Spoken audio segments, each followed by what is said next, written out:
That got moved. Ah, that's better. Hi, everybody. How is everybody tonight? I have a cat that I'm petting. She's very needy right now and very purry, which is nice. I like coming home and petting my cats.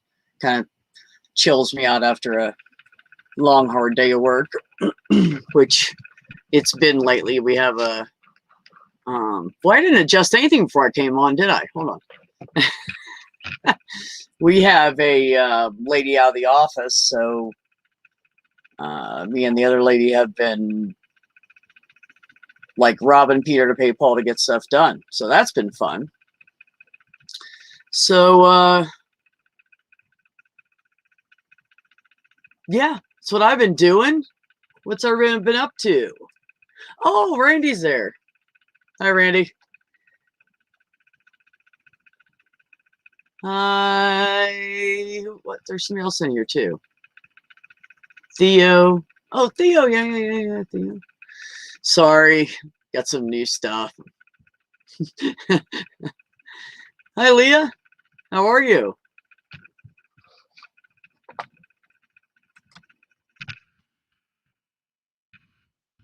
Somebody's messaging me on Twitter.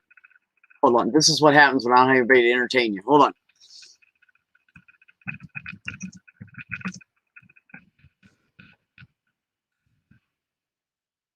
Okay, I'm back. So what's going on with everybody? Leah, what have you been up to? I haven't seen you in, I don't know. I feel like it's been over a week. And oh, I'm good. I'm tired. Honestly, I'm tired. It's been a crazy week at work, really busy. I mean, I like it. Don't get me wrong. I like it because mentally it keeps me very busy, and the days go by really quick. So that's always a plus. And I get to work at like 10 till 8, and I usually leave at like 5:30, except for Monday, Wednesday, and Friday, so I can get to my stream on time. But I usually leave at like 5 or 5:30, and it feels like it's like a 5 to 6 hour day, so it's great. Nels, how the fuck are you, buddy? I'm seeing you. I ain't seen you in 95 years. How you been?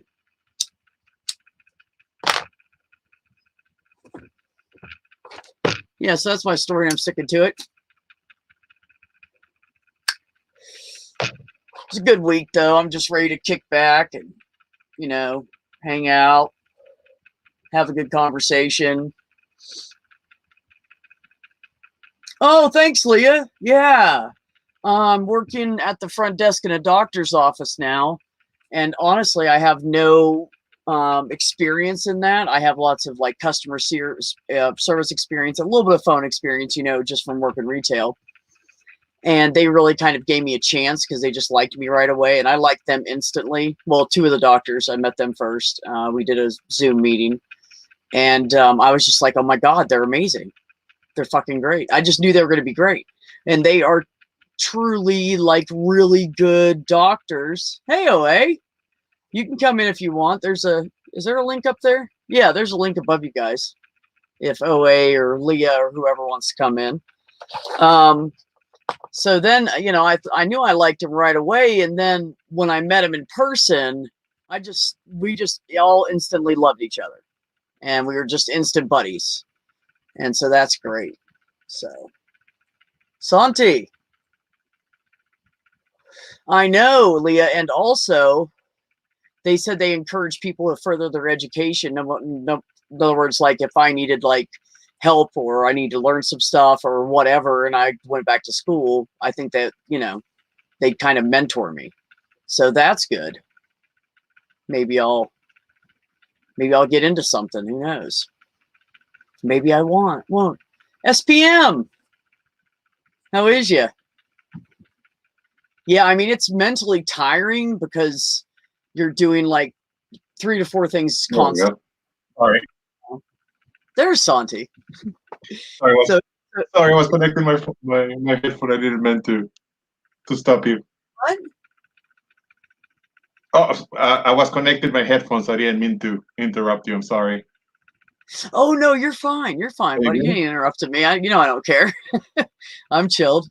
But yeah, so it's mentally exhausting, but it's still a good position. They started me out a little lower than I wanted, and then I said, well, if they said, well, reevaluate. So I'm coming up to 30 days on Tuesday, and I swear to God, it doesn't even feel like it. It feels like I've been working there 2 weeks. The time has just flown by at work. So that's great. So anyways, Santi, how are you? I'm good. I'm good. Just putting on a shirt so I can turn on my camera. Yeah, would you? Nobody needs to see that sexy shit. You make me look bad, man. Thank you. Thank you. All right. And Oh, there's plenty of people that come on here and go, ooh, Santi's on with the hair. Oh, look, hair check. There it is. and a hat for That's the nice, greasy hair. dude. Yeah, that looks good. I love those hats. I love little fedoras like that. Where'd you get that one at? This one was actually a gift. I got it in when I was working in Salvage. I used to work in a souvenir shop, and I took a holiday to Berlin. And my manager knew I love fedora hats, so he got me one to go over there. This is a Jack Rabbit one. So you can see the little rabbit Hold on, there. I'm gonna blow you up. So this hat has been through. What the hell is that? A little rabbit there. It's a little rabbit. Oh, it's a rabbit? Yeah. Huh. It's called Jack Rabbit. I can't Rabbit. tell. Oh, they're Jack Rabbit hats? Yeah. That's nice, man. Oh, yeah. Okay, yeah. I see it now. It looked like an H before. I didn't know what the hell you were talking about. And he actually signed it for me. Like if you can see there. Who did? It's my manager, the one that gave it to me. Oh, he signed it? Berlin. Yeah, cool, I have this in 2015. Nice. That's a nice hat. I like that one. Yeah, this one is being. My only problem is I want to get a fedora that looks solid but breathes well, because I want to wear them in the summer too. So it's easy to find a winter one. The problem I have is my head's so small. Oh, I have the exact opposite problem. This is actually a 2X hat. I have a humongous head. This one, look at the setting on this. I cut the end off. Well, I can't see you right now. Oh, well, the point is I have it almost all the way down tight, and it's still loose on my head. Like you have one camera. Like I can't see you right now. Oh, it's all good. It's all good. Anyways, the point was it was almost down to the last notch, and it's still loose on my head. I could put it down to the last notch, and it would fit me like, firmly, like windy weather kind of deal. But I mean, I just, my head's so tiny. I have a fit trying to find hats that fit me. Hats like that, they're almost impossible. I have to go. They have hats in like young teen, kids and toddlers, and they have them in adults, but they don't have teens. And if they had teen hats, they'd fit me perfect. That's what my head stopped growing when I was like 16. I swear to God. Oh, mine never stopped. Mine never stopped. This thing is huge. Oh, I forgot. I was just talking. I was looking down at the picture below him. I forgot that he was up there all by himself. Yep. Hey, Jenny. Oh, this hat. Yeah. No, what I was saying is, look, I have it almost all the way down. It's still loose on my head. That's how tiny my head is. Hi, kids. Hi, Jenny. I don't Where the have fuck my are hat you? around, but I use it in the last 2 notches. I'm okay. Just a little worn out from dealing with a crazy relative. Oh no. Ugh. Well, it's not entirely her fault. I mean, she's a bit of a nutcase. My sister-in-law and my brother is a violent prick, and they're separated now, and it's just nasty, awful. On 2 things. Sorry to hear that. Go ahead, Randy.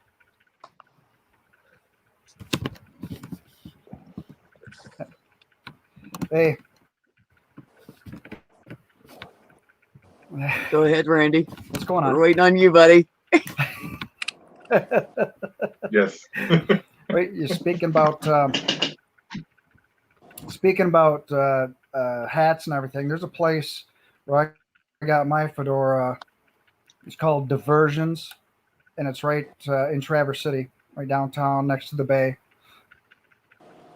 I mean, they have Traverse lots. City? Don't get me wrong. There's lots of hat shops here because it's a touristy area, but they're all like homemade hats. Like they customize them. They measure your. Oh, I don't have $200 to spend on a hat. You know, I'm thinking like 20. Well, I want to get a cowboy hat like Will has. Yeah. So like I'm saving up for it. Like I'm gonna get like the measurements and everything. I wanted to like a fitted suit. I want a fitted cowboy hat. Yeah, man, that's the way well, to the go. store I really. go to, they do fit you, and I go across the street, and there's another place for suits, and they have professional tailors there, and they'll fit you with a suit, and I wouldn't get anything under $500 anyways. If I was Where do to the cowboy go boots? get a big suit or something. Right. Well, What, Jenny? I mostly get with. Go ahead, Jenny. Just wondering where they get the cowboy boots. Don't know. Never asked. What were you gonna say, Santi? I completely forgot with the cowboy comment, with cowboy boots comment. Oh no, yeah, I was gonna say $500 for a suit. I get most of my suits at the Goodwill, so yeah, no, that's a deal, Yeah, I a need deal to with the go price buy for me. some new. I need to go buy some new nice clothes. I kind of when I moved from where I was, all the good stuff I had was a lot smaller than I've been for a few years now. I've just kind of carried around with me, like, well, I'm gonna get back into these pants. Yeah, well, that shit's not happening. So, I got rid of a lot of my clothes, so I was pretty much just down to, regular street clothes and work clothes. So, I need to go buy some stuff. But yeah, that's what I usually go to. I like Marshalls and TJ Maxx because you can get really good prices on some nice shirts and stuff there. Do they have Ross around Yeah, there? they got good deals. Yeah, Ross also has good deals. Yeah. I just have Over always here- gone to Marshall and TJ Maxx because you can get like snacks there. You can pick up like a lamp, they just have everything. They have a place called Bell's around here that is the same way. Like it's just like Ross, but you can get like snacks and stuff like that. So it's more like Yeah. TJ Maxx. But it's all Yeah. second hand, and you can get lamps and furniture and shoes. I go there a lot. You can find some good stuff. Well, what's that? What's the I name of don't that think place? I don't think I have been in a mall or a major market seller like that for probably 25 years. Oh, really? I just Where do you get I your think- clothes?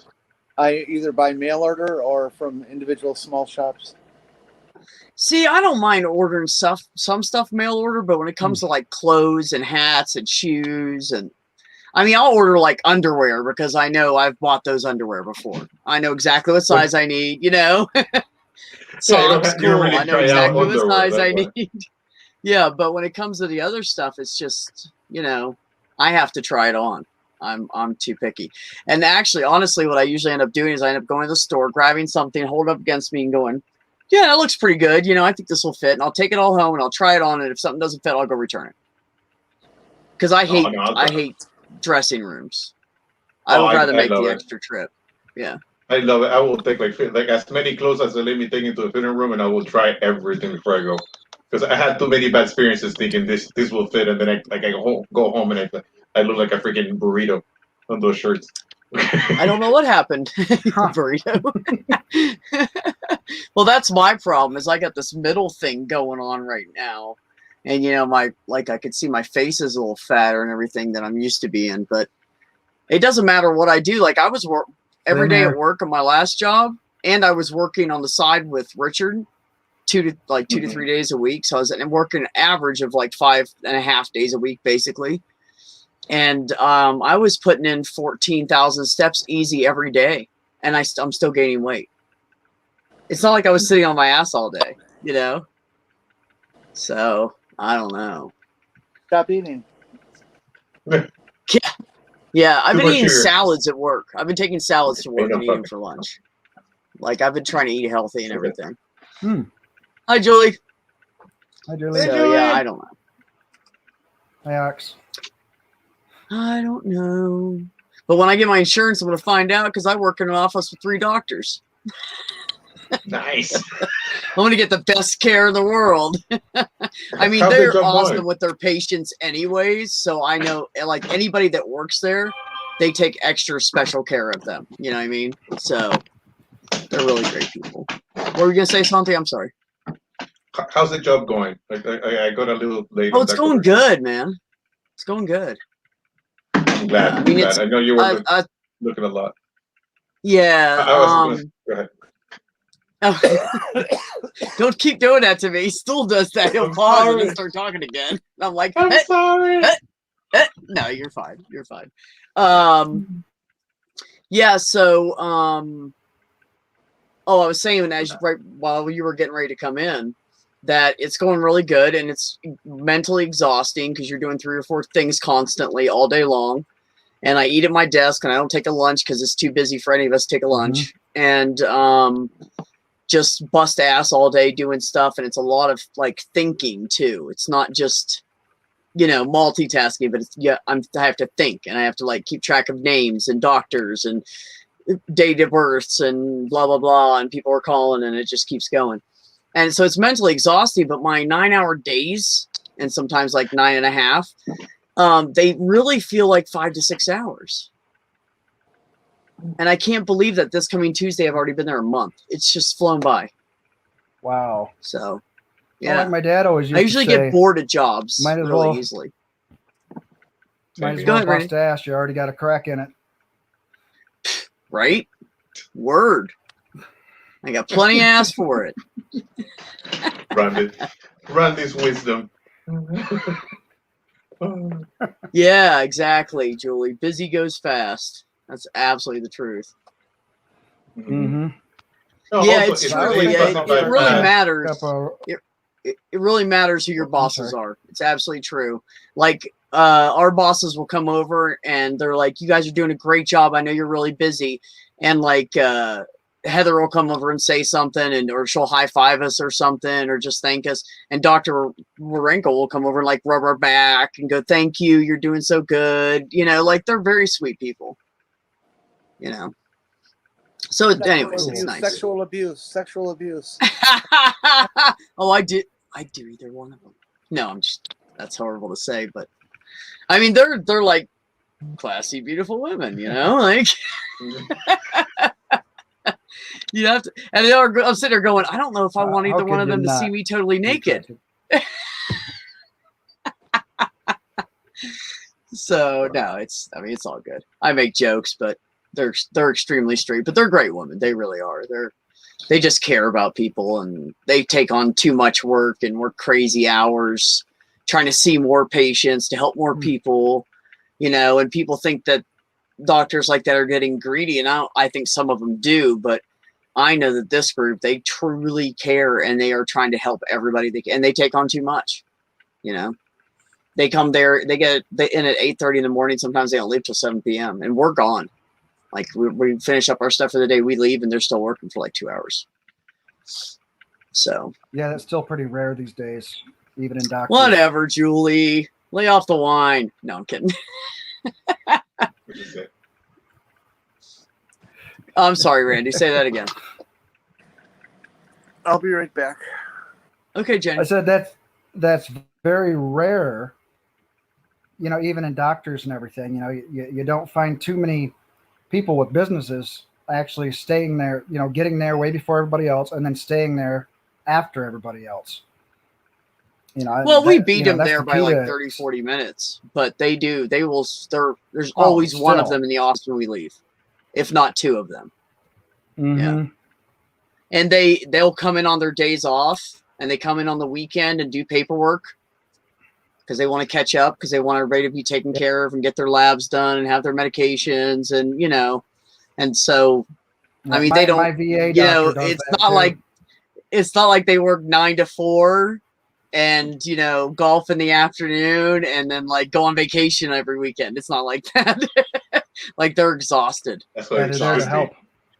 Yeah. Yeah, Mhm. it should be. Doctors should care that much to put that much effort in. And that goes for everybody, you know. But because they're a small Yeah, well, it's like practice the and old, two of them own it, you know, they are, oh my God, they're all in because they own that shit. They're not part of another conglomerate. They own their own business. So they don't have to listen to anybody else. They make the rules. And the rules are done right and the patients are That's considered cool. first.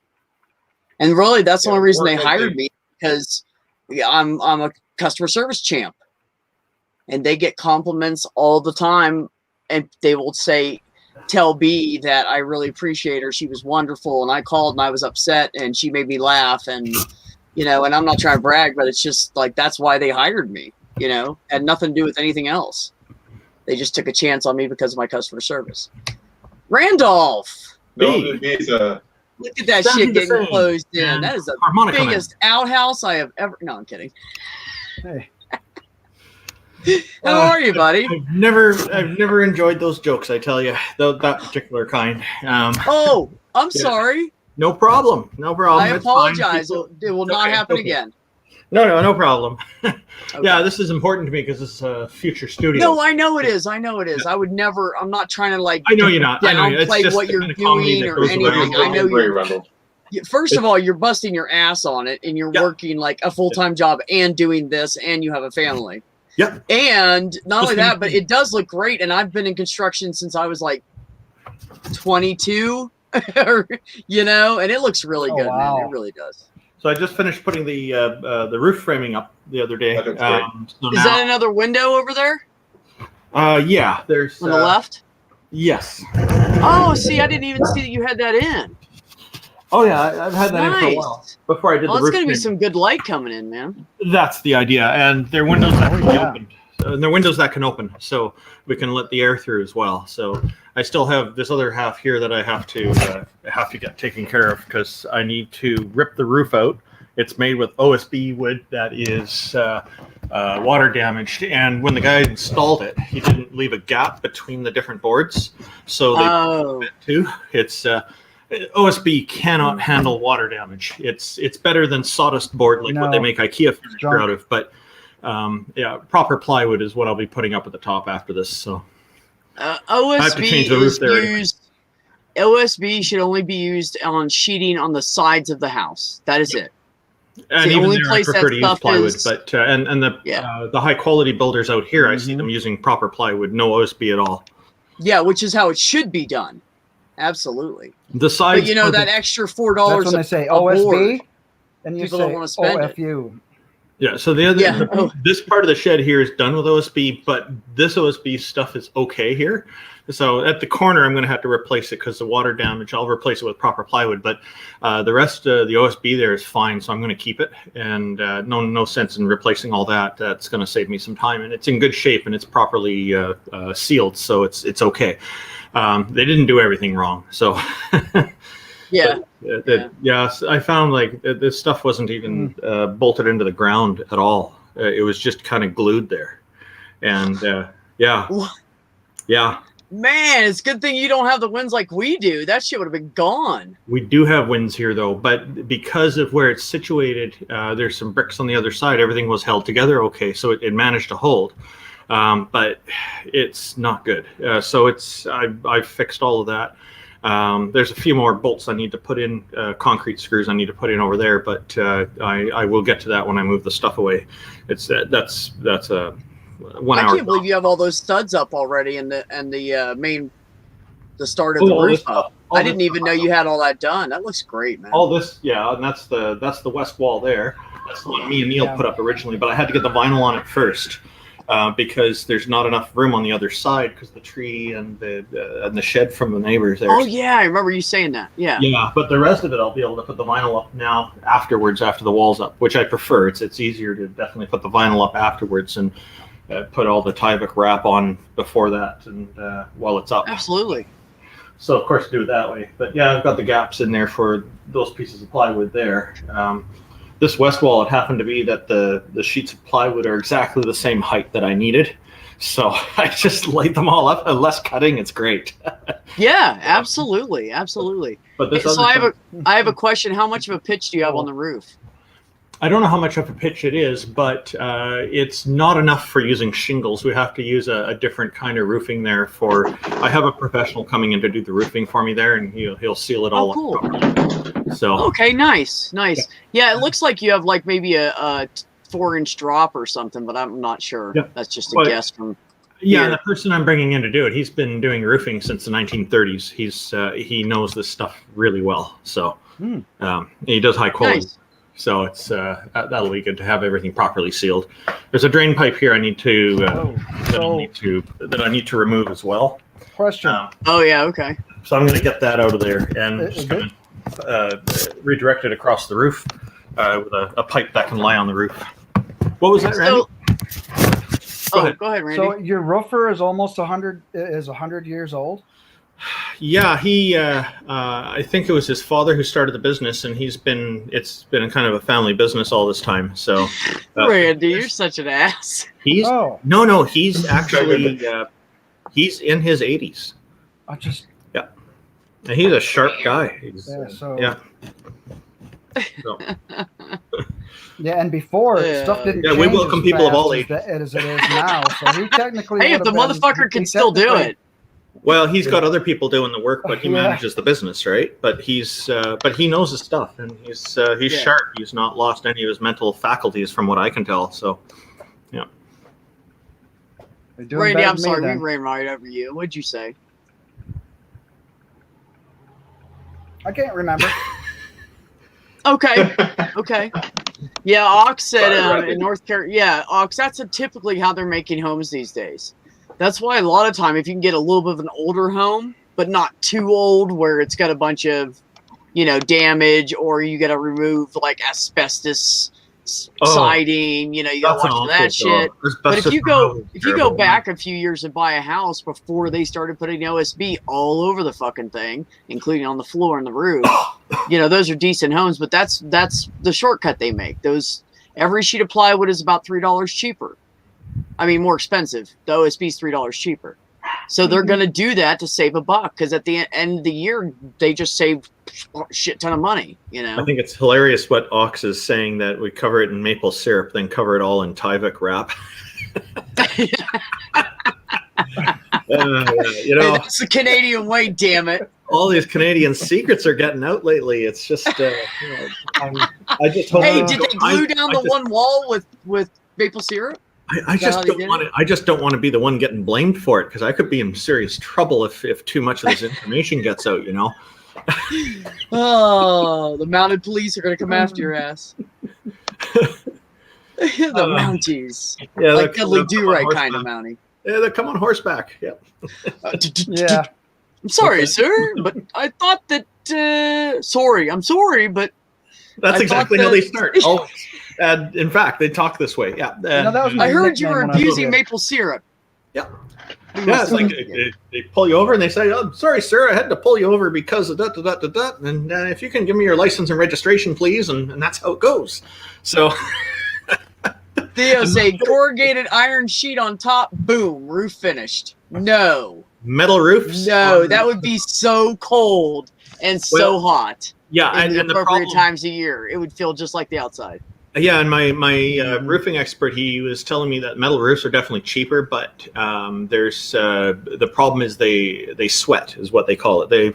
The condensation and all this kind of stuff. They're okay for outdoor structures that you'll see on the farms or whatever, that are kind of storage where you have airflow and all this kind of stuff. But there's a special way to set them up, and you're right, they get very hot and very cold.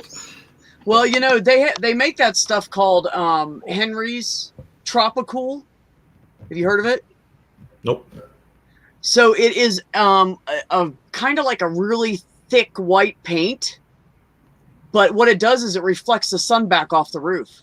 Oh, it's reflective. Yeah, that'll help keep some of the And it temperature keeps, down. yes, it really does. Like, my house was colder this winter, but it's okay. So last year, before Well, he there's put it deflection on, technology in there too, which is different than light reflection. yes, it does both. Exactly. Yeah. That's exactly why it works so well. You're correct. So but the summer before he put it on, man, it was just hot all effing summer. It was so hot in my house. By him putting that on, because you know I live in an aluminum tin can basically with some wooden insulation. But after he put that on, my summer temperature has dropped 10 degrees in this house. Well, we're going to be insulating the ceiling as well, because we want to make sure it's all done. The ceiling. Oh, absolutely. Yeah. Neil's going to come and help me with that. Well, Sweet. Yeah. Sweet. Tell him to tie back his hair. He'll get insulation in it. Oh, he knows he's done this before, so I'm he's going to help me with other stuff too. He's just been very busy with family stuff and. Yeah, I know his mom's been. Yeah. Out of time. So no, that's got to be a priority every time, and absolutely. And the timing's worked out good for that, actually, in a way, because a lot of this stuff I'm able to just do on my own. Of course, with him it'll go faster, but it's fine. Hey, put solar panel. I would love to use solar roofing.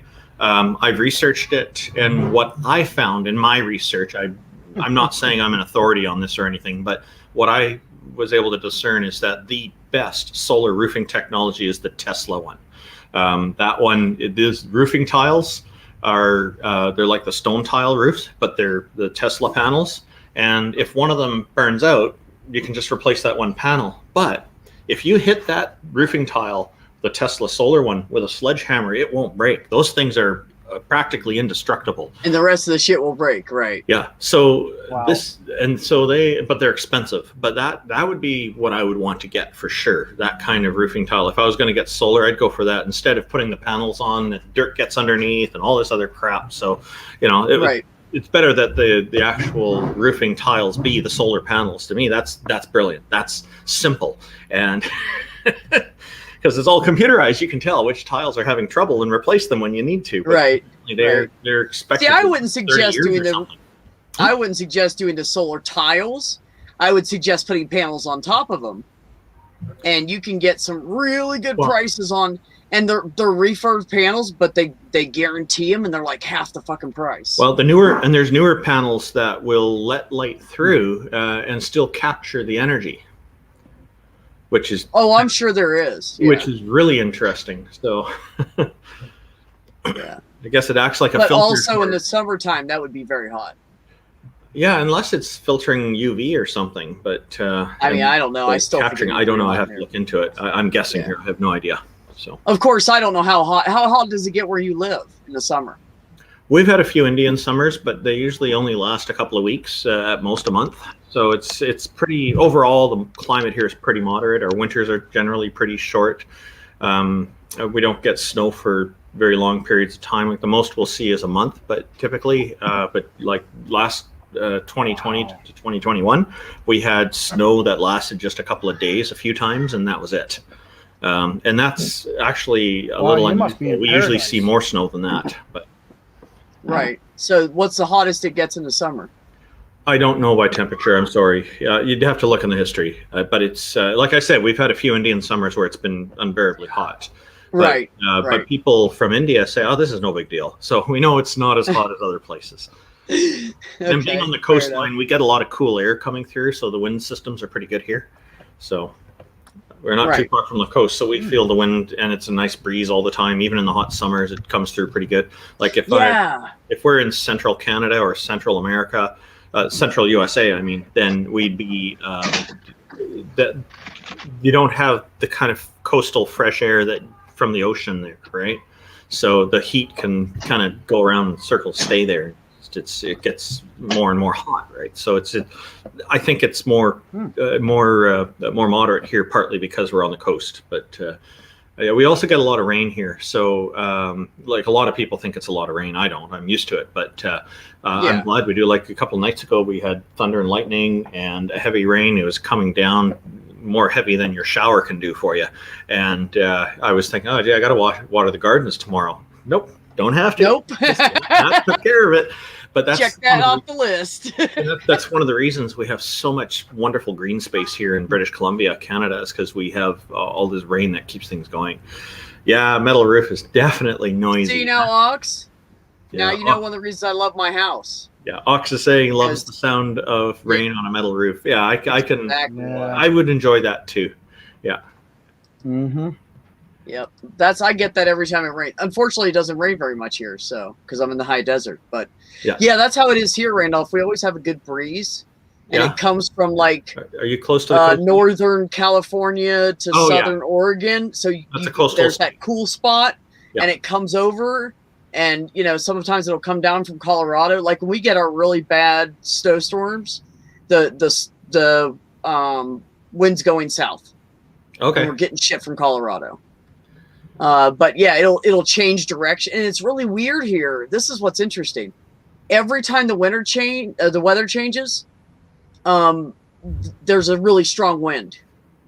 So like it'll be like 15, 20 mile per hour. That's basically what it is here. Like the lowest winds we get is 5 to 7. It never stops. If you walk outside and it's not moving, you're like, that's weird, and then it'll start and you're like, oh, all right. Like that wind's gonna be there.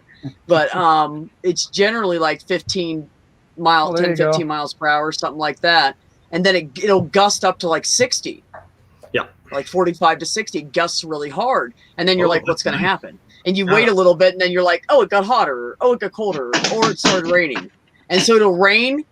And when it's raining, it calms down. And then the wind will gust again. And you're like, oh, it's sunny again. It's really weird, man. And it does it in between every weather change. Mm-hmm. It's so weird. The really strong winds are unusual here, and the few times we've had them throughout my life, I can remember them. I can remember as a kid enjoying the wind so much because it was so strong. I could lean into the wind without falling on the ground.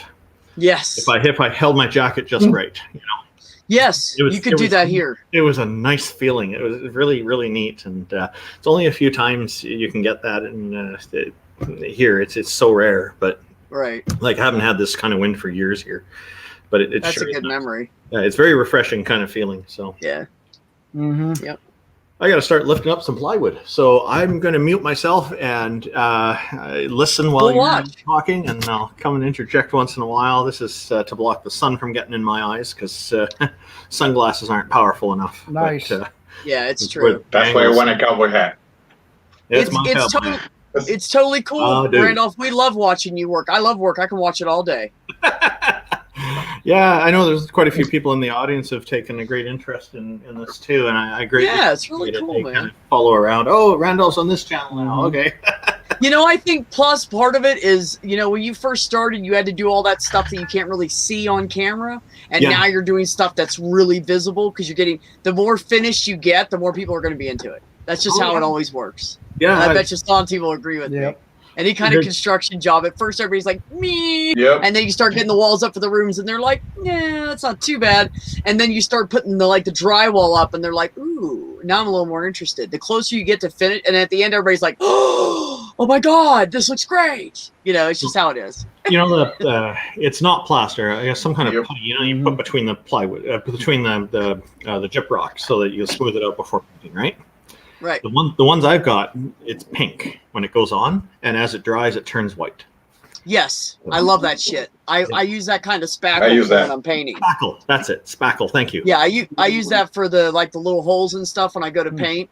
Yeah. And whatever got missed or the drywall cracked out or whatever, I use that shit. It's great. You put it on, it dries fast.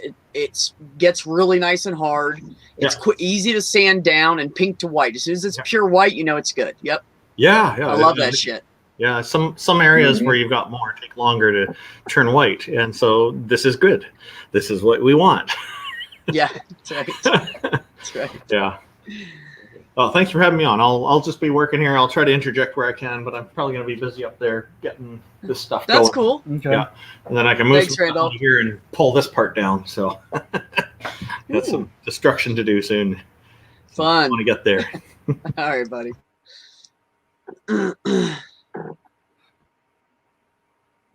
What?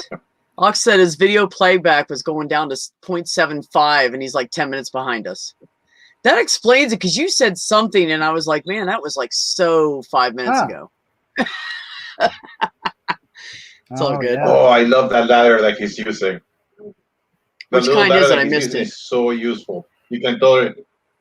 It's one of those that has like four little giant. It's in 4 different parts. So Giant you can use ladder. it like a long one. Yes. Oh yeah. Yes, you can. Hmm. Those fuckers are expensive, those man. are But I tell super you, they're useful. strong. You can lay them down like flat, a couple feet up in the air, and put a board across them, use it as like a scaffolding, and then you could pop it up, and it's a A-frame ladder, and then you can. They're great. Yeah, I've used them before. Yeah. It was the one I was using though was I have brand new. too. It was still really stiff, and I had trouble like, pushing the buttons and getting it to go. But after you use them for a little bit and they get loosened up, and I don't think the guy greased it. If he would have greased it, it would have been fine. But yeah, spray a little WD-40 I and think a those fuckers W40 when will you take get care of them. that. Or some, Yeah, what's that yeah. I other used to stuff? use them that, I for don't pruning have one. trees. But my coworker has PB one. Blaster. PB Blaster is a shit. Yeah, that stuff works good. I was doing floors today.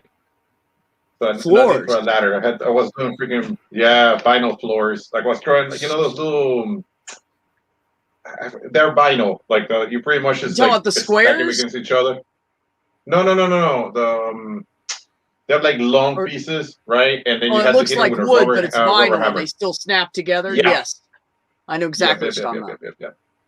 Yeah, the place doing that those today. Richard and I were working on before I started working full time over at this place, he's still working on it. The lady bought, she got a bunch of it really cheap, and it's just she's doing it as a rental, so she doesn't want to put nice hardwood in there or anything. She wants something that's waterproof and everything. So she got those vinyl snap together ones. So Mm-hmm. eventually, when he gets to that point, I'm gonna be helping to put that floor in, and that's gonna suck I mean, because it's an fun. entire It's not place as we if- have to do. It's mostly like I'm the floor guy at work. Like I do pretty much everything, but I'm the floor guy. If there's a floor to do, I do it. So I like that one because it's a lot lighter than putting tile or actual wood, and you can get like a floor done like in a day. And also Right. it gives it that wood look. Like people love it. Like they think it's hardwood when they look at it. For rentals, it's perfect. Right. I Welcome back, Jenny. I like PB Blaster too. Oh, you've been sitting down there for 5 minutes? Yep. I'm sorry. See, sometimes I get so involved in looking at their faces while they're talking and looking at the chat, I forget to look down there. I apologize. But I'm glad you came back. Yeah, I think I'll be here for a while now. You okay? My relative is calmed now? down, I think.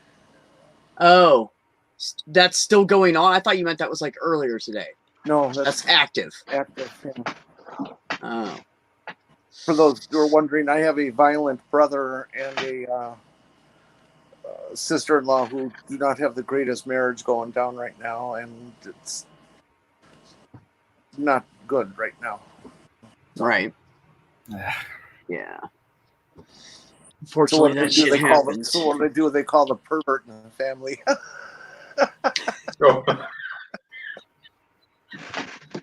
Fucking Jenny.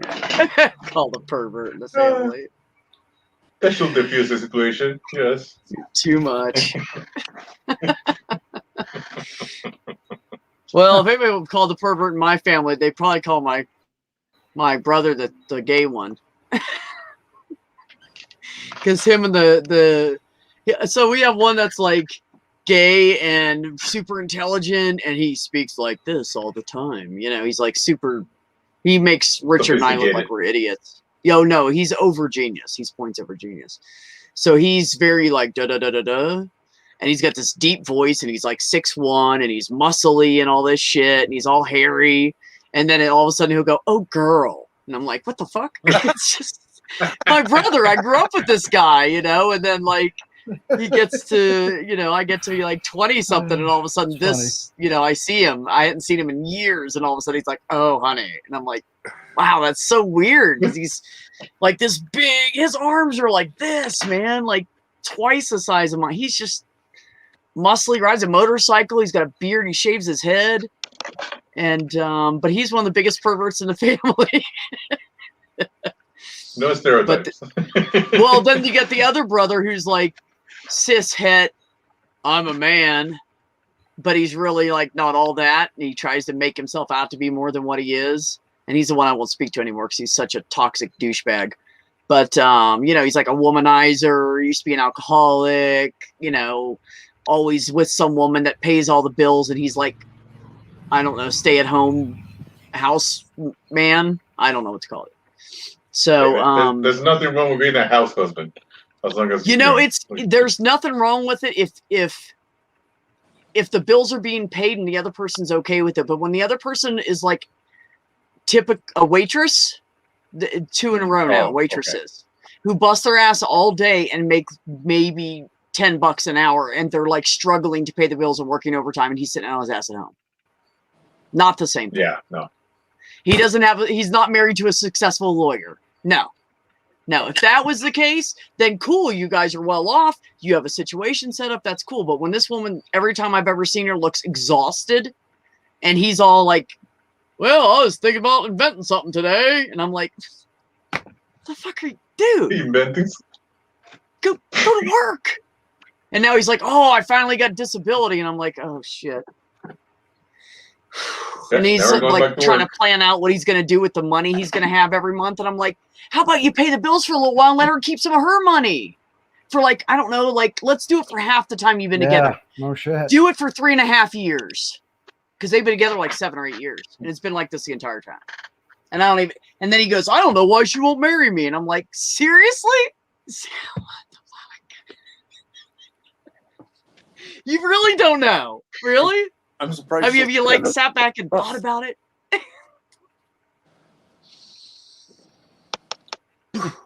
Blows my mind. Anyways, yeah, I kind of know about psycho brothers, Jenny. I have a brother he's pretty nuts. He thinks he's all that in a bag of chips, and he lies all the time, and he thinks all women want him.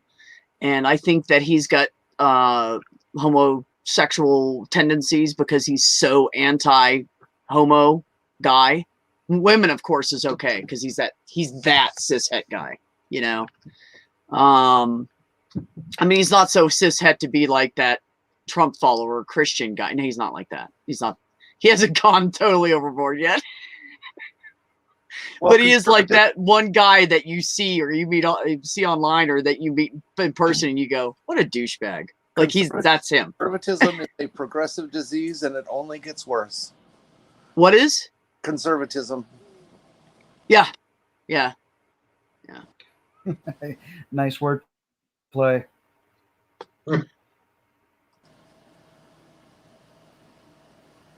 Yeah, exactly. See, now I think that's great. And I'm not against a guy staying. I think more men should do it. I think men, because, you know, most of the time when a child is small, it's mom. You know, that kid needs mom. It's just the way it is. And eventually it becomes more of a 50-50. Mm-hmm. They're good with mom and dad. And when it gets to that point, dad should be more involved. Because moms did the breastfeeding and up in the middle of the night and whatever, you know. Because it's just should breastfeed. Huh? Back in Miami, I stayed with the kids for like about a year, and my wife was working because she was making more money. It just made sense at the time. Now that we move up here, I make more money, and her industry doesn't make that much money here because it's a small town. So she's taking care of the house, right? See, and that's like, fine. You guys worked it out. It was agreed upon. You know, I mean, I think that's great. But you know, if your wife was working, you know, 60 hours a week and struggling, would you at least go get a part-time job and still take care of the house? Yeah, well, when the bills got a little too much for her, you're hurting yourself I got side jobs. Yeah. Yeah, exactly. That's what I'm saying. Yeah.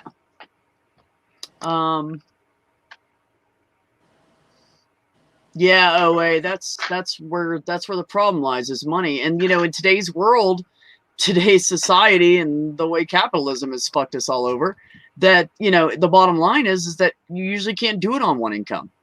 You know, I can do it on one income because I'm a minimalist. Like, seriously, you can't get much more minimal than this than moving into a van or a SUV. Like, I can't do more minimal. So, you know, I could never survive. If I had to rent an apartment where I live, I'd be homeless. I would literally be homeless because I can't afford any place around here. Mm-hmm. But if it wasn't for the kids and the wife, I will do the same thing you do. I will go to like minimal, like as little as possible. Yeah. I don't need that much. My whole life is in this room, like besides my family, which is outside the room, right? Well, no. Your stuff, all your materialistic part of your life is in that room, right? Exactly. I don't need yeah, exactly, OA. Have to have two incomes, absolutely. And that's just how it is. And people are like, well, go to work and then pay for daycare. Well, now daycare is so expensive that you only end up with like $150 a month, and then you spent that in gas and lunch because you weren't home. So then you might as well just stay home. Yeah. And the time commuting You actually and make more money by clothes staying you have home. to have for work and whatever else. What, Randy? A friend of mine actually lives in Florida. He and his significant other, I want to say girlfriend, but they don't, because they don't want to get married, but they had this agreement, Anyways, Female it was partner cheaper for him to stay home. Bang, buddy. I don't know. But they figured out how it was cheaper for him to stay home instead of having an extra vehicle and putting extra gas in it and going in a different direction and different, having to pack lunches and buy boots or whatever they had going on. It was just easier for him just to stay home with the dogs and then fix everything. And then once in a while go do a side job for somebody, electrical work or whatever. And they pay him a few $100 and then they come home and contribute. Right. And yeah, that absolutely makes sense. I mean, and that's the other thing that I have a problem with our government and this whole system we have going on is everybody just smears gray paint on it and says everybody's in the gray area. Or everybody's black and white. But there's a rainbow there. There's different situations. There's different colors out there. It's not just black and white. It's not just gray. It's not just, everybody's got their own shit going on and they just want to, they blanket it. The situation changes. Yeah, I'm trying to get back wait a minute. It evolves. Wait a minute. I'm going to be gifted with a present here. Hold on. Hold the door. Roll the footage. Give me a drum roll. Hey. Hi, Jen. Wow, I feel so honored to have such a nice introduction. I haven't fucking talked to you in a month, sweetheart. Where you been? I've been busy with school and Oh, shit. that's right. You got school every time that's right. I forgot. Yeah, I'm sorry. No, it's cool. How's school? It's fun. I got like a week and a half off because my teacher got COVID, so we have to do online learning, and I'm actually working on the project right now. I have to do like a job search in 5 different states. So interesting. Yeah, I mean, I dropped out of college so I wouldn't have to do this shit, but I guess I'm doing this shit. Here we go. Here we go. So school's going good. What else is new?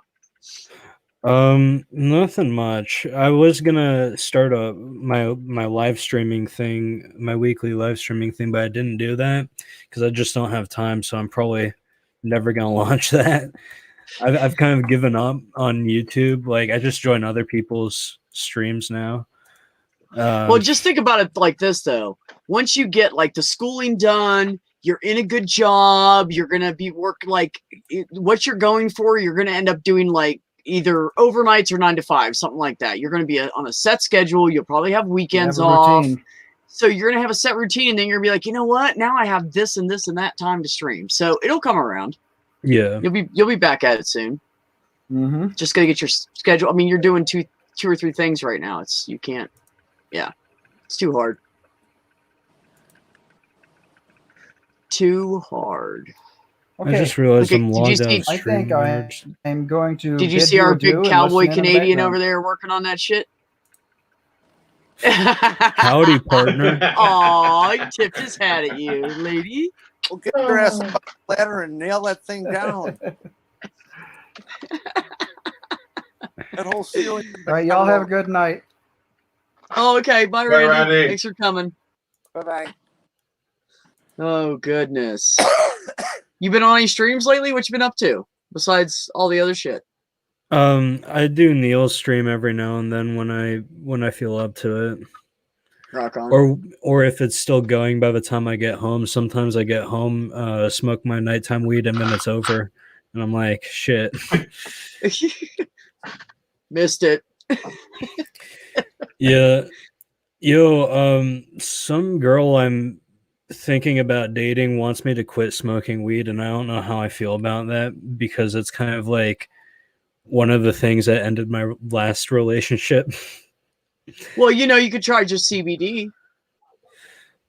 I don't know if it's like the entire thing like as a whole or if it's just like the THC. That's the thing.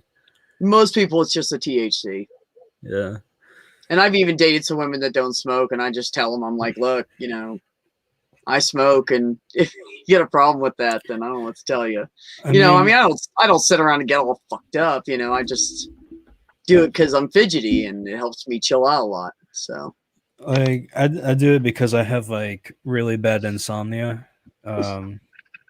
So indica really helps. Good trap. Sorry. fucking IQ. It is a trap. Run, honey, run. OA said she did a Uber Eats for a while to make some extra cash when we needed it, but it takes a lot of time and gas. Yeah, that's why I won't do anything like that. First of all, I have a full-size pickup. It's not economical. I mean, it is for a pickup. I get usually 18 and a half, almost 19 miles per gallon, which is great for a pickup, but it's not 30 miles, delivery. 40 miles a gallon like these little cars. I would spend all my money on gas. Maya asked why she hates weed. That's not going to last long. I couldn't imagine driving a vehicle with that crappy mileage. Yeah, but if you want to pull your house around. Yeah, that will be the main question for you. Why does she want you to quit? It's because she doesn't like weed, but because she doesn't like you when you smoke. That is she the doesn't question. know me. She doesn't know me when I like. This is like a new thing. Like, I'm definitely not even like close to the point where I'm like, I want to start dating this person because we just met not long ago. But like, she hasn't seen me or heard me high. Mhm. I mean, I'm high right now, and I don't sound that different than when I'm like sober. I've heard you We're- both ways. The only time you sound different is when you start drinking. Yeah, when I drink, I get a little goofy. Yeah. My friends call me the puke and rally queen. Well, they call me the king because they misgender me, but puke and rally, right? Puke and rally queen. I love it. The perfect for college. you. Yeah, what's funny is I failed out of college, but I can still drink like a frat boy. Should have Which beer is pong, different though. than a frat girl, because frat girls they can't hold their liquor. It's the frat boys that can do it. No, It's true. That's why they get them drunk. You gotta empty your stomach 3 times before you really start feeling the alcohol. That's what I found out.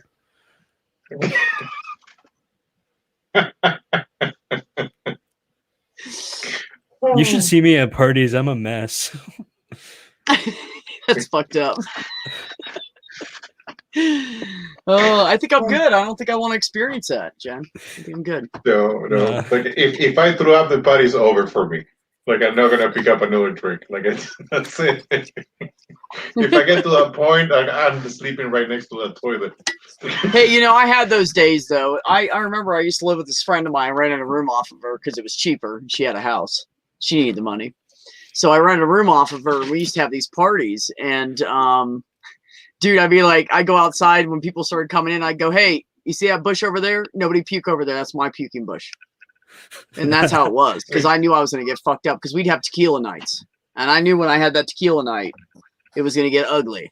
Like one tequila night, those full-size tall bar stools? Yeah. She had 4 of those because she had a bar in her house. And I decided I could jump about 8 feet from one to the other and land on it, and I would be fine. And no one could convince me different. And I did it.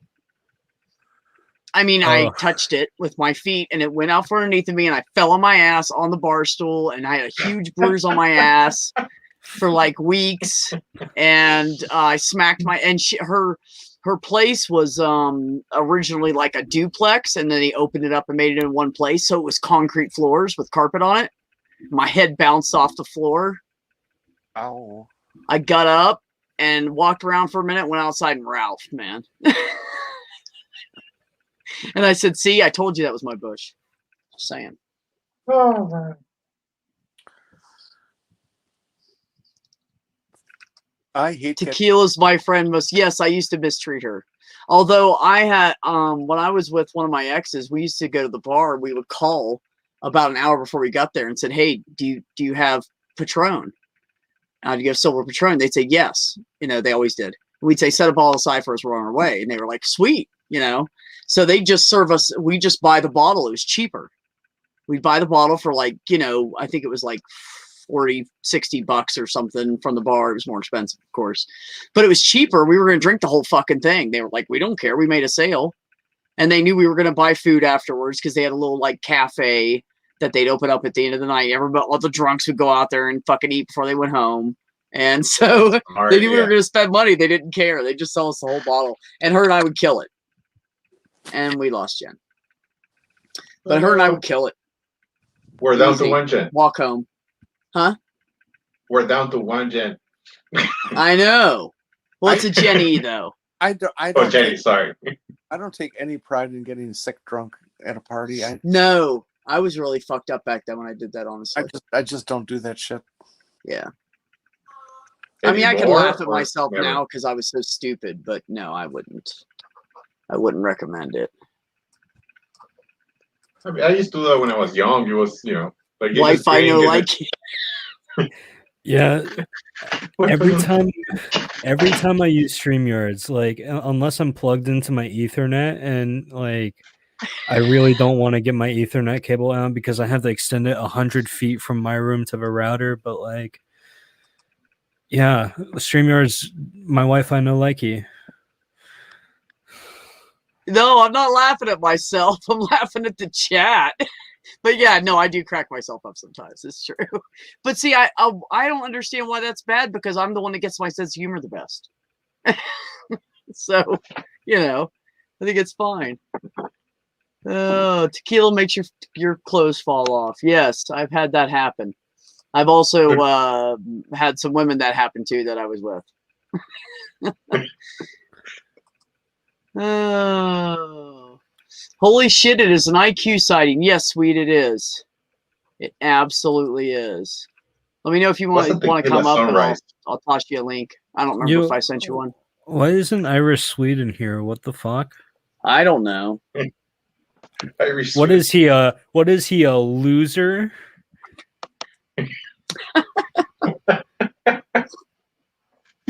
Leave it to mice. You know, coffee's better if you stir it.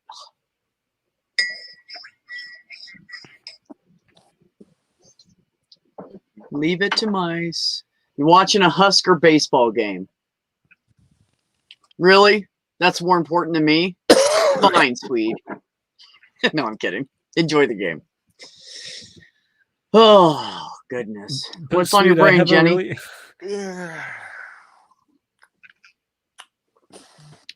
Jenny? What? I said, what's on your mind? Nothing. I'm just chilling, I guess. Okay. Cool. Go ahead, Jen. Sweet. I have a question. I have this like great startup idea. Like this company could make so much money, but I need your like professional opinion on what the market is like today, if it's a good idea or not. Uh-oh. Speaking of investments, my landlords are going to, them and their friends, a friend of theirs, they're going to start a cannabis business in town. Nice. So they're right now seeking investors, and they're doing all the paperwork and marketing and getting licensing together and all that shit because they're about to make it legal in the state for recreational. So the 3 we have in town are not going to be enough because we have so many tourists come through here. So like, yep. My idea is so much better than a weed operation. Okay, like, ooh, I don't know if I should just be giving out free brilliant ideas like this on air. I don't know. I Uh, had a brilliant idea too, and I went to implement it and found out that my brilliant idea would take someone 24/7 manning a website. So that fell through. Couldn't you do it with bots? breaking into shifts. I mean, eventually, yeah, but you can't start off like that. That's a lot of money. It's a lot of money. Shit. I even talked to I think I talked to Dave, Critical Cripple, about it too. But I talked to a guy that's like I talked to a Godless Engineer about it. And he's the one that said, nah, man, you don't even know. That's a lot. You want to do a lot. And I was like, okay, never mind. So what was the idea? Yes. What if I find an investor? I don't want to give it up. Okay, so here's my idea. So an app, download the app, register, and you can do this for anybody in your family, whether it's kids or elderly people that have dementia, or someone that has some kind of medical condition and they wander off or whatever. Okay, so I wanted to call it Keepers Finder, and set it up so you register, you pay the fee or whatever, which probably $20 or something would be plenty.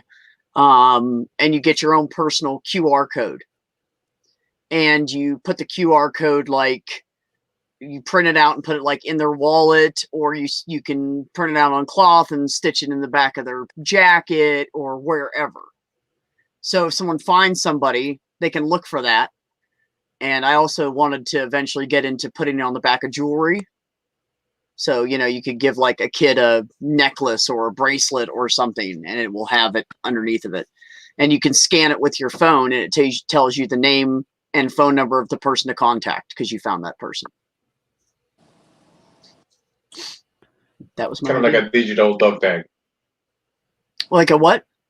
Like a digital dog tag. Right? Right. Kinda. QR code dog tag. Right. So Yeah. And then I wanted to expand it into having like medical information and stuff in there. So like EMTs and cops could scan it and access the person's, medical issues, so they knew how to help them. And I also thought there might get less people shot that are out there. I think that already mental exists. conditions. How does it exist? Just how you describe it, that there's a thing that you can get for elderly dementia type folks and hook them up online that will say who they are and what they are, like an RFID chip or something like that.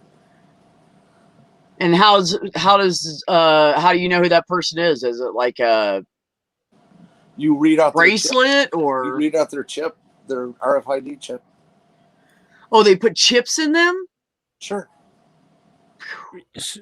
So like That sounds really expensive. My way's a lot cheaper. Oh, RFID chips are dirt.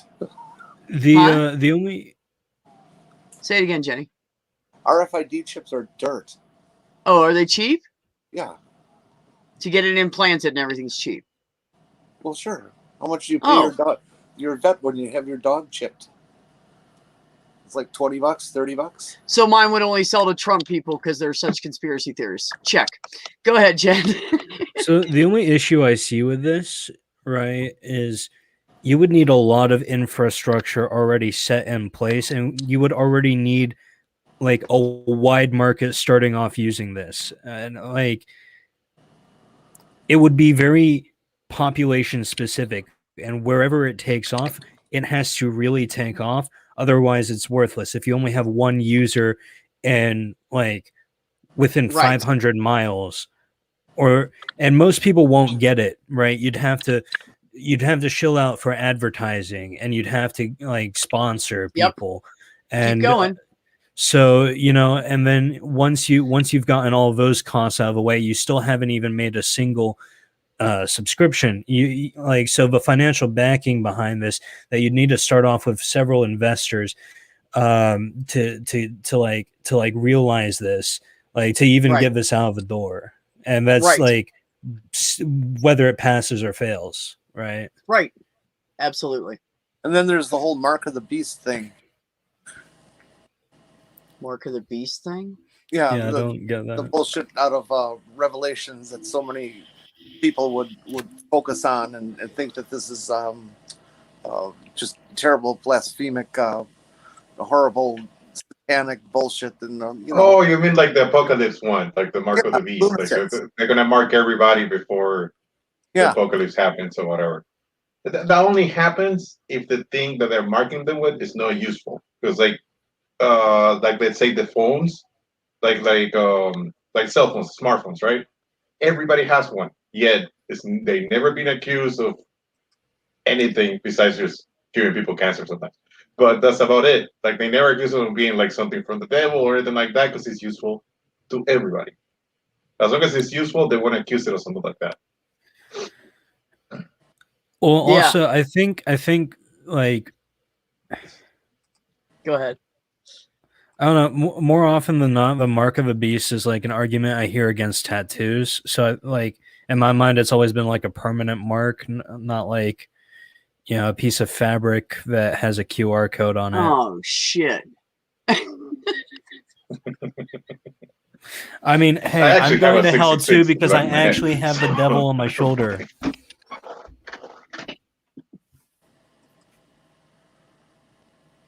Really, Dave? Nice. Maybe I talked to the wrong person, Dave. Maybe I need to talk to you.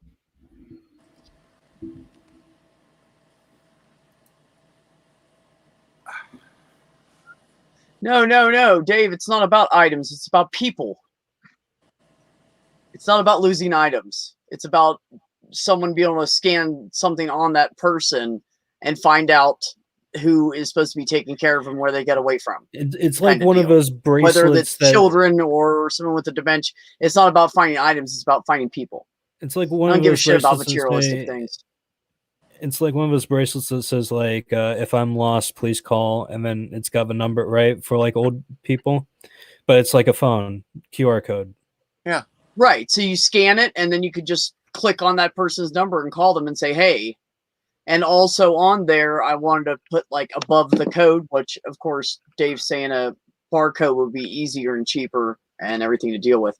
But above the barcode, I wanted to have like the name of the keepers finders and then so people could download the app if they needed to, or they knew what it was. Oh, that's the keepers finders code. I can scan it with my phone and help this person, that Yeah. kind of thing. Tattoo them. Tattoo the barcode on them. Yeah, exactly, Ox. Yes, a dedicated server. Right. I know. This is why GE said, wow, you're trying to step in a lot of shit. Right. I mean, exactly. I feel like you could accomplish this with bots, for a relativistically low price, because like all you would really need is like something to put all the information that's input in the app when you make your account and attach it to that QR code, right? Right. Exactly. But like that's not where the bulk of your costs are. It's not like managing the system. It's getting people to use it. Well, yeah, of course, you'd have to launch it hard. Yeah. But also I could promote it to nursing homes. I could promote it to any kind of facility where people escape from that have medical conditions that are endangering themselves, basically. how many people a year? To any parents of young children. Go ahead, Jenny. How many people a year escape?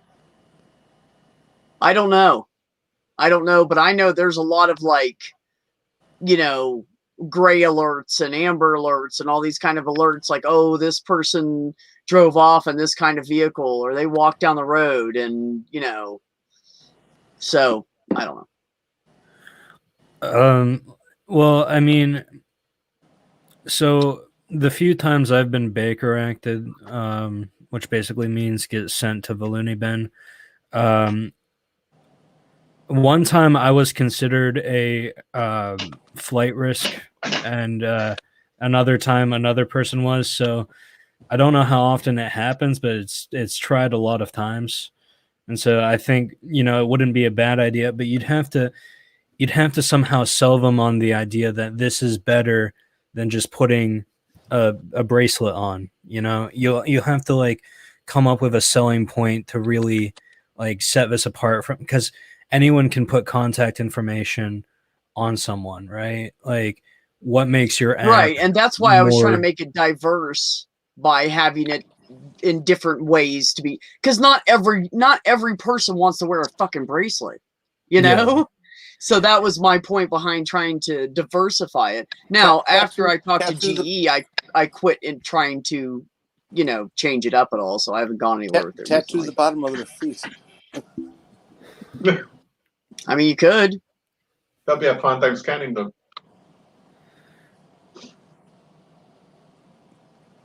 Yeah, I know, Ox. The cash is exactly why I threw the brakes on so quick. I mean, if you really want, you could go on Shark Tank.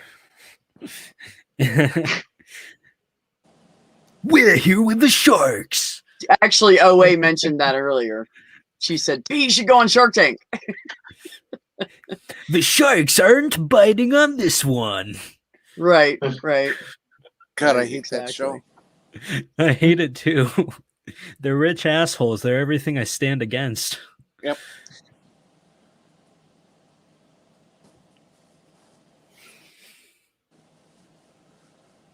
What is that? The tattoo thing still has bad mojo to it. WW2 is still vivid. Yeah, I guess that's true, Ox. Someone would take that totally wrong. Yeah, I don't know. Maybe it can be yeah, I know, Swede. That's what Jenny was saying. That it already exists. Just so you know, Jenny. Yeah, I mean, you can get a tag to put on your keychain and find your Yeah, keys. but that's not the same things, because Yes, it people is. that are demented don't walk out the house with their keys all the time. But They it's- don't have but that it's the same same bracelet on technology. every day. It's the same technology. You're not inventing anything.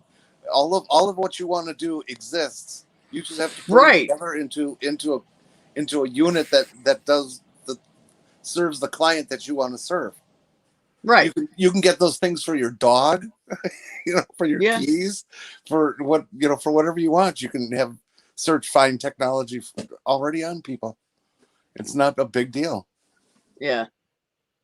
Okay, now that everybody's bashed me, are we all done? So we can move Wow. on with our lives now. I mean, That I had a okay, stupid fucking I think it's idea. a great B, idea. if it would make you feel better, if it would make you feel better, I can give out my like really close to my heart idea so you all can bash it live Go on for it. air. Do it, please. Someone take the heat off Okay. of me. All right. So I got this idea while watching Mad Max Fury Road. I was like, I know where this I'm is going sure already. I'm sure there are rich assholes out there who would pay anything to get like Mad Max death cars, right? Why isn't there a livery custom car shop that just turns things into apocalypse mobiles? That's my idea. Well, I hate to tell you, but that's already being done. Fuck. There's They have a already whole shop. festival. There's a guy that, let me give you for instance. There's a guy that drives around here, and he has a oh, I don't want to misrepresent. Hold on. It's an older not Chevy Blade. What's the bigger Suburban? So it's like an 80s Chevy Suburban. It's been totally reworked. He has big, huge studded tires on it. He has roof rack. He's got metal across the back windows on the sides. He's got a big ass cow catcher metal welded bumper, and you see that shit around here. Yeah, but like, so I'm thinking of something even more advanced than that. I'm thinking like Okay, adding go. hydraulic moving parts. I'm thinking of adding like tank treads, right? I'm thinking like Mad Max death machines. I'm not talking about just what the you're cars. describing is the kind of vehicle that the storm chasers use. Yeah. They And by the already way, I exist. wouldn't go with tracks. Don't go with tank tracks. They will fall off. You want to go with solid rubber tires. They cannot be popped. I mean, these They're cars heavier, aren't but you can meant go to over be. any terrain with them. You cannot. Tank tracks will fall off. These It's cars not are about meant to be like practicality. showpieces. They're not. Then how the I hell are you don't- going to sell them? People are going to want to use them, man. Like, seriously. People aren't going to buy that shit to not drive it around and show it off. I Or mean, to we'll not, we'll make it just sits in their custom. backyard and rots. Or sits in a garage. They're not going to spend Well, that kind that's of what money. they thought with We'll the make Hummer, and the Hummer sales we'll did not make do very custom well. treads that won't fall Yeah, but if off. he what she's talking about, what Jen's saying, you're looking at like 100 some odd grand vehicle. Oh, more than that. That's the price of a tractor trailer, just the truck, no trailer. A cheap, shitty one. That won't be. People are going to street invest legal. that money unless it's something awesome. That's my concern with it. It's going to be Then, more expensive than you think to create one of those. I won't do tank treads, but like, I mean, I wasn't gonna do tank treads anyways. I was gonna do like cat treads. I was gonna like take cat treads, fit them to cars. Like my first like project idea for this was to like keep the front wheels of a hearse, replace the back wheels with like the track from like a cat forklift or some shit. Okay. And then like just like rusted spikes everywhere, shear the paint off with a grind wheel, you know, like spray rust everywhere. And like I don't know, like I was also thinking like putting like a gunner turret on top without like the gun obviously, but like and like hydraulics that shoots the seat up through the top of a roof, and there's like a circular hole cut out. That Yeah, I was know what like you're my saying. first project idea. So like that's like the kind of shit we'd do. It wouldn't just be like, ooh, we tack welded some spikes and some barbed wire and like some iron flat bar to a cart. No, this is gonna be like death machines. It's gonna be cool, you know? Well, see, but you'd be better off just getting a hold of some old military, like Humvees and shit that they're selling off and just adapting them however you want. Because there's shit in military vehicles that people don't know about it. Like, for instance, A Humvee would be a good platform to start with. yeah, I think so too. And especially for what you're talking about, because the way first of all, the Humvees, the real Humvees, their axles are tilted in the back. And that's for better traction. And it works. And the other thing about military vehicles most people don't know, and I didn't know this until about 6 or 8 months ago, and I was in the military, is they are all protected against EMPs. Nice. So that's a good platform. It is wired to be protected against EMPs. All military vehicles are. So I would start with used leftover Hummers that are beat up a little bit, get them dirt cheap, and then adapt them how you want, because you're going to have a good body structure. You're going to have strong steel, you know. Some of them might even come armored, maybe, depending on what kind of vehicle you're going after, whether you're going for something big or a Hummer or whatever. And the engines in those things are, I mean, I've drove military Hummers. And I can tell you, I drove through water that was so fucking deep that all of our asses got wet. And that thing never fucking even missed a beat, didn't slip, didn't drift in the river we were driving through, nothing. It just drove right through it like it was nothing. Like it was a kid's biking through a puddle, you know? Like, did not bother it a bit. They're amazing vehicles. They're not waterproof, but they're amazing vehicles. But anyways, you know, that's what I would start with. I'd start with old military vehicles, take them and change them up. But like, so like, They're better You built think- than any other vehicle we have. do you think the concept I have is like on its own? Because like I know I think it's custom no, car I think it's shops a good aren't thing to new. do because people are going to be buying that shit soon.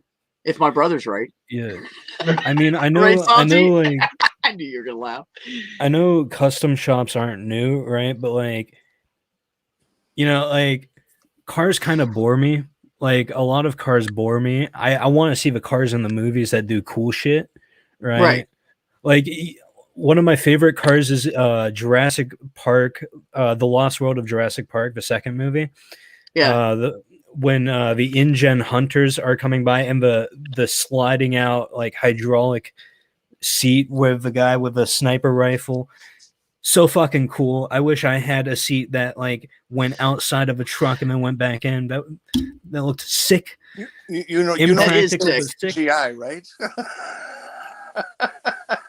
Okay, but like I mean, want it that. can I be want For that the done. dinosaurs, I want Jenny. that for streetcars. I want that for streetcars. I know those cars exist. I want them for streetcars. I love your idea, but you had to add a demolition derby to it. Like have the custom shop, you get these dead machines, and then we get them all in a stadium and they battle it out. No, No, no, what no. you I was do thinking of is doing this in you promote Nevada. your business. Actually, it's a good idea, Santi.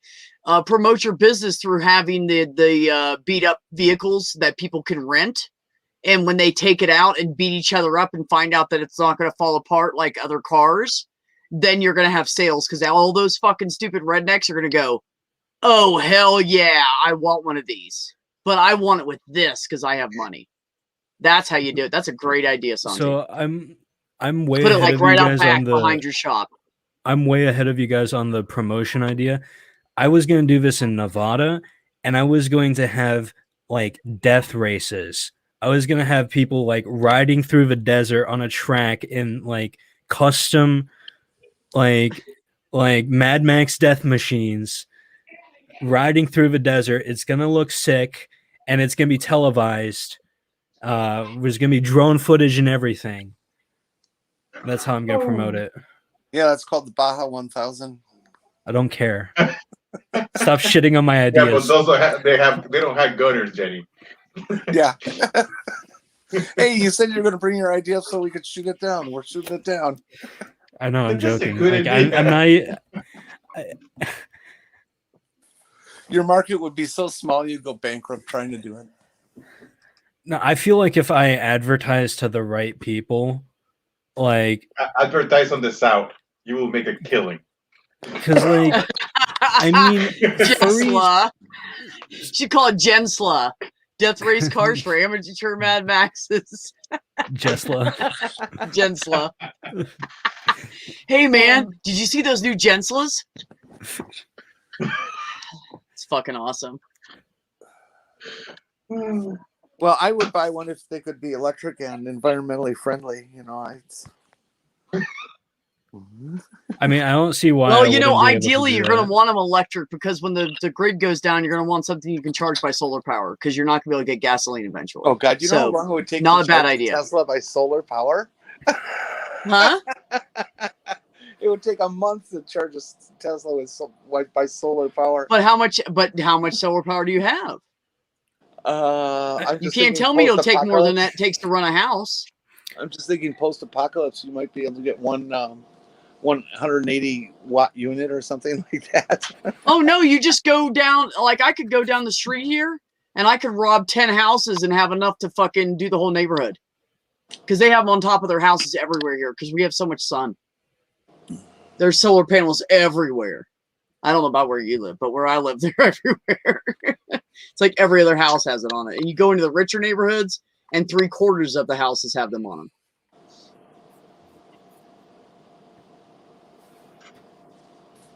Jen Slaw, a coleslaw made with shredded McRibs. That is disgusting, man. Sure. Andrew, I know why you're saying it, but it's still gross. Why are you just bringing the meme back? Can it die? Can it die? Please, please. The McRib has my father and my mother, and it won't let them go. I just can't even. First of all, if I'm gonna eat barbecue, it better be some damn good homemade barbecue because I fucking hate cheap barbecue sauce. So that's my first turn off. The second one is the weird meat shit that they have itself that it's like formed into to look like a set of ribs, and we all know it's not, and it's just smashed up leftover fucking hog nose and feet and shit. So I can't do it. The only reason why I ate it was because like I hear so many people say, "Oh, it's like so good. It's like the best McDonald's item." It's shit. I make It my is own shit. barbecue. I make my own barbecue sauce. Like when I want good barbecue, And like every single note of a McRib doesn't taste like barbecue. It tastes like weird ketchup with a lot of sugar and salt. See, that's why I didn't even go. I've never even tried it. I didn't even know that because I just refuse. I know I'm going to be grossed out by it. I know it's going to be disgusting. It's probably going to fucking give me the shits. I'm just not doing it. Like there's a difference between a ketchup based barbecue and like something that just tastes like wrong ketchup. First of no all, idea you that's put kind of ketchup on fucked up, barbecue. but only a little bit because you said Karen. If you hadn't have said Karen, it would have been a little fucked up. But seriously, that's hilarious. I love it. The Gensla M, a mice-powered vehicle for post-apocalypse vacationing because you'll never run out of mice. Oh, I love you, mice. The Gensela mouse. It's just The Gensla M. Yeah. no, the Gensela mouse. It's just the World War II German tank. It's the super tank. That's all it is. Well, you know, if you went with a light, economical vehicle like super light, made it out of like carbon fiber or something, so it was super duper light but tough as fuck, you could just wind power it here. You could totally wind power it here. With like a sail? Like put some like fan blade type deals on it so when they turn, and then they're just gonna keep turning because you're moving. And the winds here get crazy. I mean, there might be a day that you're like, well, I can't really use my vehicle today. You know, the winds are too low. But what? It feels like you're in the middle of the ocean when you're out of like air. Hold Like on. that will happen to you. Go ahead. What, Jenny? Go ahead. I knew You're she talking was about gonna putting Sorry. a fan on a vehicle. The wind Huh? blows and turns the blades, and that's going to make the vehicle move. Don't you understand anything about physics? How can you have the No, I don't that is understand shit making- about shit. I tell people that all the time. I don't know anything about physics. If I knew something about physics, We're I just wouldn't be fucking speculating. working for Jump Change and barely paying my No, bills. Jenny, you're thinking it has to push a turbine. All you need is a sail. Yeah, I know, It's true. but it wasn't my idea to use a fan blade. It was his. I don't know anything about it. I- I tell people that I don't know shit. Totally Well, you uneducated said- on thousands of topics. You know, I really hope they get better at producing like long strands of carbine, so I can make like either a suit of armor out of carbine or a car. Because I just want to, like run through. Dude, you can already do that. It's just so expensive. Do you No, know that that's why like I'm saying carbon I'm waiting until they fiber, get better at a producing 2 foot it. by 2 foot block is like $6 million, Yeah. or 3 foot by 3 foot block of it, or something like that. $6 million or $5 million or whatever it was. I don't know. I'm not familiar with this. What's carbine? Carbine I'm is not familiar with one that of material. it's one of the strongest materials. It's I think 3 carbons, and they make like a triangle.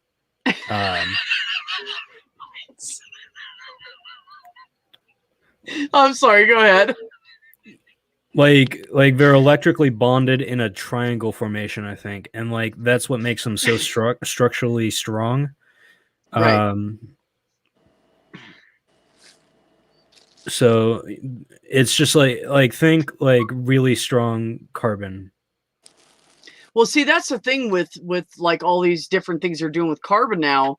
It's like 10 times tougher than steel, and like whatever times, I don't know. I don't even know how many times lighter. So much, like it's so light. Well, I used to have makes- a carbon fiber helmet, and that thing was fucking amazing. It was the lightest helmet I've ever had in my life for riding motorcycles. What makes steel like strong in the first place is like how much carbon content it has. Like the hardness of a steel is directly comparable to the like carbon content in it, and like carbon like the only thing with like I hear a lot of misinformation about carbon, like recently I saw a video where someone was trying to say that in Damascus steel, the carbon nanotubes make the structure stronger, which isn't true. Okay. But like, I don't know, carbon is interesting. Like, too much of it and steel becomes brittle. Like cast iron, which it has a higher carbon content than steel, is very brittle. It's very hard, but like with enough force, it's not going to bend. It's going to shatter. Yeah, it's gonna crack and break. Right. Same with hardened steel. You're like 1095s, right?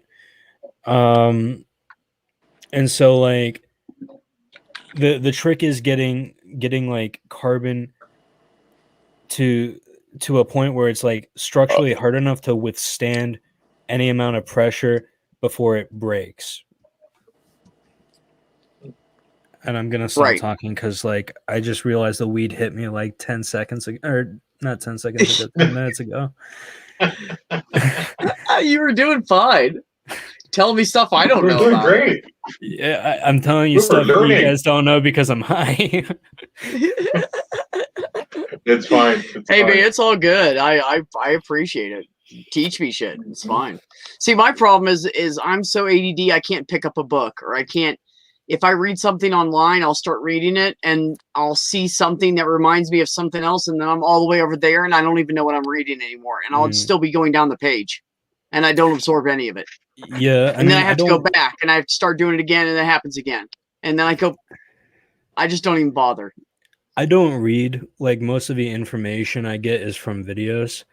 You know, because like I have a similar problem. I don't have like ADHD, but I don't like focusing on reading. It's really boring. So I just watch YouTube videos, and that's where I get most of my information. That's smart. But you know, I think the main problem, honestly, actually, I know the main problem that I really have is that nothing interests me enough to absorb it, or very few things do. And the few things that do interest me enough to absorb it is not something that I can go do work with for a living that without a degrees. And I'm never going to make it through college because I can't sit down and fucking read a book and do all that shit and study and do tests. And I'll just go to sleep. I sit down with any book, I just fall asleep. Doesn't matter what time of day it is. Doesn't matter. It doesn't matter. I'll just fall asleep. So, yeah, I have issues with that. I have that issue with books about like when I'm trying to learn something. That's why I have to go to audiobooks because I'm an audible, like it's very when I listen to something, it gets stuck to me, right? The same with videos and stuff like that. But when it comes to science fiction and stuff like that, I love reading. Like I get lost in reading as long as I'm interested in the subject, right? I got that. Yeah, I could do audiobooks. Oh, there you go, Von Rick. Thank you. And hello, and thanks for coming in. I could do audiobooks, but again, I have to be very interested in the subject to absorb it, you know. And I haven't found anything that I'm interested in and that's in an audiobook that isn't like you know, a book that you find on the shelf of the library. It's not going to be like they're not going to put good textbooks on they just don't do that. I wrote a technical manual. What about it, Jenny? I said I wrote a technical manual. Right.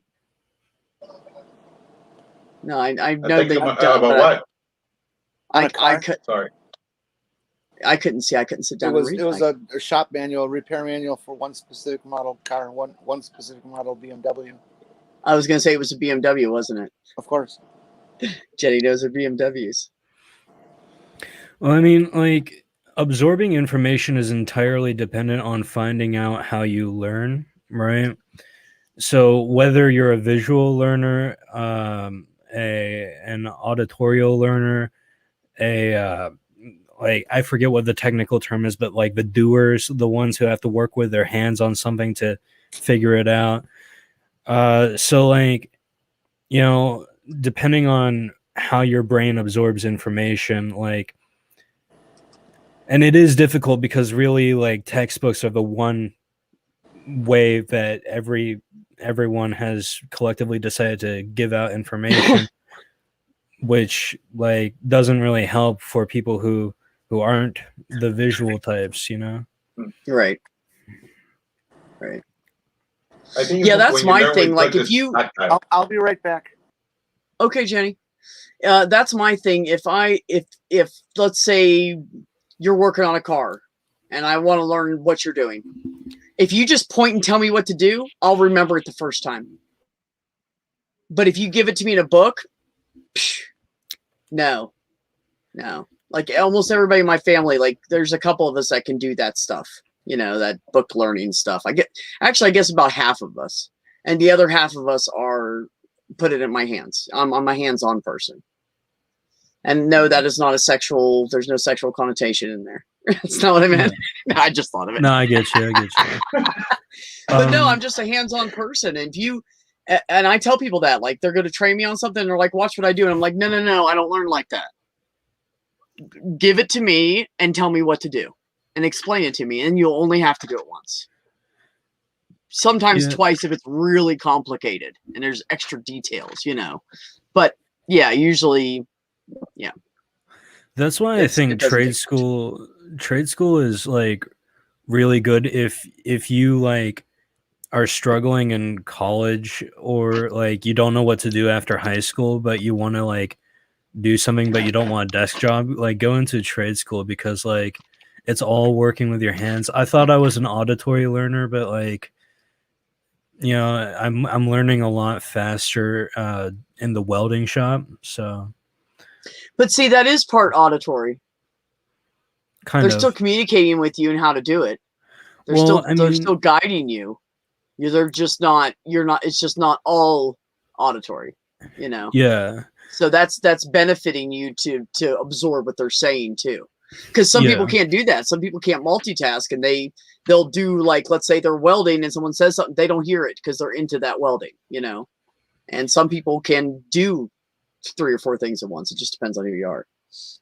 Welcome back, Jenny.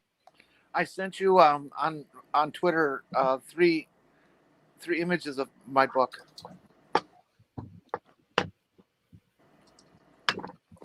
I got to bring it up. Hold on.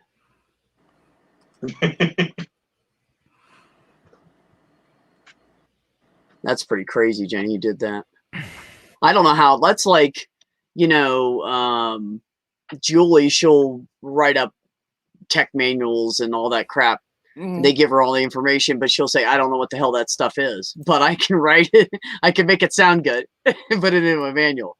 But I don't know how anybody does that. Like, really, that's pretty crazy. You can share the image. Yeah, I'm going to, as soon as I get it up here. I sent you the front of the book. Just one page out of the step-by-step how-to section, and one partial image of the electrical schematic for the car. Which that's crazy, Jenny. Because it didn't exist before that. Oh, really? Mm-hmm. Yeah, I'm not just an ugly face. No, Rachel, you don't know how to reply to emails either. You don't know how to call people. No, I'm just kidding. Yeah, that's pretty cool right there.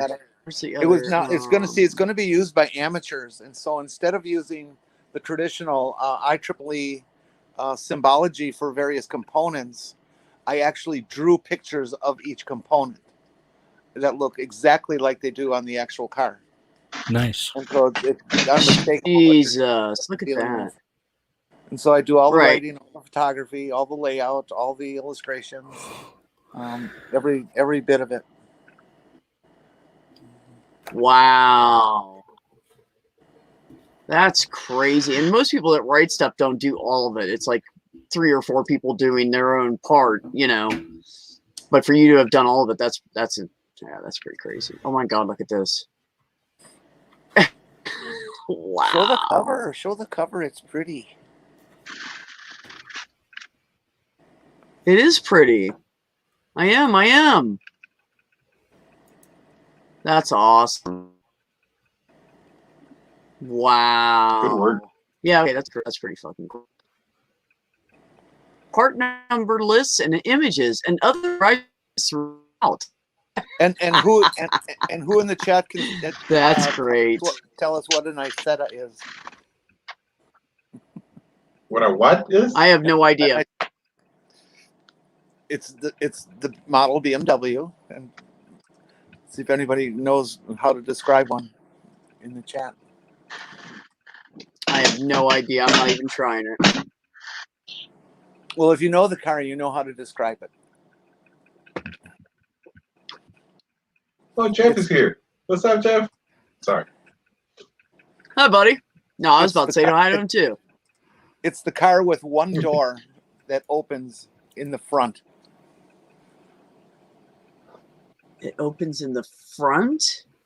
I don't know what you mean by What that. do you mean it opens on the front? Oh, you mean it has Like the suicide car doors? opens on the front? The whole front of the car is the door. Oh shit! Like your steering wheel? Wow. Yep. I'm gonna Steering wheel hold moves on. its door. I'm gonna have to look that car up. Hold on. We have to do this Yes, I now. need I to have see to that see now. what you mean. Oh shit! This is what you're talking about? This is I've seen these before. Here's a 58. Is that good enough Sure.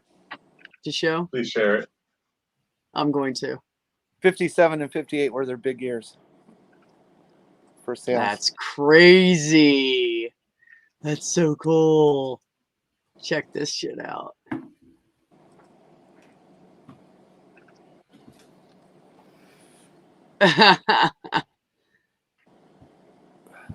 That's I see insane. that. Look at that. Does it I got can like tell- It's got one a wheel in the fucking back? soft Or top. two? It's I got can tell a you more soft than top you ever wanted moonroof. to know about the car. Anything you want to know, I can tell you. It's pretty insane. Is that like a 3-wheel car? No, people think they are because the two rear wheels in the rear are so close together. It appears from various angles that it's just one wheel, but it's two. Okay. That is just insane. Did that thing You know, have a I've sale- seen those. I've seen one of those in a movie. Oh, sure. That's Urkel, what I think I saw it too. that TV show Say- Urkel. Yeah. He had one on there. Oh gosh, I don't know what other movies they've been in, but they've been in a few. That's mega. I swear I saw one in like not a maybe not James Bond, but that genre of movie. Austin Powers. It's a 300. I think I seen one in Austin Powers. And it's 50 to 60 miles to the gallon. Really? But it's top speed is Damn, only the about 40, original 40 economy car. It's top speed though is only 40, 45 miles an hour, and if you have two people in it, it has trouble going up a hill.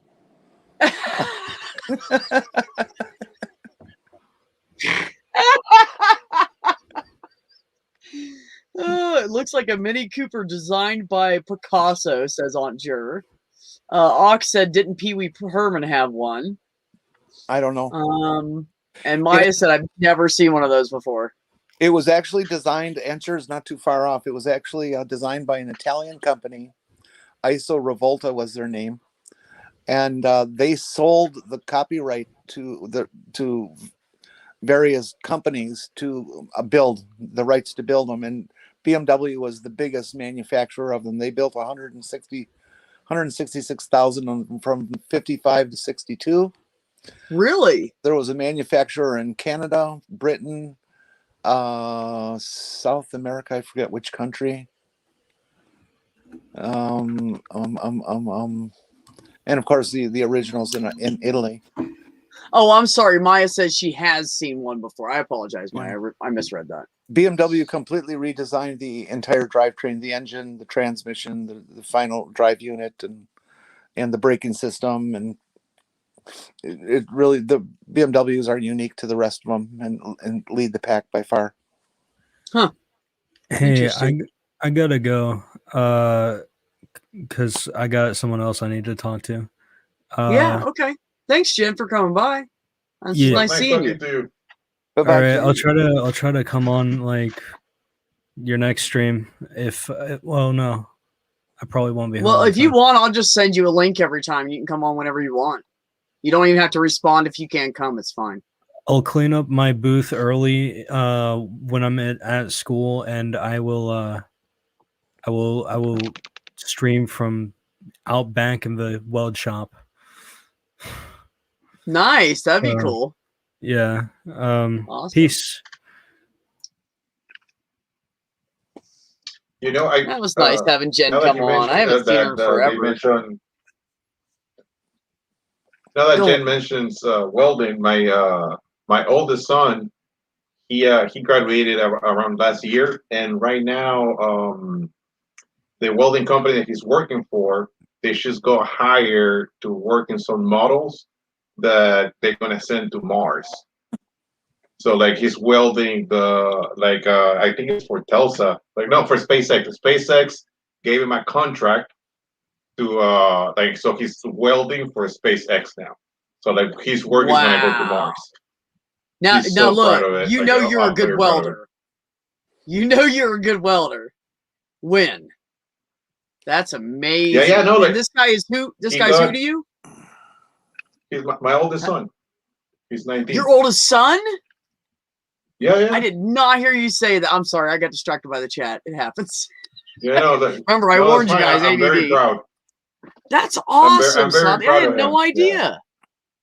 God, Yeah, good I'm for very you. proud Like of I was him just 'cause, proud like- of my kid for not being a dumbass and having his head on straight. And yours is working for SpaceX, Oh, you know? My, I'm my just gonna brother- get off the No, stream he's now and go working hide at- my head in shame. My brother used to work for a company that he would machine parts for the space shuttle. That's awesome. Fuck. Okay, that's it. Oh, Bye. he left. Like I'm done. Fuck this shit. I'm a fucking loser. No, he's a great kid. He's a great kid. That's good. Dude. I'm Yeah. really happy for you. Or him. Yeah, he actually got picked from his company. They picked like a team of welders, and he's pretty new there in the company. But like since he's really good at his job, they pick him to be in the team. Well, you claw me so hard, dude. I just had to Yes, pull your the claw out of my Microlino- arm. Microlino is made by, I believe it's a Swiss company. They kind of followed the lines of the Isetta, but there's no relationship to the Isetta whatsoever. They kind of use the appearance of it and the family kind of feel for it, but it's a completely unique design, the Microlina. And I'd buy one if I had the money. Heard. Santi, what if you could get any car you wanted, what would you buy? An F-150, 1950, A what? like a 150. One of those old 150s, like from the Oh. 1950, with like the little shape like an Yes. antique car. Side Like, steps. Yes. Yes. Mhm. Skinnier Yep, bed, yep, wheels yep. outside, big tough front end on them. yes. Got the curves on the hood. Right. Yeah, no, I know. Yep, I yep. I grew up in an If I go area there- where a lot of guys had Fords and Chevys, and they were all 50s Fords and Chevy. And of course, this is like 1980, 1975 to 80 kind of thing. Actually, my entire childhood, I used to see them all the time, and they'd be fixing them up. Wow, Jesus, hold still. Anyway, so they would fix them up, and they would like put them back to original. They'd make them the exact same paint color they were supposed to be. And some of the guys would do like like this one guy had a red, I think it was a Ford. Yeah, it was a red Ford. And he put handmade wooden slats on the back, above the back of it. And he did like all this beautiful. handmade wood shit on the out. I can't even remember everything but there's a bunch of wood on the outside of it. And across the side of the wood was wood burned in the little red wagon. And that's what he did. It was so cool looking though. It was badass, man. It had that bright, it was exact same colors as the little red wagon. It was red with white trim. Yeah, it was pretty cool. there's a few running around in my town because over here they do a race every year, and like your car has to be from like either the 40s or the 50s or something like that. It's all really old cars, but they're all like fixed either to original or how do you call those chop cars? Like when you use like when you chop like an old car and make it like a race car. There's like a Oh, name for it. when they are you talking about when they strip them down and they just keep like the body for like racing, or? I'm not sure. Yes. And like this is like for rat race or something like that. I forget the name of it. A rat But rod? it's pretty much like the same thing as the which one? Yes, Rat a rod? hot rod. It's like Okay. a hot rod. Oh, hot Like, yeah, rod. they Okay, do yeah. like they do like a hot rod race, and you see like super old cars, but like all pimped out. Like, Yeah, so yeah. you see a couple of those trucks down here. Like there's a lot of like antique cars in the neighborhood. Yeah. I Jenny, I love your old car. cars. Oh, sorry. I thought you were done. Go ahead. Jenny, your car. Go on. What would your dream car be? I would just modify the car that I have. Because you That's have a BMW, right? Yeah, it's a little 318, which is a 4-cylinder. Right. But there's this 3.2 liter engine that I'd love to put in it. That would make it way too fast. It would change it from the 135 horsepower that it is now to about 375. And so Wow. the car would easily do like a 0 to 60 in probably, I'm guessing like maybe 5 seconds, 6 seconds maybe. Right, because it's so light Yeah, and but compared then to you the also motor torque, right? then you also have to modify the brakes if you're going to do that, and Oh, of course. because you don't build brakes that can't stop fast. It's Yeah. Not the old cheap ones. You need nice well, that's ones. that's one of the big dangers of kids that modify their cars is that they modify the engines and make them fast as fuck, but they don't do anything about the brakes. That's a valid point. That's a valid point. They usually can't stop when they're supposed to. Yep. So It's not the speed that causes the accidents; it's the end of the line. If Yeah, I was I agree. required to buy a vehicle, I think I'd probably these days I'd buy a Subaru.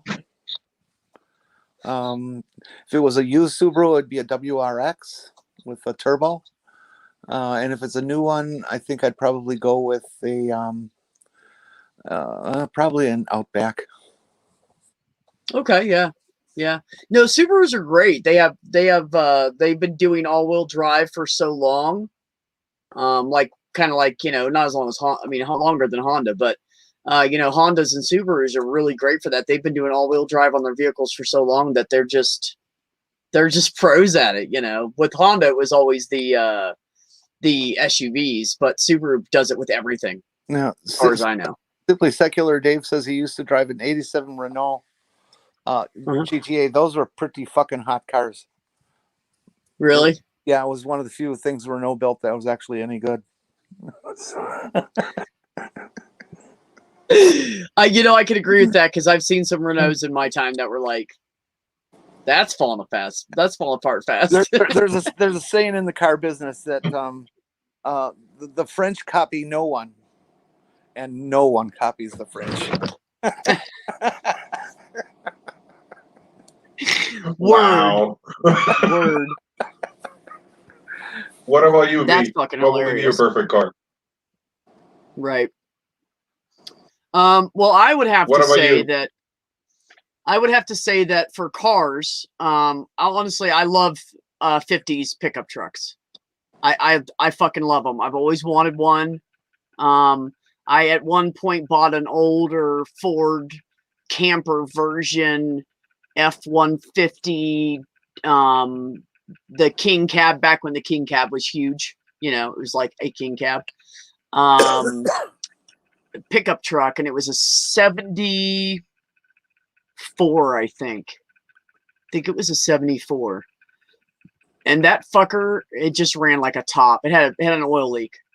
But let me ask this, Jenny, have you ever heard of a 1974 Ford that doesn't have an oil leak? No. Yeah, they all have oil No. leaks. So I had bought it, and I got the truck for $900, and not only was it a truck, but it had a camper, slide-in camper on it. So I took the camper off and I sold it to somebody for $500, and I only had to pay $400 for the truck. No, You was know. that the day when it was an original camper when they were made out of steel instead of aluminum? Yeah, it was one of the older campers. Yes, they were like, it was like one of the big tough old. Yeah. Had the legs that still worked, because it was older and made properly. And this guy I knew, he let us stay at his place for a couple weeks until we got our own place. And so I said, hey, dude, because he kept eyeballing it. And I was like, you want it? He was like, yeah, I kind of do. And I said, $500. He said, you're shitting me. I said, dude, you're fucking helping us out. You're paying rent. I don't care. You still don't have to let me live here, So I sold him to him for $500 and ended up paying $400 for the truck. The truck, of course, had the oil leak, had a little timing. Its timing was a little off. I was able to take care of that with some help from him because I only knew this much about it, We adjusted the carb. I adjusted the carb myself, and it was running nice and smooth, but it had that oil leak. So once a week, you had to put about a quart of oil in it, about 3/4 of a quart of oil in it every week, And I just said to the chick that I was dating at the time, I said, we need to watch this, this until we can afford to get this, because like all the seals and shit were blown is pretty much what I think it was. I don't know that much about it, but I was like, until I can afford to pay somebody to fix this, we got to be really careful with it.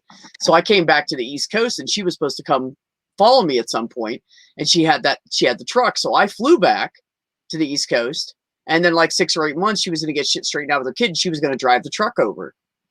Yeah, no, it took her a whole 2 weeks to forget. No, maybe it was 3 or 4 weeks, whatever. She forgot to put oil in it.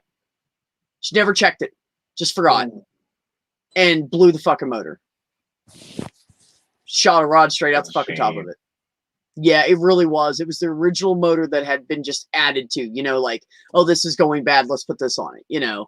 Let's redo the head gasket. Let's, stuff like that. But it was the fucking original motor. Everything was original on that truck. And she ran like a fucking top. I mean, she sucked gas. She got like 10 miles a gallon or something, but it was a vehicle, I went around painting houses in that vehicle. Mm-hmm. But anyway, so yeah, I do like the old, I'm sorry, I got segued. I totally did. I apologize.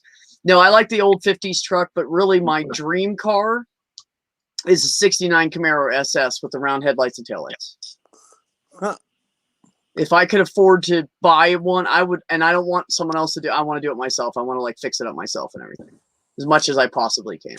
Well, you better get one now because they're getting awful expensive, even junk used. Oh no, they're way beyond what I can afford. I've never been able to afford one. I've looked at them for years and I've never been able to afford one. So it'll never happen. But that's okay. Maybe you can maybe you can accumulate the parts over time and build one almost from scratch. Well, it's not the parts that are the worst part. It's the damn body of the car. Yeah. That's what'll kill you. Yeah. It could be all junked out, but if the frame and shit's good and nothing else works on it, it's still like $20,000, like wow. I just could never afford it. You can buy enough reproduction parts to build a 39 Ford. You can buy new frames, you can buy new fenders, new doors, new roof, new hood, everything. How much would it cost you? Oh, I don't know. I would bet easy 50, 60,000. Okay, right. Okay, now we're right back to B can't afford it. Anyways, moving on. Randolph, What about you? What's your dream vehicle or vehicles if you want to pick two? I kind of like the Cadillac Escalade. I'm whatever the newest model is. I currently drive a Suburban, which I find to be a really great vehicle. And I love Chevys. The step up would be the Cadillac Escalade because it's just full of luxuries. But the Suburban's fitting pretty much all my needs, so I'm pretty happy with it. But yeah, if I had to pick one, that'd probably be it. Yeah, that's pretty much exactly the vehicle, Dave. Good job. Thank you for torturing me with that. I appreciate it. Anyways, so what about like a racy car, Randall? Oh, a racy car? You don't have any, like, if I was single and 60 and my dick's limp, I would buy this?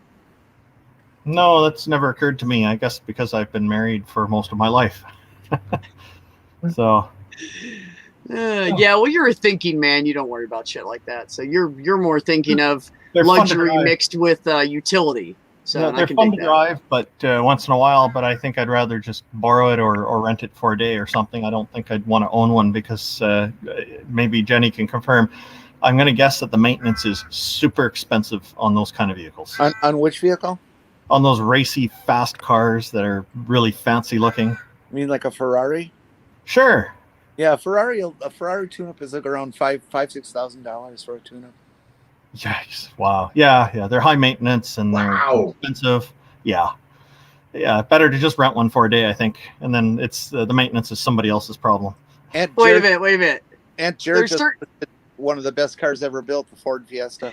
Yeah. I've heard There's- that before. My dad's a big Ford fan. So he Oh my teases me God, about Jerry, driving you're a great. Suburban because it's Chevy. Randy says a 71 Chrysler New Yorker was his favorite. Actually, if it was a racing Um, car, even though it's not the fastest, I'd go for a DeLorean because that would turn people's heads. Here, Ox is talking about. You want to talk about economy vehicles? This fucker right here, this shit that gets no gas mileage. This is one of the vehicles that, as you're pushing down the gas pedal to speed up, you can just watch the gas gauge start moving down. Yeah, that's one of This those. is one that's measured in gallons per Hey, mile. B, I'm just about to put Wait a my minute, last wait a minute, Randolph. Jenny, Go say ahead. that again. This is one of the vehicles that's not measured in miles per gallon, but gallons per mile.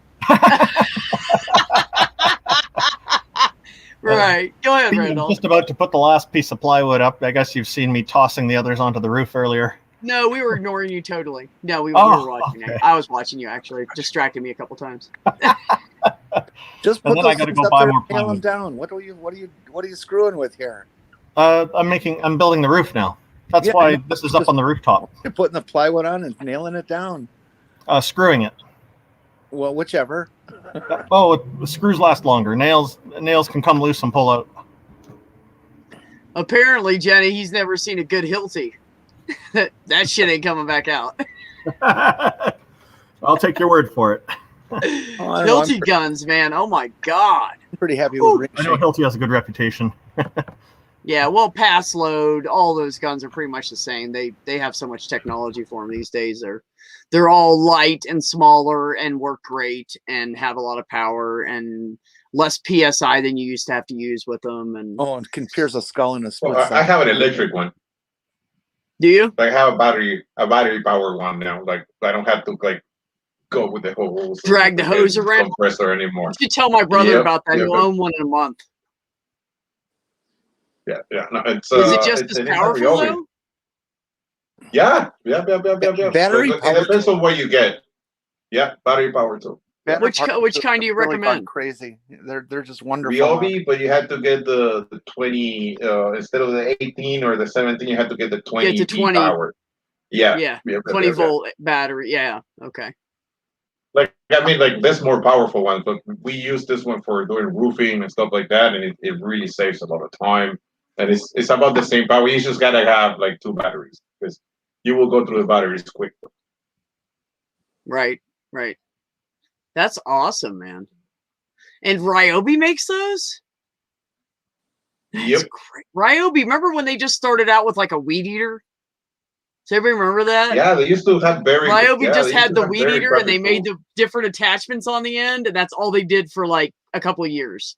And then all of a sudden they started making drills, and then they started making saws, and now here we are. You can find anything Ryobi now. Like, you can even. Yeah. I think they even had like the little like John Deere's. There's Ryobi ones now. Yeah, I think like the ride-on Mhm. tractors, yeah, or Yep, lawnmowers, yep. right? Yeah, they're expanding. If I was going to fast. buy power tools, battery power tools today, I'd buy Milwaukee.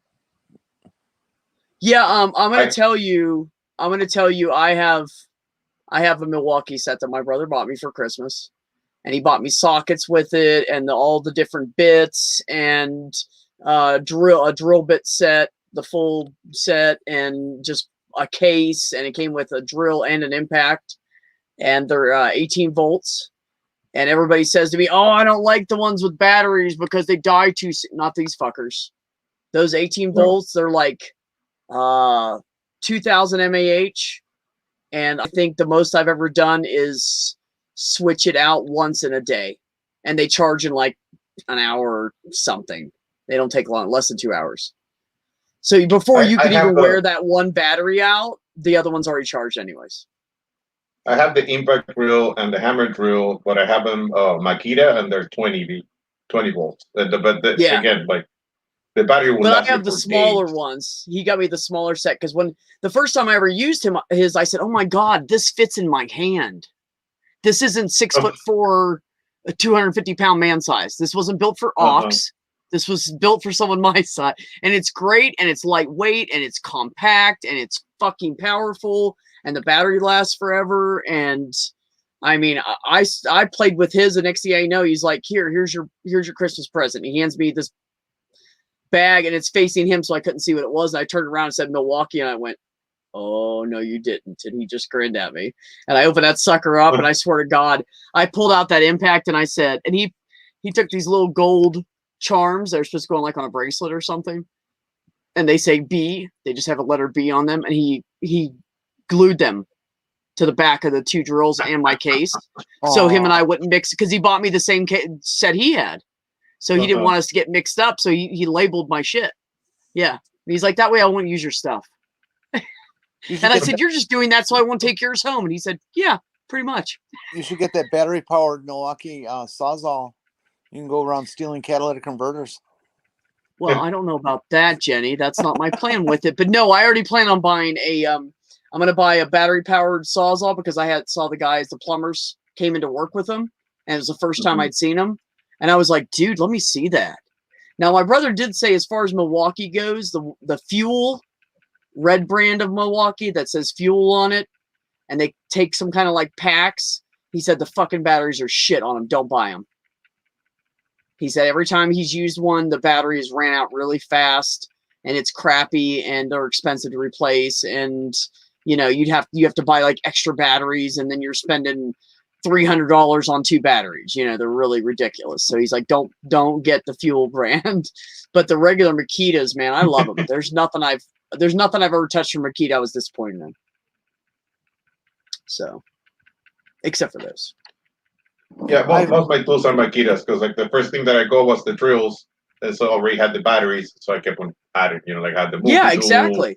I have the saw and everything. Yeah. Yeah, and the 20 volts, those are 4,000 mAh, right? I believe so. I don't know. Yeah, they're 3,000 or 4,000 mAh. Those are great. Yeah, they'll last a long time, and they're powerful. Yeah, I mean that impact's already powerful enough. Yeah, I The never shit had I an do issue. with it, the shit I do with that little impact, and it doesn't. And I've had drills that I've done stuff with, and I've been like, "Uh-oh, smell that going out." You know, you smell it when it starts going bad. These, I don't. There's no smell off of them, even when I'm like, I put some lag bolts through a 2x4, through stucco, through the wall into the other 2x4s with that gun, and the battery was dying, and it was still putting it in. I have a Makita. And they were like lag bolts.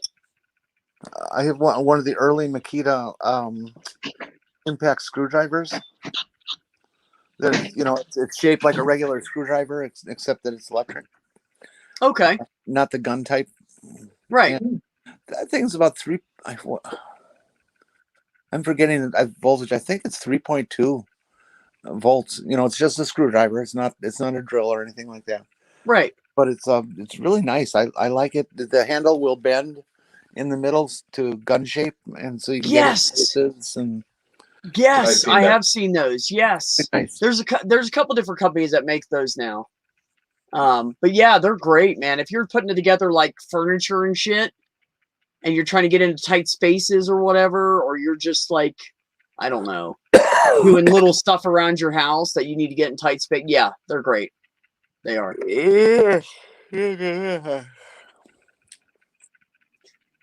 Ox said, I tried to touch a Makita, but she slapped me and said money before honey. Fucking Ox. Oh. Yeah, no, I agree with you, Ox. I am really a truck / motorcycle person. And eventually here I actually want to get like go like older style with the bike without any kind of fancy electrical shit on it, just the bare basics that I could do, because I don't like dealing with all that shit. And if it's not a bunch of electrical stuff besides just running the motor and lights and stuff, then I can actually do it. I can actually work on it myself.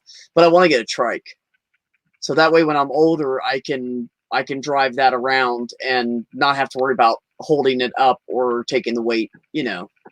So I want to buy it and get it for like retirement ride. That's what I'd like to do. I love motorcycles, but just to look at them, I can't ride them. Like I'm terrified Really? of Oh, I like, love 'em. being in a motorcycle. Yeah, and my dad has a Harley Sports, I think. Oh, it's a Sportster. what's it called? It's Sportsters. Yes, yes. And then my brother has an Ace Honda Shadow A750. They all ride together and stuff like that. I love to watch them. I follow them in the truck and stuff like that. But I'm terrified to ride one. Really? Like I just could not do it. Yeah. You know, I'm going to tell you Like, something. it's one of those things that you have to get in younger. You know. You know, Go ahead. I don't agree with that. The first time I ever rode, and I'm gonna hold on. You'll understand what I'm saying in a second. The first time I ever rode a motorcycle, Okay. not a dirt bike or ATV, but a street bike. I was 38, and honestly, I was scared to death. The first dozen times. Even after I got through motorcycle safety school, I was scared to death the first dozen times I took that fucking thing out. It scared me. It did. But I wanted so badly to ride it, and I knew that I had that passion that I was like, fuck it, I'm going to do it anyways. So I started out with taking it down through like neighborhoods where it was like 15, 25 miles per hour. There was lots of stops, so I could get used to starting and stopping it, you know, because that's where people get in the most trouble. So I really like played with it and I practiced with it. And because when you get on in a street bike on pavement versus something in dirt, it's two different worlds. They don't feel anything alike. It's a whole different thing. So I thought, well, I've rode ATVs and shit before, and then I got on a motorcycle and I was like, nah, dude, this is not the same. Fucking street bike is not the same thing. So yeah, I think being scared at first is healthy. I think it keeps you from fucking killing yourself. But you know, I bought a good helmet. I bought riding boots with the metal shaft in it, and all the I had a high level armored. The only thing I didn't do anything with was my legs, and I had like thick work jeans, and I usually wore those when I was riding. But I had the heavy leather, the armored jacket, and I was really careful. And I got to the point where, unless I was in it, now it still made me nervous in a city because you can't trust anybody. But I didn't ride a lot in the city, except to I'd ride it to work. So I'd be going through the city for like 10 minutes, or something. But I lived out in the country, so it was fine. Man, I'm telling you, nothing wakes you up in the morning. You leave your house at like 6 a.m. and the sun's just coming up and there's fog and haze everywhere, over top of the fields, and there's cows and that crispness in the air, and you're driving and the air in your face, and you get to work and you're just like, oh, I'm ready for this day. Like, you just feel good, man. It just pumps you up for your whole fucking day. It's just, and then you go to drive home and you're just enjoying the ride home, and you're going opposite. Well, for me, I was going opposite of the traffic most of the time, So it was great, dude. I fucking love riding. And I'm not going to say that there hasn't, there's still times that I get a little lump in my throat when I'm riding because something happens, but you just have to watch. You have to be aware of your environment all times and make sure people see you, and don't wear black stuff at night. I've done that before. It's really fucking stupid. Don't do that. As long as you take safety precautions, it's fine. Santi, if you're afraid of motorcycles, Yes. don't ride one. Thank you. I just gotta help that's my you. policy. I've been riding bikes since '74, and I recently, not recently, it was almost 10 years now. I kind of lost my sense of balance and my ability to react quickly to a balance issue, and so I developed a fear, and I decided to respect the fear, and I gave up bikes. Okay. And so if you have a fear of bikes, There's no reason to challenge it if you don't want to. There's just not. I mean, if it's like a deep seated fear, yeah, don't do it. I mean, if it's Bikes if are it's just that starter fear, extremely then maybe dangerous. you want to try it. Is what I meant. If you're not wearing full gear at any speed, you're going to come away badly damaged if you dump and slide. Yeah. And you know, the heavy jeans are not going to last more than 5 seconds. Nope, they won't. There's a reason in the emergency why they call them Honda sides. Yeah. Like, Yeah, no, I would not I would recommend have to- anybody just wearing heavy jeans. I mean, heavy jeans are, you know, if you roll a little bit, they'll last a little longer. But she's right. If you slide, they're just shred. They will shred. It's true. Pavement is way too rough for that. Yeah, pavement's way too rough to be followed on it. Like that's the whole thing. Like I said, I love motorcycles and stuff like that. My dad has just like Jenny. He's been riding since he was a little kid. Like Right. since the 70s and stuff like that. And he's and still, you know, like he still gets scares on the road, but not because of him, because he takes safety.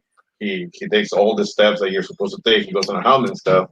But every other day, somebody almost hits him with a car. Yep. Because they just don't see him. You know, like Yep. it's every other day you have like a 16-year-old joining the you know, the driving nation or whatever you want to call it, and they don't have the experience that most people have to be checking for motorcycles and stuff like that. You No, know, and I absolutely agree with you. But you know, in my case, I've always lived in a small town. I refuse to live around big cities. I always live like 30, 45 minutes away from the big cities. So I always have plenty of room to ride and I don't have to worry about it. Now, would I suggest like driving downtown all day on a motorcycle? Fuck no. Somebody's going to kill you.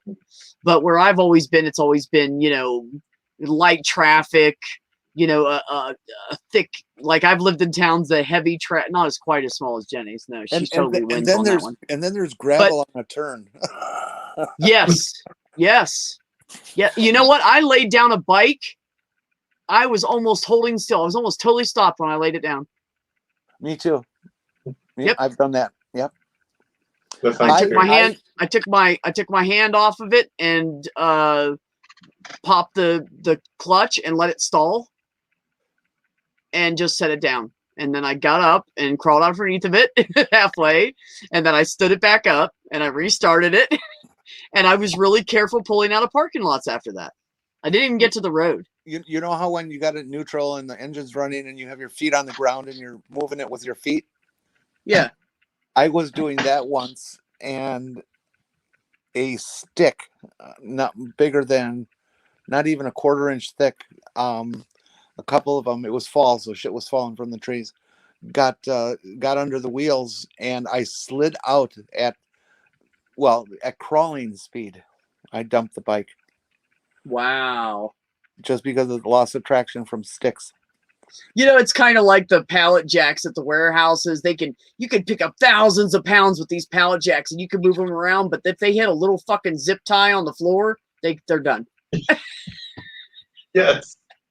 You hit a zip tie, you're not moving that bitch. But Yep. by God, Yep. it'll pick up that 5,000 pound pallet. God, is that frustrating? Oh, I hate that. I fucking hate that shit. Those I drove. Those When I Those are worked in a fun. warehouse, when I worked in a smaller warehouse, and my boss would be like, "Hey, move these pallets around." First of all, I'd be like, "Who's got the forklift?" And second of all, if I couldn't get the forklift, I would go sweep the floor first. And he's like, "What are you doing?" I'm like, "Getting all the shit out of the way so I can move this fucking thing." There's little rocks and, you know, things on the floor. I'm going to get this 2 feet. It's just going to stop me. I'm never going to move this pallet. It's too heavy. And he just looked at me and said, "Okay." And he walked away. And so I swept the floor real quick, you know, and I moved everything fine. That shit pisses me off. Like you're going good and all of a sudden, boom, Oh, what it's so annoying. the hell did I hit? A penny? Son of a bitch. No, and it feels like you hit like a freaking wall or something too. Yeah, Like, it it feels like doesn't it feel ran like into a something. You're like, penny. oh my God, what did I break? No, it's a penny. It's a penny on the floor. Or a zip tie. It's or a a shirt. plastic bread tab. Yeah. You know, off the bread bags, the little plastic square. It was one of Yeah. those. Yeah. Oh, Hit that yeah. little tiny lump. What? I got to take off. Oh, okay. Well, thanks for coming, Jenny. I love the car Hey, talk Jenny. with you. We'll have to do that again sometime. Gotcha. Take care, All right. Santi. Love you, sweetheart. Stay off a Bye. bike. Nice talking to you, Jenny. Yeah, stay off a bike, Santi. Bye-bye. Don't- I will. Bye. You know what you You know, should like- consider though? You should consider ATVs. Because they're What's an four-wheeler, ATV? you know, you can go off in the woods by yourself. There'll be nobody around you. You can control how fast you're going. They're, as long as you don't get crazy, they're really hard to tip over. Like, that's why they designed them like that. That's why three-wheelers are illegal. Because they would just flip and kill people, snap their necks, Oof. just laying around on top of them. That's what happened all the time. People had broken was- arms, broken legs, broken feet, ankles. Three-wheelers were bad. Do you remember those, Santi? That sounds like fun. I remember I seen it in movies. Like, Oh yeah, we used to ride them. I I was in that generation of the, you know, drink out of the hose, eat the lead paint, ride the three-wheeler. Yeah, no seat belts. Yeah, I feel you. I feel you. Like I grew up in South America, so I remember those things. And yes, actually, Dave, you're 100% right. If you hit something just right and you're on a forklift, it can spit it and it can be it will be dangerous. Pieces of metal and stuff. It's kind of People like don't the break it guy down. with the bottle cap and he does this and it flies all the way across the fucking room and hits somebody in the eye. Yeah. It's like that, but dangerous. Yeah, it's true. Yeah, don't hit the I brakes was and thinking turn of in a getting a three-wheeler. dirt That bike. is absolutely correct, Dave. That I is was thinking of absolutely- getting a dirt bike to kind of like learn how to ride because now that I live in a smaller town, a lot of people have. How you Into doing the- out there? He said, "Eat the lead-filled paint." That explains so much. know. Oh, that's why I hang out with people like Randolph now. I looked up to him because I done lost my brain. I ate too much lead paint, drank that fucking iron-filled water out of the hose. We ate vegetables right out of the goddamn garden. To wipe the dirt off. Yeah. Yep. I did Actually, all that's that. not true. My nephrologist told me that because I grew up out in the country, that I had a stronger constitution, healthier, stronger body in general, because I didn't eat junk food growing up, and that's why I lived through so many crazy things and walk away. Like the kidney thing, he was like, "Yeah, the fact that you have no complications left is fucking amazing, and I'd like to put you in my book." I mean, literally, like. And I was like, "What do you mean? Why is that so amazing? I don't understand." And he said, "Well, people that lose a kidney in the way you did, the way it died and became septic and blah blah blah." He's like, they always have some other organ that has an issue. You know, like the stomach will be fucked up. You know, and they have to It'd be like repair a chain that, reaction. or the liver gets fucked up because it's a kidney on the side of the liver's on, you know, and it gets an infection, and then you got fucking organ transplants and shit. But I got nothing. And he swears it's because, I think it's mostly genetics, but he swears it's because how we were raised. Because he like sat down with me and had a big conversation. How were you raised? And I was like, what? Just take my staples out, dude. What are we talking about here? He's like, no, I want to know. Because he's really curious, and he was doing a comparison, city kid, country kid, and how they are by the time they're like, you know, as they get older, how their health is. You know, kids that eat junk No, food in that's pretty McDonald's much it. versus kids that mom makes homemade food every day, kind of thing. You grew up in homemade meals and organic shit and surviving a lot of like a lot Yeah, but of we like didn't call it bacteria and stuff like that when you're young. organic back then. It was just It was homegrown. just food. Yeah. We just grew our own. It was, of course, it was organic. We didn't put pesticides on our shit. And yeah, sometimes we'd find like a bug in something, and we'd go, "Oh, bug." Protein. You know, throw it at the cat. Cat will fucking eat it. You know, something. The dog will eat it. Throw it on the floor with the piece of tomato you pulled it, you know, that it's inside of. You know, we eat apples with worms in them. You eat and be like, "Oh shit," puh, you know, spit it out and keep going. We didn't worry about that shit. It was all natural. Nothing was gonna kill us. We knew it. My dad used to tell a joke about the apples. What's the worst thing other than finding a worm in an apple? Find an apple and a worm. No. Finding half a worm in an apple. 'Cause you already ate that. Yeah, that's an old joke from God years ago. Yeah, That's great. really old, really old. Finding Translate, half a one in translate. the apple, right? Yeah. That's like what's worse than finding a maggot in a steak? Finding half a maggot in a steak, right? Yes. Yes. Yes. Ox. I don't know if I've told you this before, but I used to have a Yamaha Virago.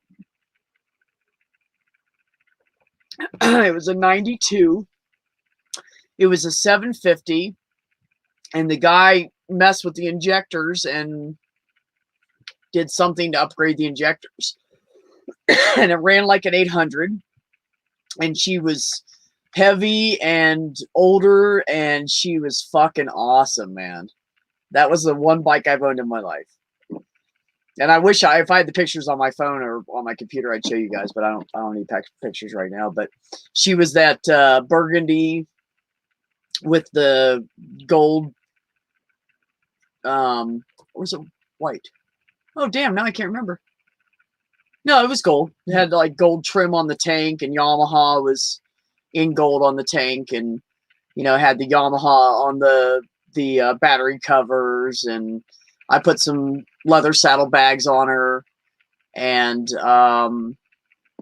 what else did I do? I didn't do much to her, honestly.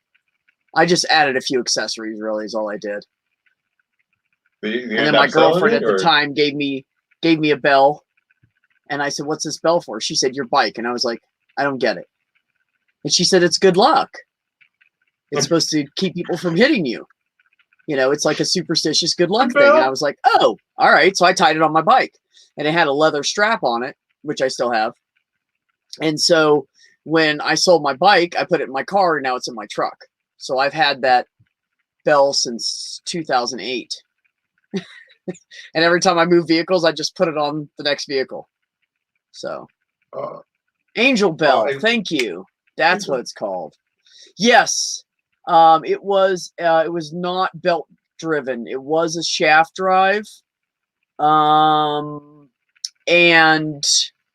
what else was special about that bike? So I bought it from this lady. Her husband died, and it was his bike. And he was kind of a big dude, and she was like 6 foot tall and weighed like 230 or 240 or something. And they get on that bike together and ride around. And that bike pulled both of them. So they just jacked up the shocks, so she didn't sink down on the tire, and he'd drive around on it all the time, and he loved that bike. She said he'd drive it in blizzards. He didn't want nothing. He wanted that bike. He wanted to ride that bike all the time. He rode it all year. She said until there was solid ice on the road where he would have died, all he rode was that bike. So she let me make payments, and when I went to make the last payment, every time I went over to make a payment, I'd clean it, wipe it down, shine up the chrome. Okay, I'll be back in 2 weeks, bring you some more money. So I did that 4 times, and I had it paid off, and she gave me a really ridiculously low price on it. I want to say, oh my God, how much did she sell me that to me for? I think it was like $1,200. I don't know. It was like half. She had some guys come look at it, and she was like, "No, I don't want to sell it to you. No, I think you're going to chop it up. No, I think you're probably going to wreck it. I want somebody that's going to like love it the way he did." So I went to meet her, and she's like, "Come on, I'll show you the bike." And we go out the back door, and it's sitting beside her house, And I went, oh man, she's beautiful.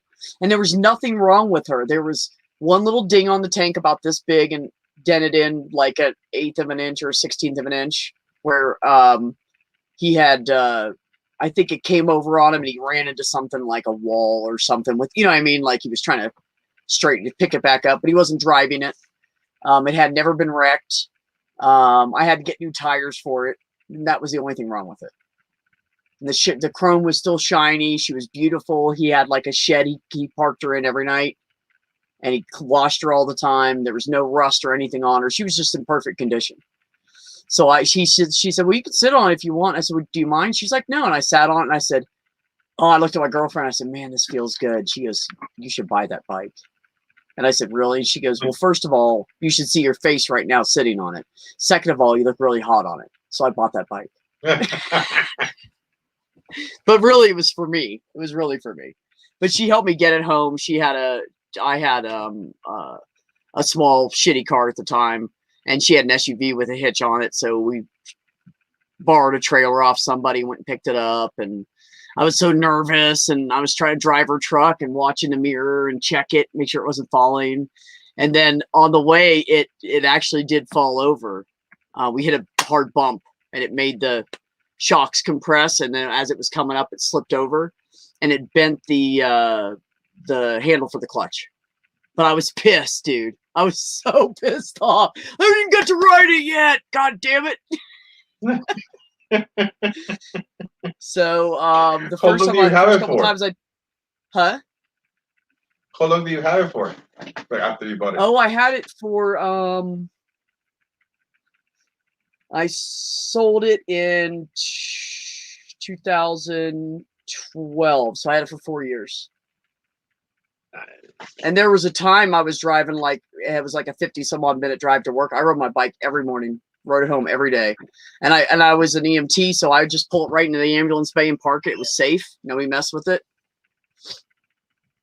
And I always did that kind of like coast into the bay and then crank it one time when I get in. And then I hit the brakes and shut it off. And they could look at me like, God damn it. You're one of those assholes. And I was like, yes, I am. Because that's the other thing he did. He took the pipes off and he put Cobra pipes on. So it wasn't that annoying Harley pop, but it was loud. It had a nice loud sound to it. It was a brand new set of pipes he had put on it. That's the other thing he did. So when you did that, you popped it. It sounded good. It wasn't like, see, Harleys do that high pitched pop thing, pat, pat, pat, pat, pat, and that's just fucking irritating, man. Nobody wants to hear that going by their house. Don't ride in neighborhoods with those things. Keep them on the fucking highway. The person riding it. Huh? Yeah, and they think Only it's the all person riding badass. wants And to I'm do it. like, dude, fucking stop, dude. It's like a neighborhood. I'm like laying out in my lawn in a lawn chair with like a fucking mojito, you know? I don't want, just leave me the fuck alone. So Oh, my dad I just don't my like dad it. But I cranks that like a thing little all bit of the time. sound to them for safety's sake. And that's why the guy originally did it. Because a couple people almost hit him. And they were like, dude, I didn't even know you were there. I didn't hear you. And he was like, I'm fixing that shit. So he put some brand, and he put those Cobra pipes on only like a few months before he died. He just laid down in bed one day to take a nap, and he had a heart attack and died. So she was just devastated. They were like together forever, you know. So, but that's how I bought it, because she said, I see that look in your eye. And I said, what look? She said, the look my husband had, it's yours. And she took like $1,000 off the price. Wow. That's awesome. Sweet. Awesome. 4 easy payments. That's awesome. I sold it for a little cheaper because right before I sold it, the seals blew out of the carb. And anybody that knows bikes, and as a matter of fact, Ox should know this. Yamaha Viragos, you don't just pull it out. You have to disassemble the bike to remove the motor to do that. So they want to charge a lot of money to fucking do that, because they have to pull the motor. And then when they're putting it back in, they have to be extra, extra fucking careful, because if they put it in too hard and bump something, it's trash. They have to pull it back out. So, because they'll ruin, I think it's like a a lot of carb or work. something on it. They'll ruin it if they put it in wrong. They have to be like super careful when they set it back in. It's built like tight, really tight. So I just couldn't afford it. I couldn't do it. So I sold it to this kid that had stars in his eyes and almost started petting her and licking her like I did. And I said, this is perfect. You know, this is perfect. She said, either keep it. She said, I just promise you one thing. And I said, what? When I went to buy it, she said, either keep it in your family or give it to someone who loves it the way you do. And that's what I did. I said, the first kid that came to me, he was like 31, 29, somewhere in there. And his first bike ever was a Yamaha Virago that same year. And he had it for, his dad gave it to him when he was like 16, and he had it for a couple years, and then he wanted a hot rod and he sold it. And he said, I've kicked myself in the ass since because I've not been able to find that bike. And he said, and this one is almost exactly the same, except for the Cobra pipes. And so he was just like, oh my God, can I start it? And I was like, fucking start it up. And he cranked it because, you know, it had a nice electric start. He cranked it over, and it had the original, everything had the original electric start on it. Everything was original. He had to replace a mirror because when someone almost hit him one time, it broke the mirror. So it had one brand new mirror on it. So that's the other thing I did. I put 2 brand new mirrors on it so they matched perfectly. But yeah, he was drooling. So I sold it to him for like $850. That's all he could afford. And then I wrote on the title that I sold it to him for 20. So you'd have to pay a bunch of fucking taxes. Oh, that's what we used to do. Like all of us, like good old boy folks, country folks, you know, we're all like, dude, give thee this much cash. And now you bought this $10,000 car for $50. We do it all the time. No, And most of the places don't even question it, and they just notarize it. You're done. Yeah, my truck, the guy that just the one that I just bought, like my uncle, he just put gift on it. So You just what? He put gift instead of putting like Gift? a prize, like gift. Oh, nice. Just See? accepted it. There you go. Yeah. No taxes. Yeah. I didn't have to pay anything. Well, I've any been in taxes some for it. states that you have to have more paperwork or something like that if it's a gift. So we always put like a ridiculously low amount, you know. And then they look at it and they're like, I don't know. $50. I'm like, well, it's missing the motor. So $50 is a good deal. And they're like, oh, okay. Like, I'll just say shit like that. I just make stuff up. Well, it has no tires on it and the bed's rusted out. You know, so I sold it to him for $100. Gotcha. So anyways, they don't know, you know, if it's an older vehicle, they don't know what condition it's in. If it's something newer, they're going to go, this is bullshit. But if it's older, you can get away with it all day. So, yeah. It's, oh my just God, the it's frame. 920. What's that? Like you can tell, it's just the frame. Yeah, like it's like that. I'm paying. Yeah, for the yeah. It's plastic just part. That's it. the seats are blown out. It was in a fire. He just wants it for parts. I don't know. Make something up. You're gonna set of train horns and you're gonna mount on the 1100 as a built-in air compressor should work. Oh my God, Ox! You're gonna train horn people from a motorcycle? I fucking love you right now. Oh, now you're back, Rachel. Uh-huh. Found the phone charger, huh? Huh? I don't know how to reply to emails. I think that means I might have an email from Rachel. Oh, you did write me back. Oh, man, I suck. I thought I wrote you back. Give me a little bit. I'll get you. It's 9:20 Yes, it where has you're been a at? long Over here life. it's 11:20. I've been known to go 3 hours multiple times, though, so that's not... We always just have good conversations, so why stop it? Do you go to the bar and hang out for an hour and then leave? No. And it's the same thing. We're just doing it virtually or internetly.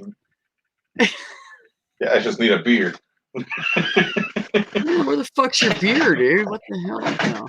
You know, it's funny because my day was so rough at work. I was like, that's it. I'm going to go home and get drunk. I got home and I was like, man, Corona sounds so good right now. Or maybe a Coke with some Fireball in it. And I made a pot of coffee and sat down. I never drank. I'm such an alcoholic. I need to go to AA, man. It's bad. Nah, It's bad. This is how bad my alcoholism is. Watch this. show me. So I have this, right? And I have half a bottle of Fireball up there.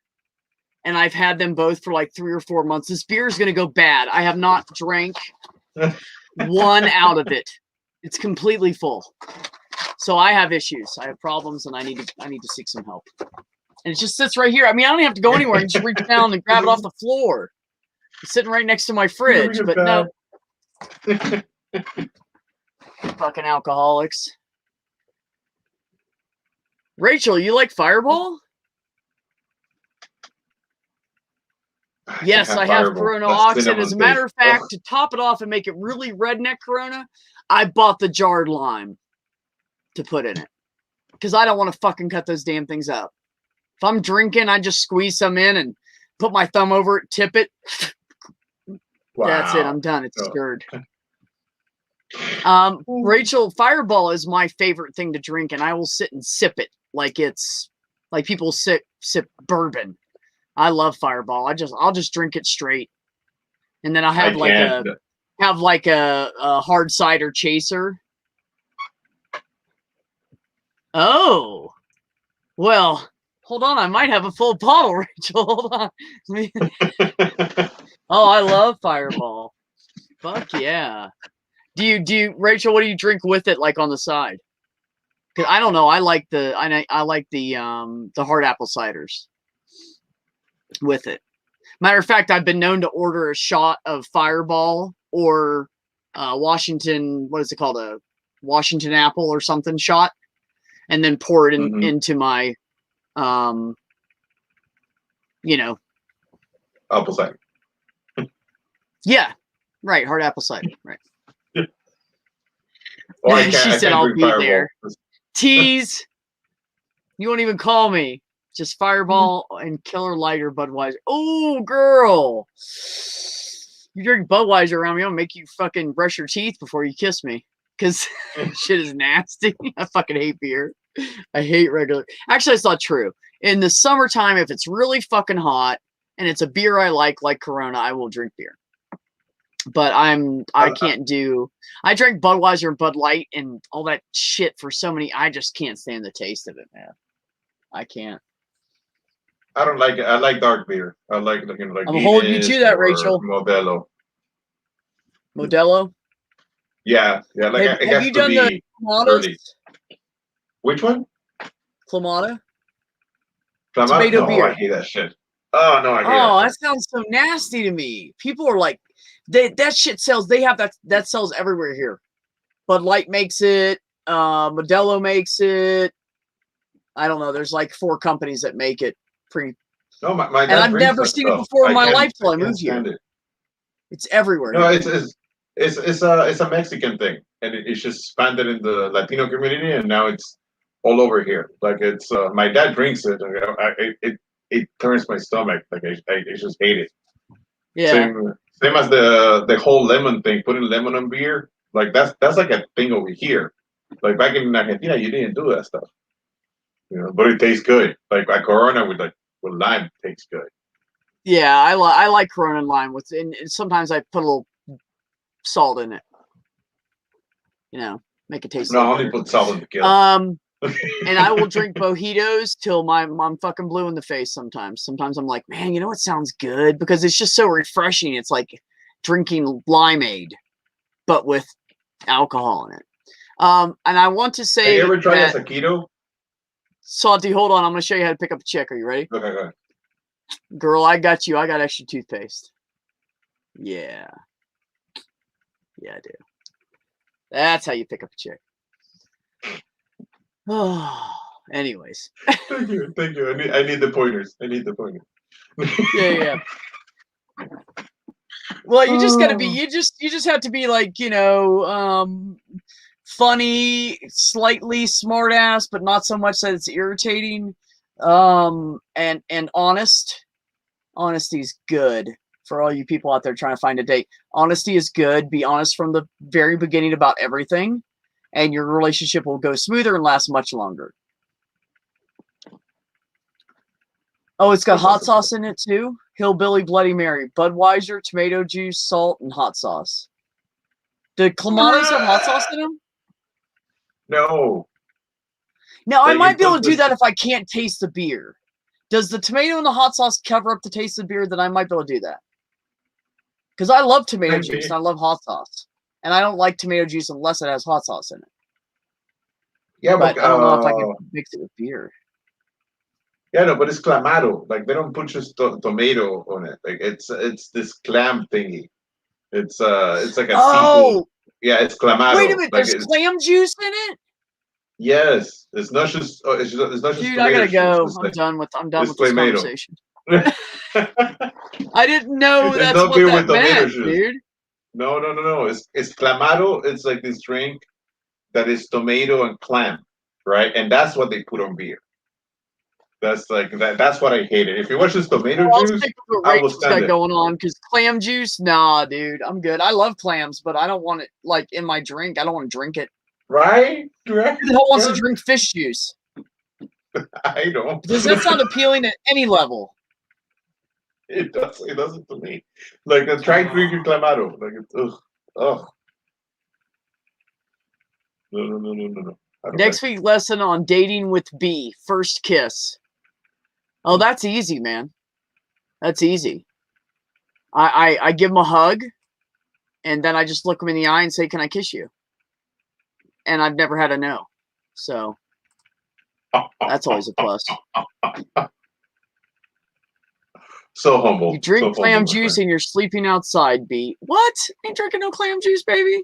And why are you saying I'm sleeping outside? What you talking about? I got a bed right here.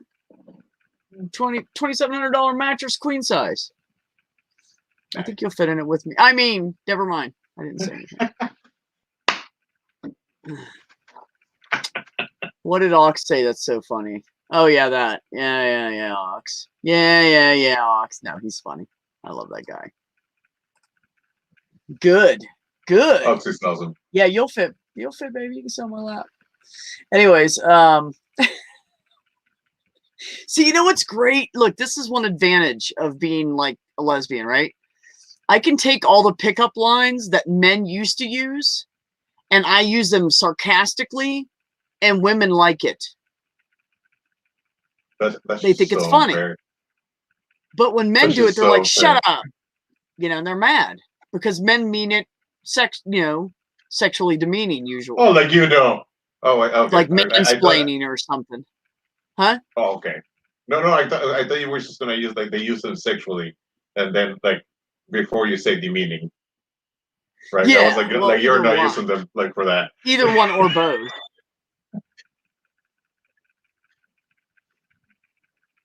Oh, Dave, I don't have to get a Pickup smaller lines. mattress to snuggle more. I have 2 cats that take up a quarter of the bed. Don't tell Rachel. No, I'm kidding.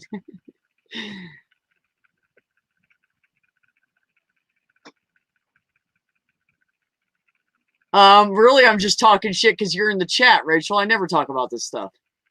She said, "Look, Sadia, how many women you using these lines on currently, B?"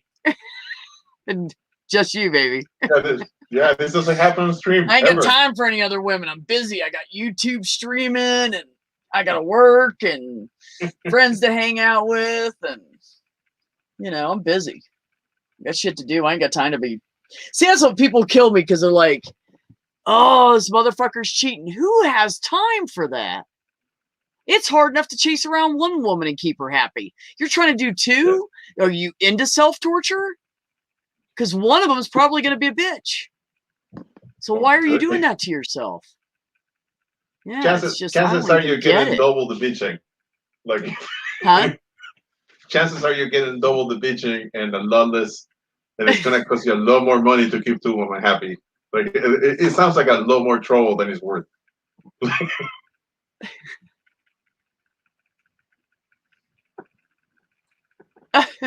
I did not say any of that. I don't have cats or lines. What do you mean lines? Pickup lines? Or jokes or looks, but I have tequila and Fireball. Fuck off, Dave. I got jokes. Looks and stuff I don't know about. But I have cats and jokes, god damn it. So you back off, you little short fucker. Actually, I think he's like 5'10" or something, but he looks short in his videos. So what we see on here is all that matters. Everything is real. It's right here. Right here. And by the way, you guys, the industrial farm I used to work at, I used to take pictures all the time.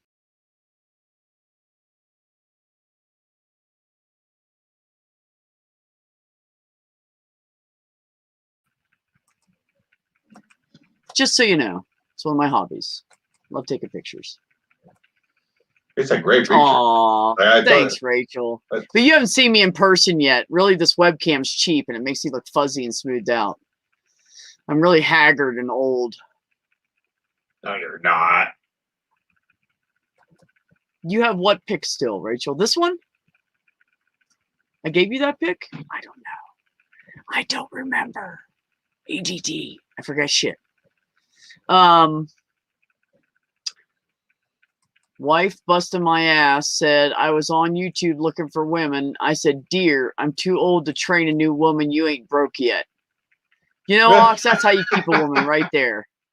That's how you keep a woman in your life. Shit, saying smooth shit like that, buddy. You ain't broke yet. You ought to be glad she puts up with your ass. Let's just be honest here. Let's call a ace of spades an ace of spades.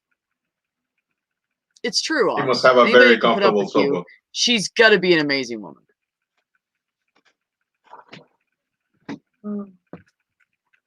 It was a fireball night.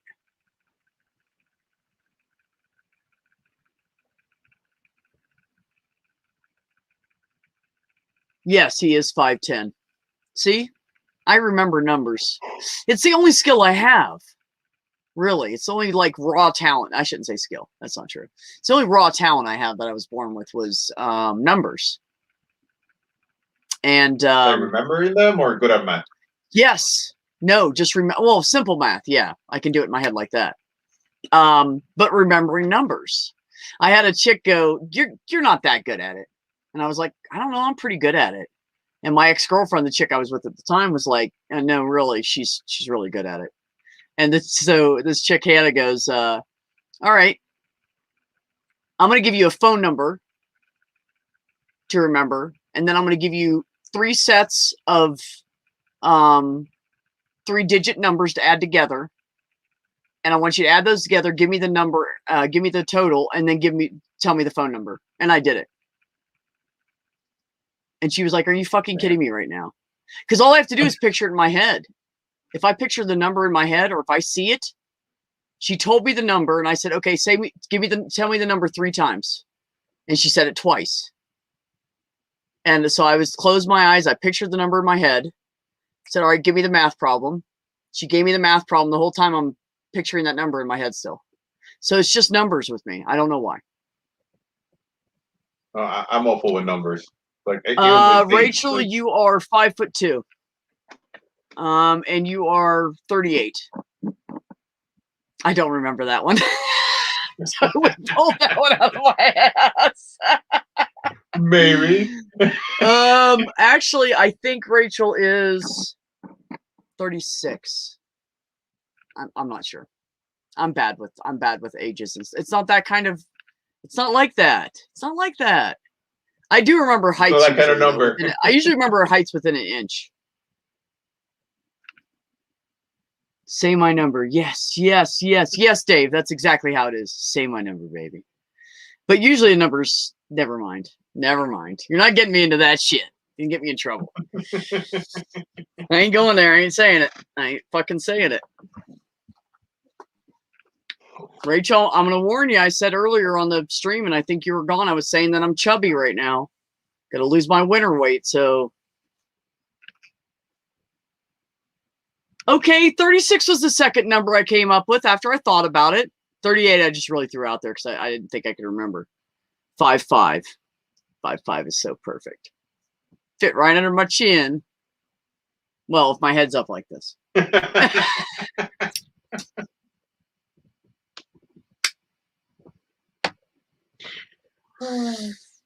36. Why in the world would a 36-year-old want me, Santi? I don't even know.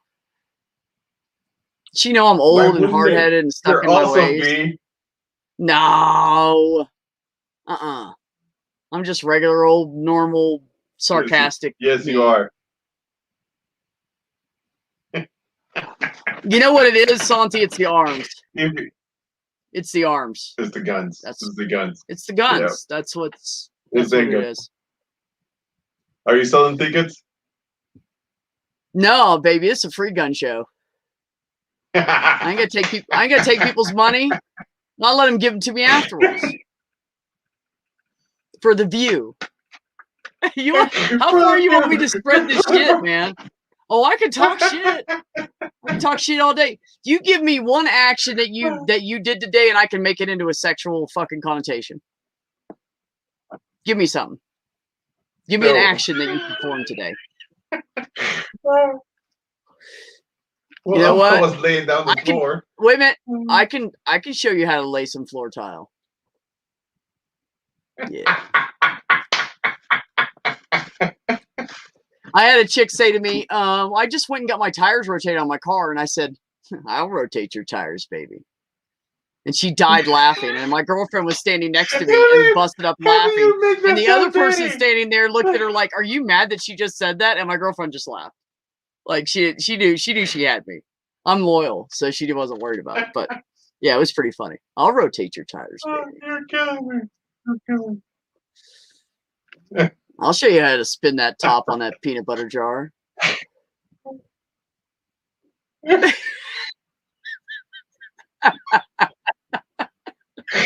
just had a sandwich. Cheesy as fuck, ain't it? Yeah, Santi's been off and on the internet, but he used to come on all the time and randomly come in. I started getting him to come into my live streams, and I love that he does. He's a great guy. He really is. Proud daddy, Rachel. good guy, hardworking, better guy than most people that were born in the United States. Better American than most of them. Yep. Sun's out, guns out. That's right, baby. Well, it was a little warm today. So, and I know, honestly, I was about to go live and I was like, fuck, I need a shirt because I was in my work clothes. And I have like a bag of like summer shirts and they were all tank tops. So I picked a muscle shirt instead. They were all muscle shirts, the tank tops. And I was like, no, that one looks horrible on me. No, that one won't fit me right now. No, this one fits. So I just stuck it on. I'll wipe your table, baby. I almost I'll wipe wore a off your tank top. table. I No, wait a almost minute. wore a This tank is better. I'll wipe off your table, baby, with you. There we go. That's how you do it. top. You're killing me. Just so you guys know, Santi's on like a 5-second delay, so that's why he pauses and then laughs. He's not thinking about it. He's just on a little delay. I'm sorry. No, that's great, man. I'm glad that you appreciate This the will be late. sarcasm. This will be late. Okay, That's give me good. another one. Come on, guys. I can change it up, make it sound sexual. Give me some more in the chat. I'll be your fireball, baby. Just pulled that one out of my ass. I'll wipe your toes, How about this? How about this? How you feeling today? All right. You sure? You got enough energy? Yeah. You don't need a shot of vitamin B?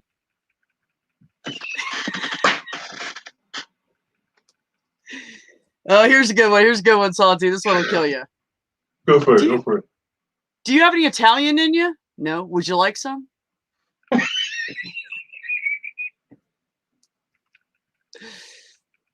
Or no, I'm sorry, I said that wrong. I said that wrong. Do you have a little Italian in you? No. Would you like some? That's it. It's so Dude, unfair I have that this a worked for fucked you. up story, but I'm gonna tell it because it's funny as hell.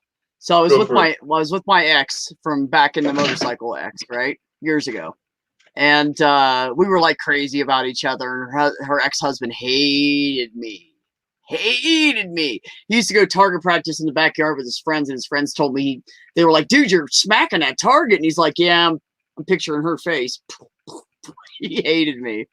So I had to be nice to him. You know, I was trying to be the bigger person, be the adult, and not have an attitude with him. And I was, hi, Ron, how are you doing? Fine. You know, he was one of those guys. He hated me. But he'd come over. The kids were like, we want Daddy to come over for dinner once a week. So we were like, oh, fuck. All right, cool. Yeah, absolutely. You know, sure, he can come over for dinner. So he was on his way back with the kids. And I did her on the end of the table, and then I set his place up there. So he sat there to eat dinner. Because I'm an asshole. And it was her idea, too. I said, you know what I'm going to do right now? She goes, what? I said, I'm going to bend you over this table, and then I'm going to serve his dinner right here. And she said, she just like turned around, do it. Wow. It was fucking hilarious, dude. It really was. Oh. Then we started making jokes. Like, we'd be at the grocery store, and I'd pick up a cucumber and go, I could make him a salad. And she knew exactly what I meant, what I was going to do with that cucumber. And she was like, dude, you're fucked up. But we did it back and forth. It was like an ongoing joke with us for like a year. We never did anything else, but it was just funny to joke about it. I would never do that to anybody. That's fucking horrible and disgusting. Yeah, I've had some dark times in my life. Also, I want to say this is before I was medicated, so could get mean pretty easily. So, yeah. PTSD shit. All right, guys, it's almost 10 o'clock. I've been on here for 3 hours. I am tired. I need to eat some dinner and go to bed. And Rachel, I will email you back as soon as I get off of here. And Randolph is somewhere. Maybe he'll pop up between the joists there in a second. Oh, wait a minute, I see a head. There he is. I knew he was going to do that. You're so funny. That looks great, man. Thank you. That looks great. Yeah. Yeah, no, it's only 9:43 here, Ox, but oh, you know what? I don't have to be up in the morning. This is Friday. See, this is what my week, it goes by so quick, I forget which day it is. I feel like it's Wednesday or something. It's Friday, isn't it? I don't have to. It's Friday. Yeah, I don't have to get up early. We could stay on for a little while longer if you still want to bullshit, Santi. Oh, great. Does anybody want to come in and talk? I've got Instead of just being in the chat? Let me know. I've got a few more screws to secure this one board, and I'm done. But I'll stick around cool. because I appreciate being on. I've got no, Randolph, I'll hang out longer. I was thinking it was like in the middle of the week, but I don't have to be up in the morning. Tomorrow's my lazy day. Yeah, you've done that before. Yeah, I did that last week, didn't I? I did. Or maybe it was 2 weeks ago, but yeah, something like that. Man. So I've got the plywood here all tied into the 2x4s that make up the framing for the roof. All yeah, done I with saw you screws. screwing them down. Screws take longer than a nail gun, of course, but the long term is better. Long term results better. Randolph, I want you to consider investing in something. What's that? And it'll cost you about $100, $120, and it will save you hours. Yeah. It is made by Senco, Senco. Okay. You can get them refurbished online. Make sure they have the plastic guard underneath. And what it does is it feeds drywall screws. Oh, yeah, that could be and quite you can useful. also use it for other things. It will drive it in, and this is what's funny. Even in wood, it will sink it perfectly. Could you send me something in So it's Twitter? not I'd like flat. to take a look at that. Yes. Yeah. Yes, just I send will it do private that right message now. on while I'm Twitter when thinking you of get a chance. And you don't need emails, Richard was telling me about it, and he gave me some cash because he doesn't have credit card. hold on. Okay. He doesn't have a credit card, right? So he gave me some cash, and I went online and I found him a refurbed one, and I think he spent around $100 on a refurb one with a case. Yeah. But this thing, I mean, we were putting pieces of wood together with them. Hold on, I have to find it. Yeah, but it's putting in drywall screws. That's great because I'm going to be putting a bunch of drywall in, including on the ceiling. So I've got. Oh my God! It sinks them perfect for mudding over top of. It has a set thing on it. All you have to do is it's got a guard on it, and all you have to do is push it into the wall, and it just turns on and sinks it, and then it stops. Oh no, trigger switch. Oh, this is really nice. Oh, they're beautiful. Some of the details. I'm just going to continue with this because I want to. Yeah, go for it, man. These are starting to come out, and I want to move inside. But yeah, go ahead. I'm standing on the ladder right now. Yeah, go for it. Be careful. Oh, apparently Rigid makes them too. Oh, hold on. Rigid is good. Oh, I found it. Yeah, this shit is great, and it has bits that you can switch out, and if you buy it brand new, it'll come with like 3 or 4 different bits. The bits are pretty expensive because they're like 4 inches long. But this is what it looks like. Hold on, I will share the screen in a second here. Yeah, $150 new, exactly. They're not really that bad. I think maybe he spent 90 on it, but he didn't want to spend that much on it because he thought he wasn't going to use it all the time. But yeah, this is it, and they're just great. They're great, and they have a plastic cover that goes right here over top of this part that it's supposed to come with. But man, all you have to do is just push it against the wall, and it just goes ying, ying, ying. I mean, it's fast. It's really fast. So yeah, That will come really those are useful great. for sheetrock. Oh yeah. Oh, and it's so smooth, man. Like sometimes you get up on like a high spot on a ladder because you have to push kind of hard. You get a high spot on the ladder and you go, shit, it didn't go in the last little bit. So sometimes you have to go back behind with a drill and screw them back in, but it's still faster than like picking up a screw, sticking it on the end, sticking it in, and then doing that again, and then doing that again. And it's just, and then you have to worry about the depth, and sometimes you break through the paper, but it's set so it only sinks it so deep, so it's perfect. Yeah.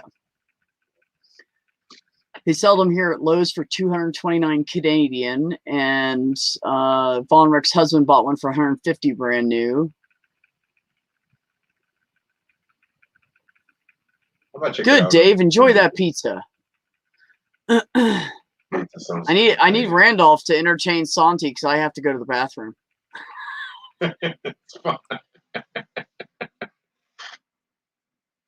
Go for it.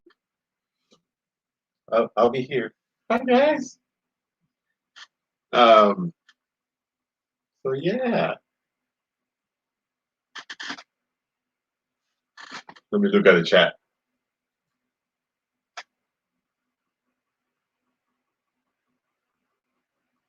Who's there? Dave's there. Secular Pagan Mom is there. Hi, Secular Pagan Mom. Who else is there? Oaks is still here. Yee. Bonrek, I want to say. Hi, Bonrek.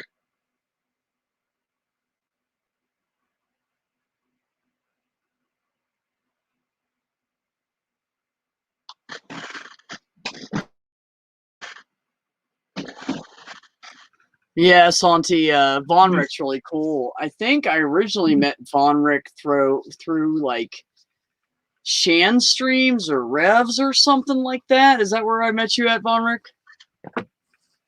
I can't remember now. It's been so long. I've known Von Rick for, I don't even know, months and months. I think this is the first time I see it. Yeah, Von Rick's cool.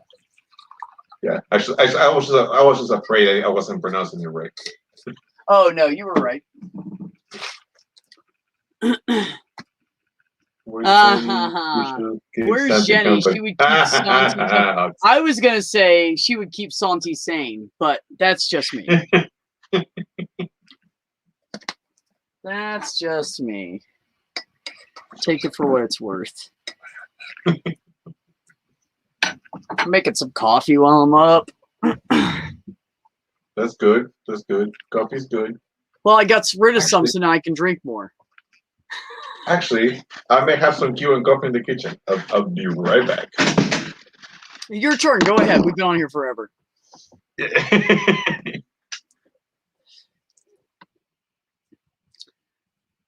Get her done, Randolph. Looking good.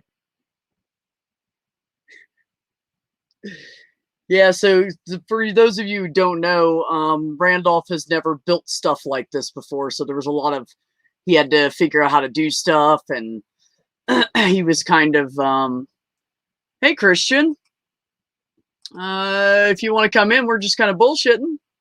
You are welcome to. So Randolph's had a learning curve and has had kind of done a lot of DIY learning.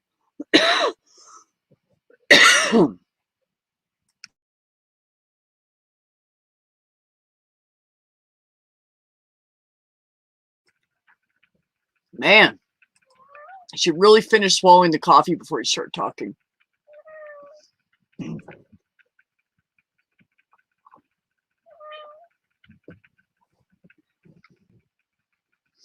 Anyways, yeah, so this has been a hell of a project for Randolph. He's not like a construction guru who just, you know, can throw this shit together in a few days, and he's doing it after work, and he's really like putting a lot into it and make sure it's built right and accounting for everything, which I love. I love to see somebody that does DIY and actually learns how to do it properly. Oh yeah, he had to yell at me before he hopped up here, Ox. somebody who does stuff properly and really takes pride in it, and I can truly appreciate that. So.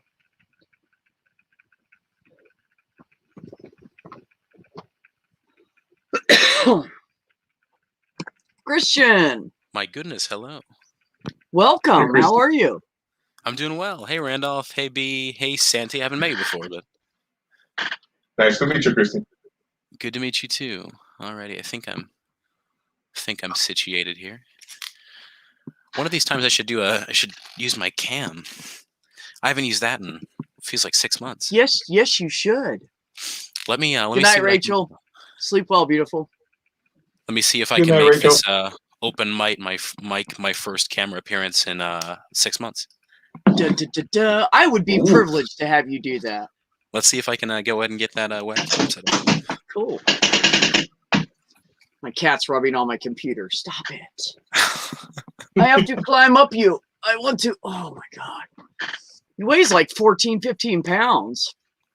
He's a heavy little fucker. Aren't you? I do not miss moving all this shit around. Where That's you from, okay, Christian? Salty. Last night you flipped his tail and as I was talking and stuck it right in my mouth. I was like, I was pulling hair out of my teeth like an hour later. And not for any kind of good reason. Oh, I love the clarification there. Right. It's one of those streams. We're getting crazy, Christian. No, we've been talking about like cars and tools and alcohol and dating. And I don't know. We've been talking about everything. Lots I of good thought stuff. about everything. We should ask him what his perfect car will be. Say that Fine. again. We should ask Christian what his perfect car will be. Oh yeah. If you could pick any car, somebody's just going to give you a free car, which one would it be? Well, probably one that works. I'm not super picky, and I don't like driving. So this is one of the worst questions asked. So no, I actually heavily dislike driving. So, but if I had to pick one, it'd be my grandpa had this old one. It was like this Cadillac from like the early 50s that I always thought looked really beautiful. Did it have the big tail fins? Yeah. Yeah, dude, those are so cool and so expensive. Oh Those yeah, tail my fin grandpa has things. one still. He has one in his old ranch house. He has one of them sort of sitting Shut back there. Ah, I get it later on in life whenever I want it, but I'm still working my way up to driving the beauty. I feel bad driving it because I don't want to wreck it. right. Because it's not even about you driving, it's who's driving around you. Right, exactly. So Randolph said he's moving down and he's going to show us an undershot of the roof area there. Oh boy. Are you trying to make me puke, Randolph? Or We should have coffee, Randall. nice, dude. This is the True North Talk studio, right? Yes. Look how far he's come on it. It's changed a lot since I last saw it. Oh, absolutely. I agree. That's great. Let's see. How do I? Oh, wait a minute. You're muted. I got you. Oh no, I can't unmute you. You have to. Okay. Yeah. Christian, you're right. Yeah, last time you may have seen just the framing and the sky through it, and now that's all blocked.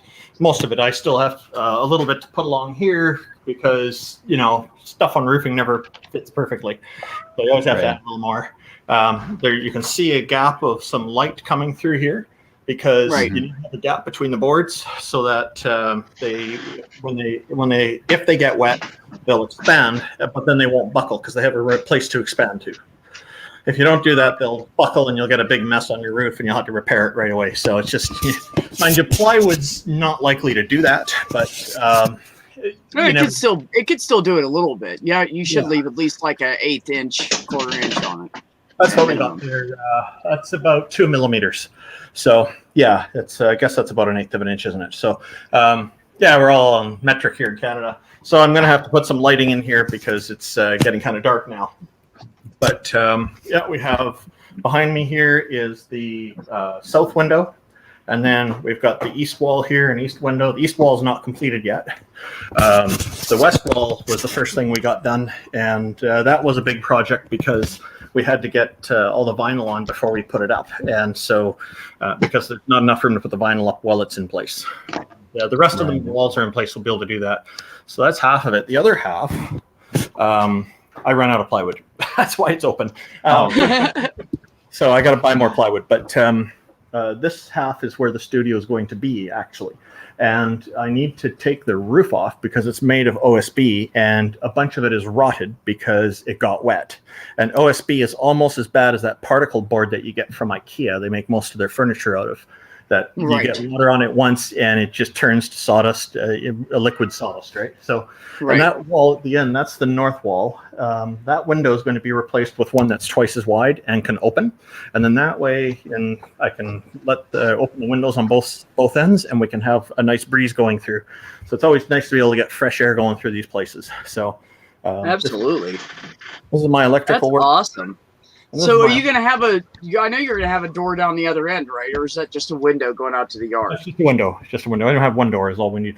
But here, this is my electrical work from before. I'm going to be pulling most of this out and completely changing the electrical. I need to run more power in here and I need to run data. I've already got the data partly run. That's what these red wires are about. If you can see them, you might be able to see a little bit there. Yeah. So, hey, Christian. Hi. Yeah.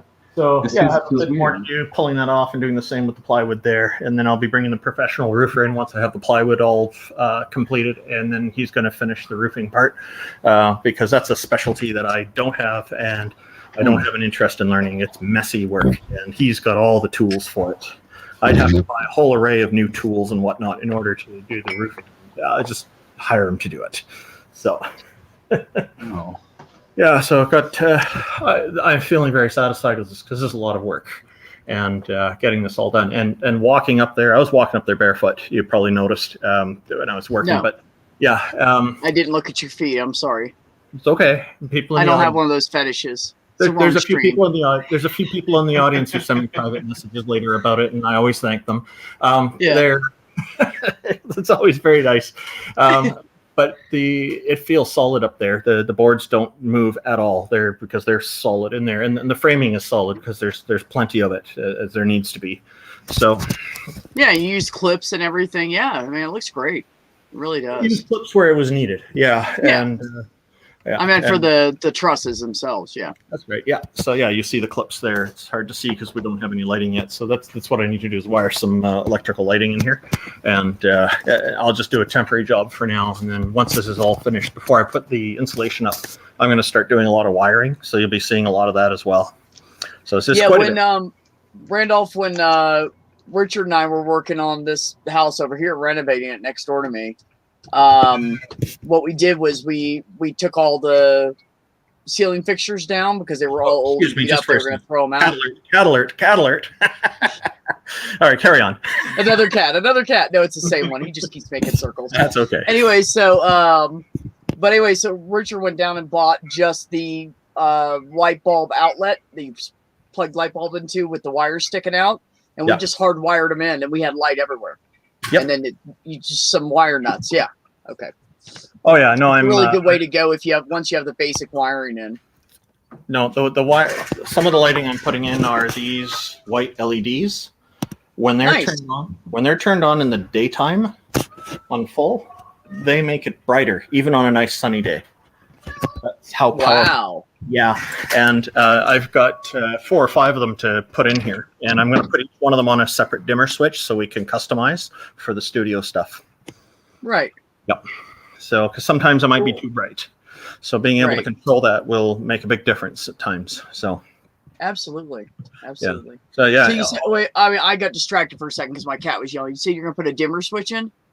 I'm going to have each one wired to a separate dimmer switch so that we can control them independently, and then we can get exactly the lighting that we want out of it. And there'll be other lighting I'm going to be putting in as well. We're going to be putting in, I've got a guy who's going to help me with audio because he knows it really well. So we're going to get stuff positioned and dampening where it needs to be so that we don't end up with annoying stuff like that.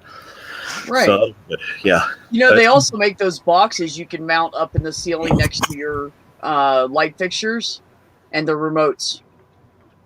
if you're ever Okay. interested in doing something like that. Well, what would that be for? Oh, for You could turn the lights on and dim it and everything with it. Oh yeah, I'm gonna have a panel right on the They're desk. only like so 20, 30 bucks a pop. They're not too bad, really. But anyways, that's just a thought. Yeah. Well, the dimmer switches cost even less than that. So Oh, Oh, yeah. Well, yeah, so I'll probably just have a panel of dimmer switches on the desk that we work with there, and then Oh, that's smart. Okay. yep, and then we can just fiddle with it as we need to while the show's going, and so it'll be really nice. Yeah. No, that's so great, man. Got very- a hell of a plan going, you guys. Yeah, it's gonna be good. The True North Talk program, we're both going to be here present together, and so we'll be on upper half of the screen, I guess, and then information below about who's calling in and stuff like that, just like the other shows do, you know. So Yeah, well, yeah. But it's not just about how the stream looks, it's more about the content. So that's and I know right. it's gonna be great with you guys, so Well, we're I hoping have for no that. doubt.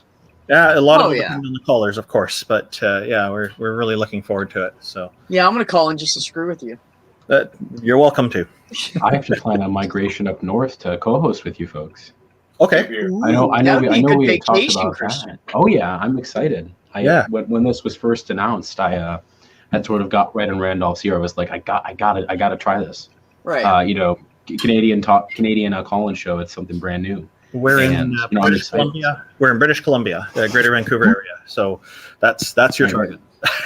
It's not so far from me because I'm in Wisconsin. I'm towards the top of America. So Oh, it's not okay. gonna be too far. Yeah. Yeah, Von Reck is right, and that is already part of the plans. That's what the data wiring is all about, the red wires. The reason they're red is just because that cost less at wholesale channels, because nobody wants to buy red. It's still the same wire, it just happens to be a red color, so I bought that instead, and I've been using that at client sites, and I use it here too.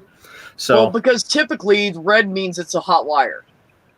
no, that's not. Something's hot. I mean, that's it's not like a warning color This is not instead AC. of like the blue Yeah. or black or gray that people usually want. But this is not AC. This is data. So No, I know that. No, I'm just saying when it comes to AC, it's red is the color for warning. Yeah, no, I So understand. when people do and red. Ethernet and data cables, they want other colors, right? So of course that'd be cheap. Uh, No, that's great. You got a deal on it though. Black, white, and red. We see black and blue and gray and white in the walls as well. Oh, yeah. That's the first time I've heard that kind of reason. What's happening is my wholesalers are telling me that because I asked them why don't they want red, and there's just some people say it's unlucky or some superstitious reason. Yeah, Really? I'm not kidding. That's the reason. So they can't get rid of the weird. stuff, so they sell it at a discount. So okay. It's just going in the wall. I know they wanted to give a choice of different colors to the customers, and nobody wanted red. They'll take purple, they'll take green, they'll take black, they'll take white and blue. It's quite common to see blue in the wall and white or gray in the wall, and sometimes black. But normally it doesn't matter. They're in the walls, and Wow. when you're looking at this stuff, you can tell it's not electrical. So Yeah. electrical, they're always like 3 or 4 together, right? And they're Yes. in a Well, so. yeah, kind So of. it doesn't. It's not. It doesn't get confused. Yeah. But so I just use this all over the place, and I'm actually running low on the stock. I've only got like 4 boxes left, so it's 1,000 feet per Well, box. the So data cable's round anyways, and almost everything that's run into a home is flat with the 3, Yeah. white copper in the center and the black, right? yes, unless you go for the 4 that has 2 circuits on it, so and they're sharing the Right. return and the ground, then those come around circular. But yeah, and they'll have a red one in there. So This is I have a some of that total wire side point. too. I'm trying so hard to make my hair not be so curly right now. Because Why? watch what happens when I go like this. Like you can see, actually it's more like this. You can sort of see like the curls at the top. They start to Yeah. like fold down. I like to keep it up here to fade in with the headphones, so it isn't always go in different Is places. that what you're messing with it for? Yeah, I was sitting here like this. just We trying to make can't it look- even tell though. It bothers Like your me. hair's It's just blending what in I'm with the doing. picture behind you. We can't even tell. You're fine. It doesn't look like anything. It just looks like hair. We can't tell. Afro Man, Is it because Afro Man, Randolph- Chris Randolph Watkins knew- is Afro Man. Randolph Fred. knew and saw me before when I still had, really, really, really short hair. Yep, I Yeah. remember. That's how I first met you. Yeah, I yeah. first So saw you had, you've had it shaved down really tight. total shape. And now it's, it regularly monthly gets stylized and curled. You planning to grow it out? like this. Yeah, I'm just keeping it at this length. Oh, you're not gonna do the full afro, are you? No, I've there was a couple times where I considered it where it got longer to where it looked a little nice, but I like it curled up like this. So I'll be right back. this is what I'm keeping it at for right now. I met a sales rep well, she was kind of not really a sales rep. So there's a company we have a contract with, and to set up everything and train us because all of us are new in our office, and we're learning stuff kind of as we go. All of us. I mean, the office manager's been there for 3 months, so we're all brand new. One's been there for 3 months, 1, 2, and then me. I've been there for a month. A lot of So anyway, experience. this lady comes in. Her name's Marquita, and she is fucking beautiful. Let me tell you, that woman is a fucking looker. She's hot as hell. I love a tan skin. Anyways, so she's really fucking hot, and she's got almost like a fro going, but man, she rocks it good. She takes care of it. It looks fucking nice. And I was like, damn, girl, how the hell are you doing? And she was like in, business casual, dressed nice, had some high heels on, great personality, great smile. Cause you're doing that stuff. You have to be super customer service, Right.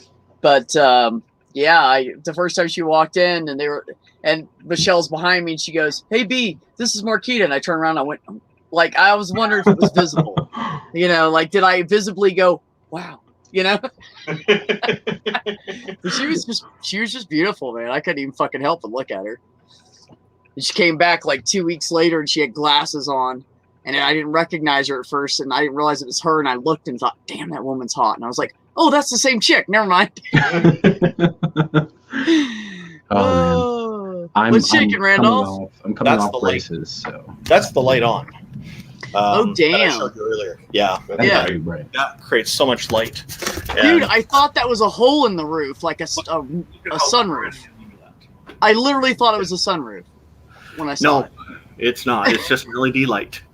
I got them at That's Costco, crazy. and when they were on sale, I got them there. They're $50 each, and normally they sell for about 80. I was going and- to say 50 is a great price, yeah. Even 80 is good, but 50 is definitely better. And the value of those is just fantastic, and the fact that they're dimmer switch compatible, that they can go on a potentiometer is wonderful. So Yeah.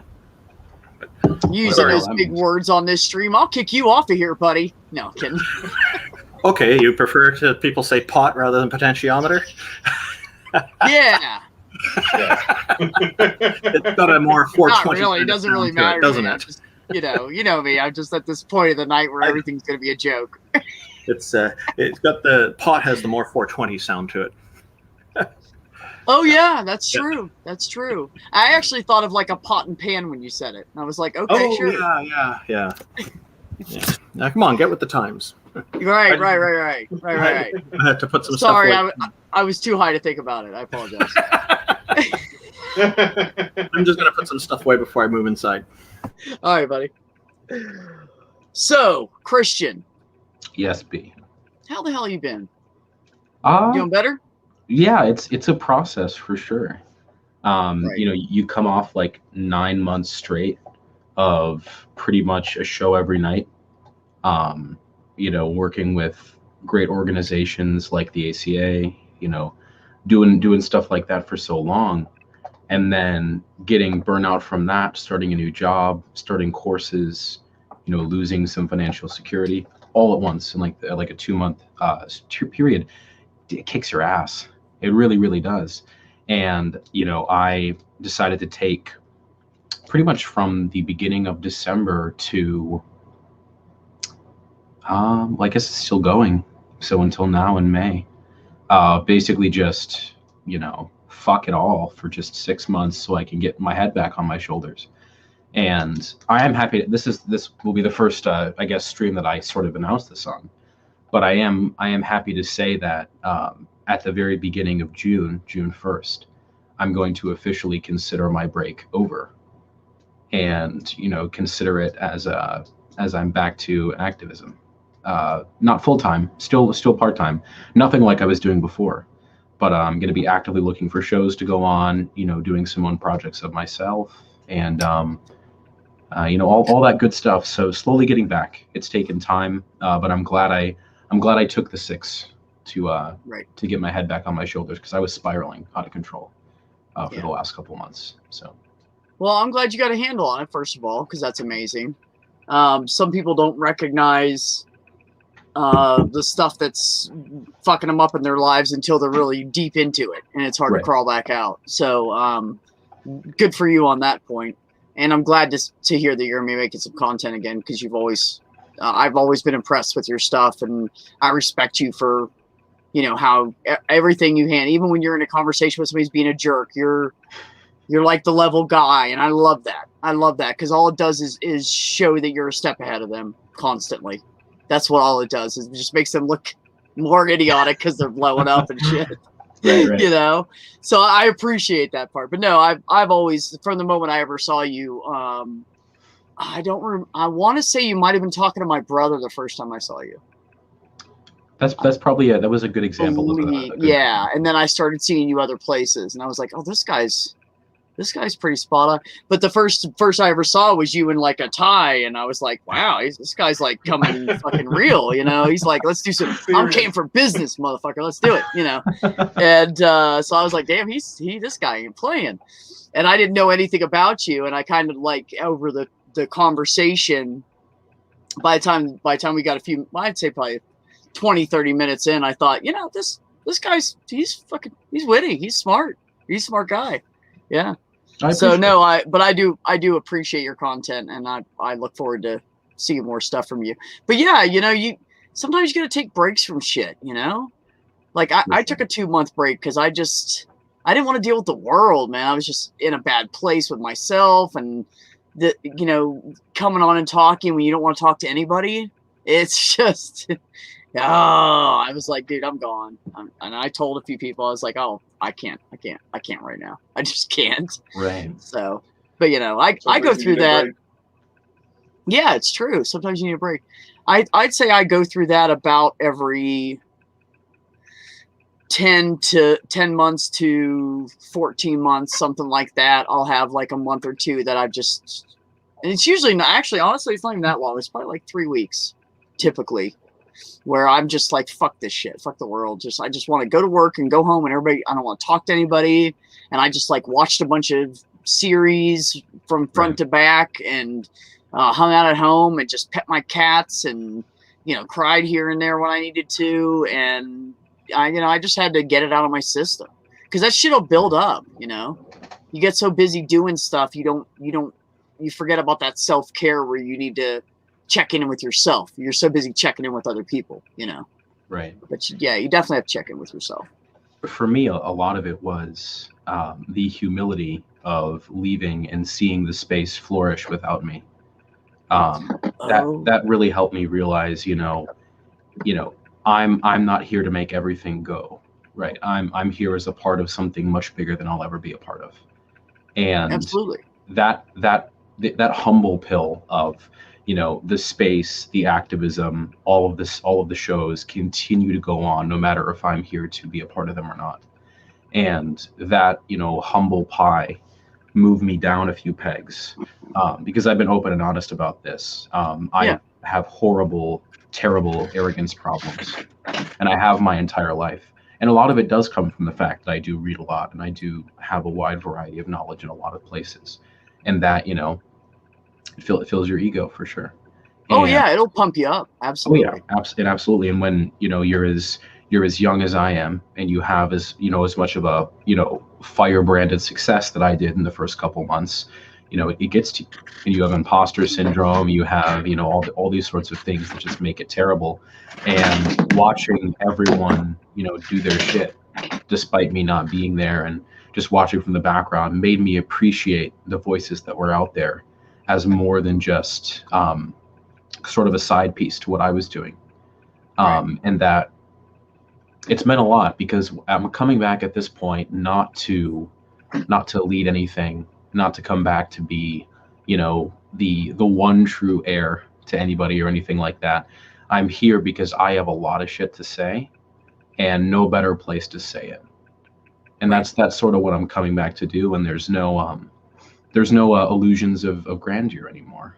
I'd still love to be successful at it. I'd still love to do a phenomenal job, but success looks different to me now than Right. it did, 6 months ago. And that's important because the success that I was achieving for would have hurt a lot of people.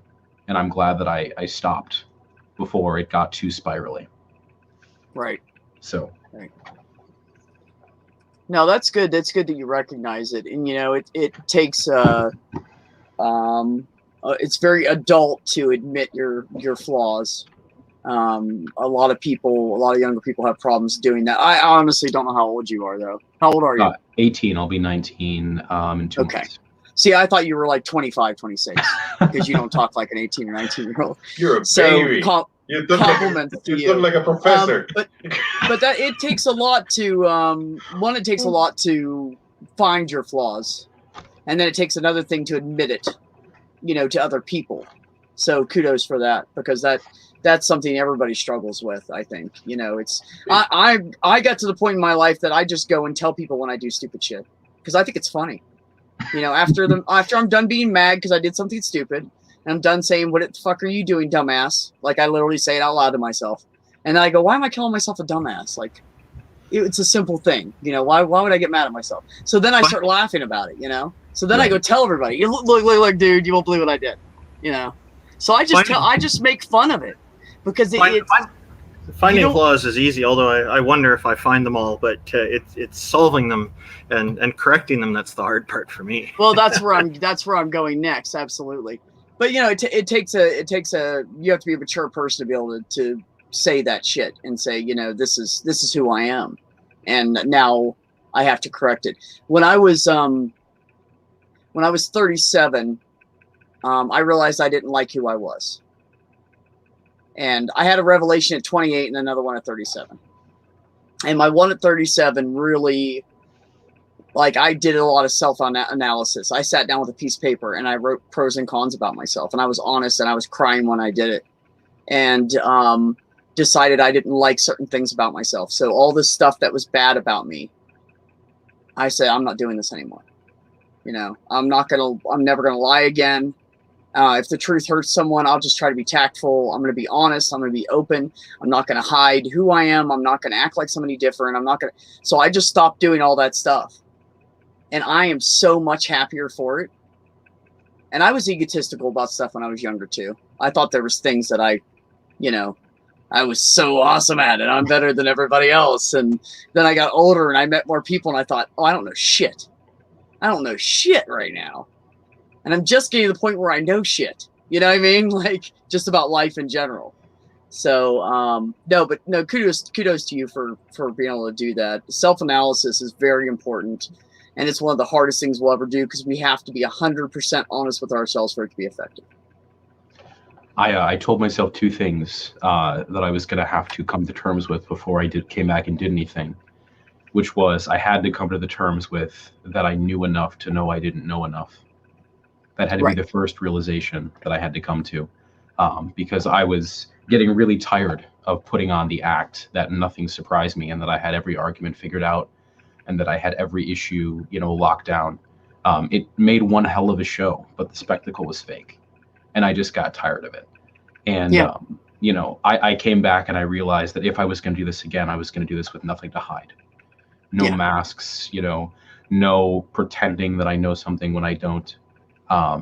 And that's tough for me because, to be totally frank, most of my life, especially, I've done, high level debate, high level public speaking. A lot of that is just the art of BSing, the art of making it sound like you understand things at a greater clip than you actually do. Right. And, I carried that right over. And it wasn't a skill to carry over because I started getting in conversations where people were putting a little bit too much respect on my understanding. Okay. And it was eating away at me, not because, my ego didn't love the attention. My heart couldn't handle the fake. My heart couldn't handle people saying, this guy's 18, he's got more knowledge than a college professor. Wrong. Okay. I watched a YouTube video on that.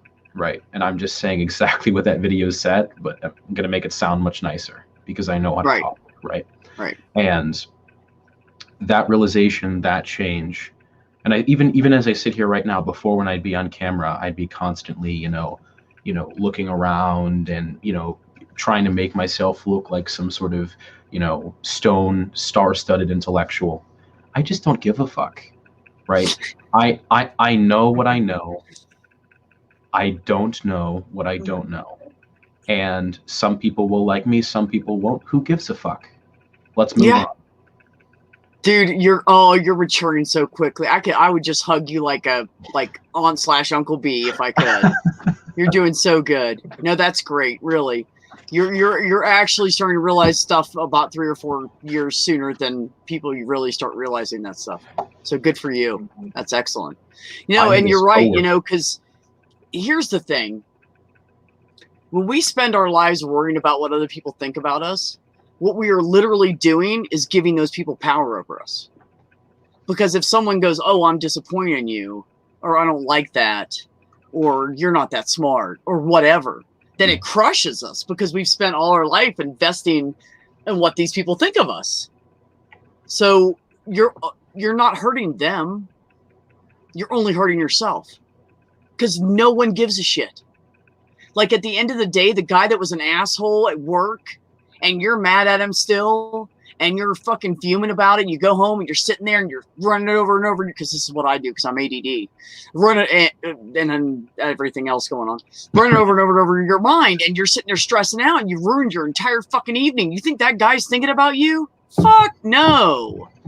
You're he's not going to think about you till he sees you in the morning and goes, oh, there's that asshole again.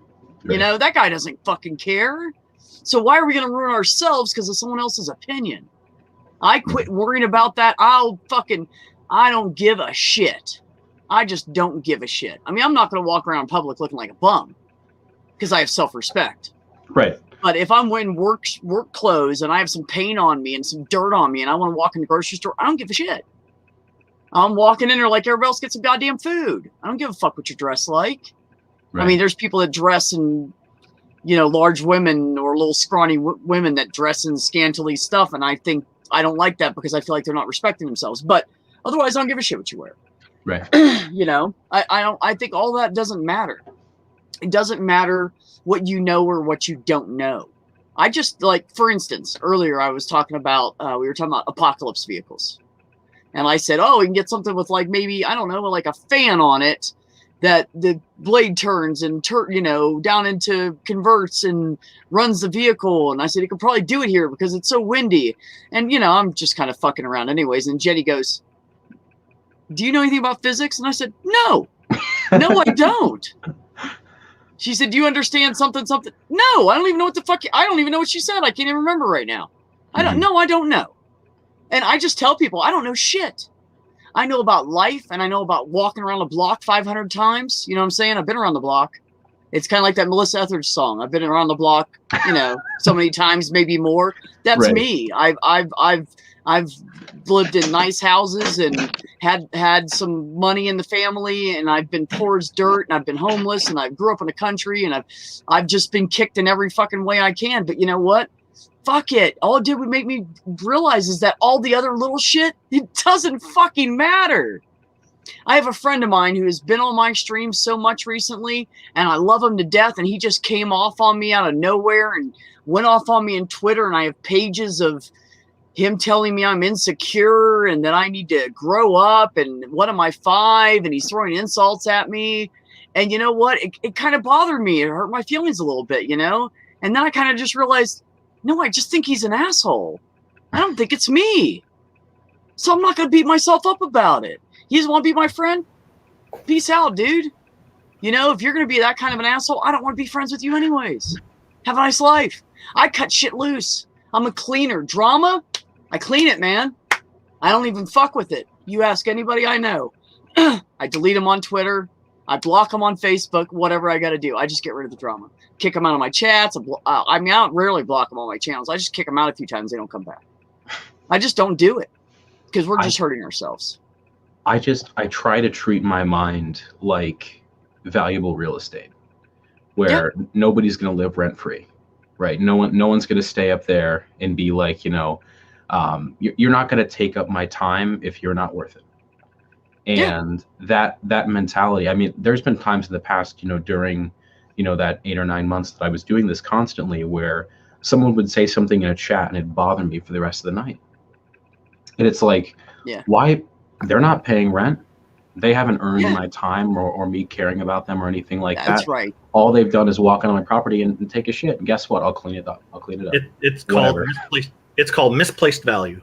And people do this. People do this a lot with leaders, and that's why I tell people, leaders do serve an important purpose, but don't live your life by them. They don't have your best interests at heart, most likely. So be your own leader. That's what I tell people. I'm not sure that makes sense, Bonner. Can you retype that? I don't understand what that means. I read that twice off to the side, and I didn't get it either time, and I just gave up. A wise man. I was wondering. A wise man once said to me, I was upset and I was mad one day, and I was mad a lot when I was younger. And he said to me, if you knew you were going to die tomorrow, would it matter? Well, no, I guess it wouldn't. Then it doesn't matter because we don't know when our last day is going to be. Fuck that stupid shit. Let it go. Water off a duck's ass. And so I used to tell myself that. I'd start getting angry and I'd go, wait a minute. What did he say? What did he say? And I kept reminding myself of that. And I kept reminding myself that, I'm a good person. I deserve good things. I'm intelligent. I'm kind. I'm caring. I am a good person. And I don't need this crap, And if I died tomorrow, it wouldn't matter anyways. What would matter to me? What would matter to me is my close friends and my family. What would matter to me is the impression that I leave behind because I'm a kind, honest, all loving, unless you're a dickhead to me person. That's what matters at the end of the day. I kept reminding myself of that, and it worked. It truly worked. I decided, you know what? I don't need this big apartment. I don't need all this junk. I don't need this material stuff. I downsized everything. I minimalized, and my house is a wreck because I need to put in more cabinets. But I got rid of all that shit I don't need. Every time I split up with somebody, anything having to do with them, I get rid of. That bell I was talking about earlier, Santi, that's the only thing I've ever kept. It's the only one thing I've ever kept because I was madly in love with that woman. But anyways, so I'm a cleaner. I clean the drama out of my life. That's good. And it's so much more peaceful without it. I don't watch the news all the time because most of the time it's bullshit.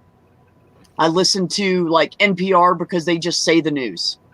They don't sway shit. They don't change it. I listen to like NPR. I listen to people like Andy in the morning who discuss news stuff realistically and pick it apart. I listen to stuff like that. I don't do all that drama. I don't get into watching TV all the time. I don't check the news all the time. I don't want that shit. Because the bottom line is all that shit happening, yes, it affects me. So if it's something big, I know I'll hear about it because everybody is so informed. I'm going to hear about it. But the bottom line is I can't do anything about any of it. Right. I have no control to change it. So if I sit here and worry about it and fret about it, I'm just hurting myself. I do what I can do. I go out and vote. I'll write a congressman a letter if I need to, if I think it's something that's important enough, but that's all I can do. I use my civil rights. And besides that, I have no control. So I'm just not going to stress about it. I just take care of me and my friends and my family. Yep. People that don't love you, fuck them. I've cut down to 3 or 4 friends and 5 or 6 family members. That's who I talk to on a daily basis. Occasionally there'll be someone from, a year and a half ago who messages me and they're like, oh, I miss you. I meant to message you all this time. And I just go, cool. Thanks for talking. Bye. Yeah. It's like, if you want to occupy my time and my love and my energy, which I'm considering more valuable these days, if you want to occupy any of that, it's not going to be as simple as, hey, sorry, I didn't message you for 5 months. Do you want to get back in touch? It's like, no, not really. I appreciate you asking. It's been, I'm not saying you're a bad person, but my time isn't worth a text at night apology for not talking to me. And if you want that conversation to restart again, it's going to take a long time. It's going to take conversation. It's going to take work on your and my end to fix that relationship and get it back to where it was or to someplace new. It's not going to be as simple anymore as just, hey, after you stopped doing shows, I didn't talk to you for 6 months. I never checked in once. I actually don't even know if you're dead, but you want to have a conversation. It's like, I don't really want to have a conversation with you. No, but I appreciate you reaching out. Yeah, You know, no, you know what you that's said not a about- friend. That's someone that's a Fair friend weather of convenience. They were friends with Fair. you when it was convenient. Fair weather friend. Yeah. Right. Yes. You mentioned earlier about a wise person telling you about that, and I've been telling people a similar thing. Think about what will this mean to you 10 years from now. It'll seem insignificant, but your friend takes it all the way to the very end of the lifespan. Guess who said that to me? Richard. Yeah. I was gonna figure that. That's why I didn't say a friend. I said a wise man. So he's not always your been, friend? he's always been pretty wise, and he said So that he's to me not a your friend? long time ago. He An said that to me. Oh boy. I think it was 2009 or something.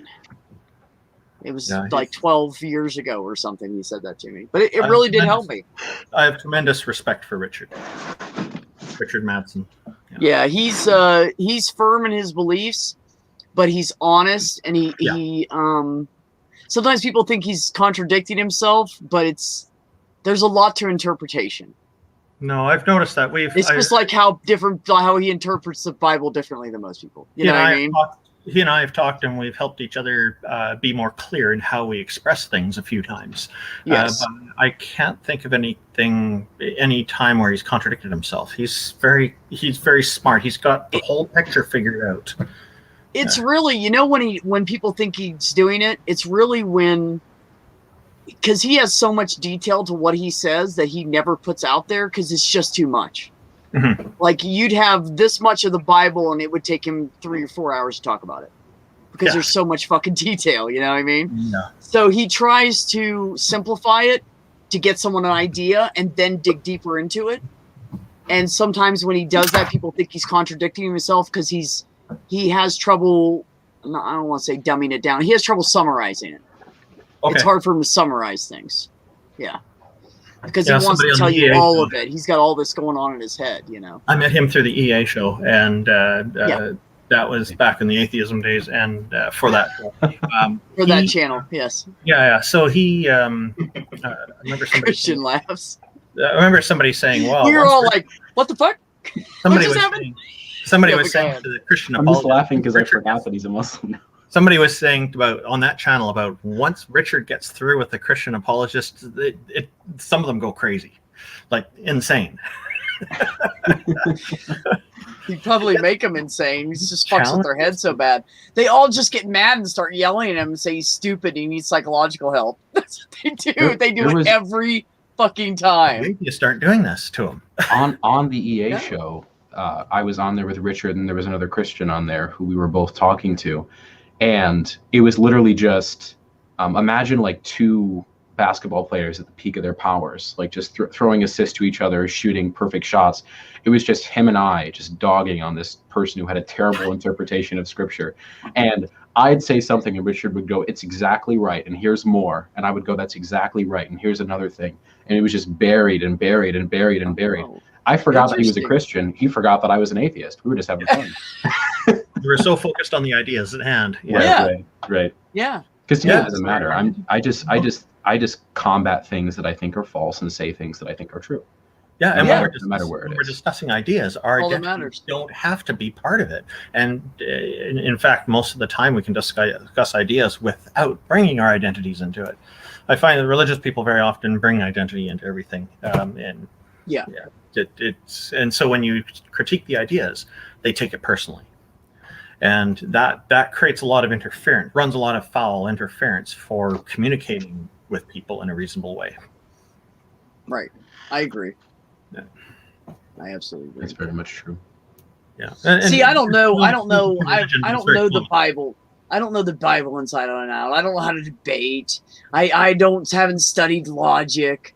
I went through the street, the life lessons college. That's what I did. So I could talk about life and and philosophy of life and stuff like that, you know, and ideas and what's wrong and what could be worked on. And I can go on about that shit all night. But then you guys get on those other topics and I'm like, Oh, you're doing great there, though, B. I You're just doing- shut up because I know I don't know. And people will ask me Not and they'll ev- say, what do you not think of every this? And I'll go, I conversation- don't know anything about it. But B, the stuff that you do cover, you cover it very well. You do really great with it. Oh, well, thank you. Yeah, the stuff that you just talked about. I agree. Oh, not thank you. not every conversation has to be a 6-premise syllogism with irrefutable logic, right? Well, like, this thank is- God, because if you were looking for that, don't come to my show, baby. There's this horrible myth out there that like an Syllogism. argument isn't good unless it's like Sixth formula. syllogism. Christian, are you implying it has to be a minimum of 5? I am. Wow. Because I'm very very rigorous in my intellect. But no, like seriously, this is one thing that like I caught myself doing during that time, is if someone didn't present an argument formally, I'd like make fun of them for it. And now it's just Oh. like I very very rarely seriously make an argument.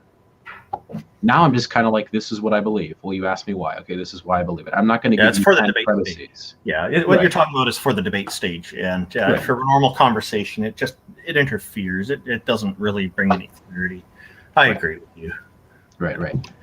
You know, and Guys, I don't trust want me, to when I interrupt, get but into a debate, I can do it, but I don't can I like get- Yes, Santi.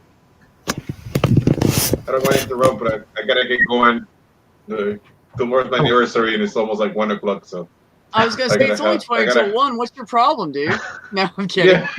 yeah, Good night, buddy. I appreciate you coming it on. was an awesome conversation. Thank you, Awesome. B. Thanks for Have a good having time me. with you. Nice meeting you, Christian. Randall. Good to always a meet you pleasure. too. Bye-bye. Bye bye. Bye-bye. He's a sweetheart. Good guy. Good night, Santi. Oh, you just missed him. Yeah. He said good night to you. Randolph with that 10-second delay. No, I just moved. I had to switch to a new network cable. Oh, Oh boy, we're back with the that's Canadian why flag. we in the lost you. But if I do it fast enough, I don't lose the stream. So Run quick from outside to inside the house, into the living room. Ugh. That's been my life several times, but nothing to do with the internet. Run fast in the living room. No, I'm just kidding. I don't know. I'm getting silly now. It's been a long day. Is that IQ in the chat? IQ's gonna have a heart attack seeing me for the first time in a long time. He said, still going? Well, yes, IQ. We just kept talking and everybody's left us in the chat. And I don't know what 6 people are watching.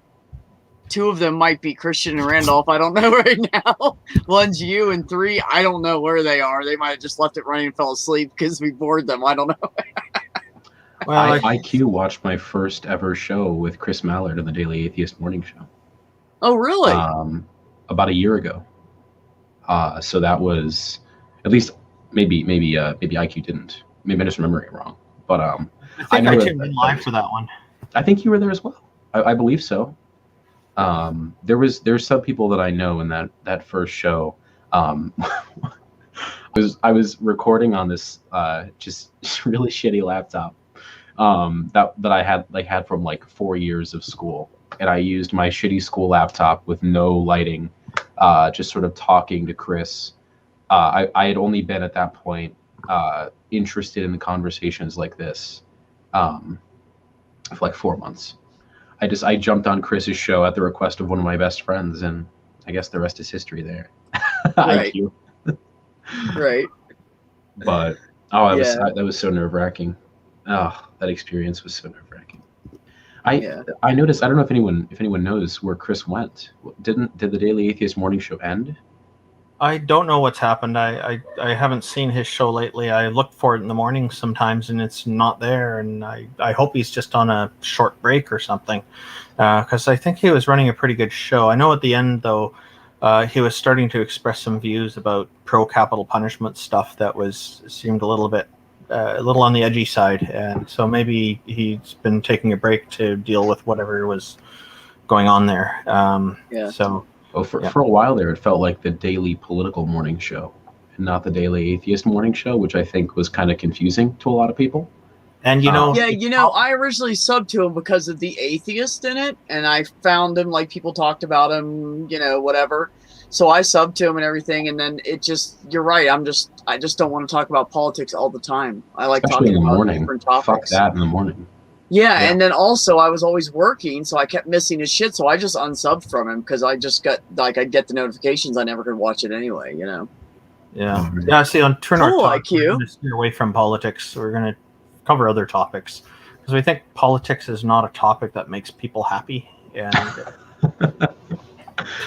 I like a good political conversation, but not in the morning and not regularly. yeah, when which it's was appropriate. my problem. Yeah, and Right. with Donald Trump being in everybody's face all the time on Twitter, it's been the impact it's had on society has been just overwhelming for people. And I know it's just like, Oh, I'm sorry. What? no, I was Ah. making a point. That's all. And Hate that dude. well, and it changed the way politics has been dealt with in social media and everything. And I feel like Twitter should have cut that stuff out a lot earlier, along with the other social networks, because it was going way overboard. So Yeah. Yeah. Well, that's what people do. People are Well- dramatic and they get attention, and I well, block that's them. what he does. So most of the politicians aren't like that. So Yeah, no, I just meant people in general like to do that shit. You know, people, and you know, the fucked up thing is that a lot of people who are in having bad shit in their life, they just take it out on everybody else. It's like that misery loves company thing. Yep. And so you get these toxic people running around picking on everybody and everything you do. You know, there's people that do it on every platform I've seen. You know, TikTok or whatever. Somebody makes a funny video and they're like, "Ew, Yeah. did you brush your teeth today? That's nothing to. What are you I talking need to about?" go help my wife with something. I'll come back if you're still here. Great. If not, goodbye, everyone. Yeah, just go to Icon. You're I'll fine. give about Stay 5 right or 10 there. minutes. Yeah. So Okay. And then there were two. So- Huh? And then there were two. Well, three Yeah, well, soon, you know, but two we're right now. awesome. We can talk all night. Hey, I'll tell you that. I can definitely do that. I don't have to work tomorrow or the next day. So I literally Me too. have. I'm off all weekend. I have I have a real job now, like 9 to 5. So do I. Great. It's so weird. Well, it's right? an 8 to 5 mostly, but yeah. So is mine. Mine's exactly that. It's 8 to 5. You know, I've had the I've had in and out of appointments all week, moving back and forth, trying out some new prescriptions for anti-anxiety medication, trying out some CBD stuff, and then also Right. getting therapy started up again because I now have health insurance for the first time in like 9 months. Oh, good for you. Because fuck this country and for not letting me have health insurance and letting me be sick for 9 months and potentially have it get worse. So fuck everything Yeah. about that. Yeah. But as Same. far as what's happening now, I mean, it's progressing along quite nicely. So Good. IQ's off. What for are you 6 weeks. taking? Because I'm on an anti-anxiety too. I don't have a prescription yet. You I don't? went in and got referred to get a prescription. So right now it's going to be light management. I'm thinking is what it's going to be. It's not going to be anything heavy. But if because my anxiety is primarily generalized. Okay. There's no hard stressor that occurs. It's more like I'm always anxious, which really sucks. I would rather have there be a stressor that I could eliminate or medicate for that stressor, as opposed to just having to like take a regular medication to just generally lower my stress.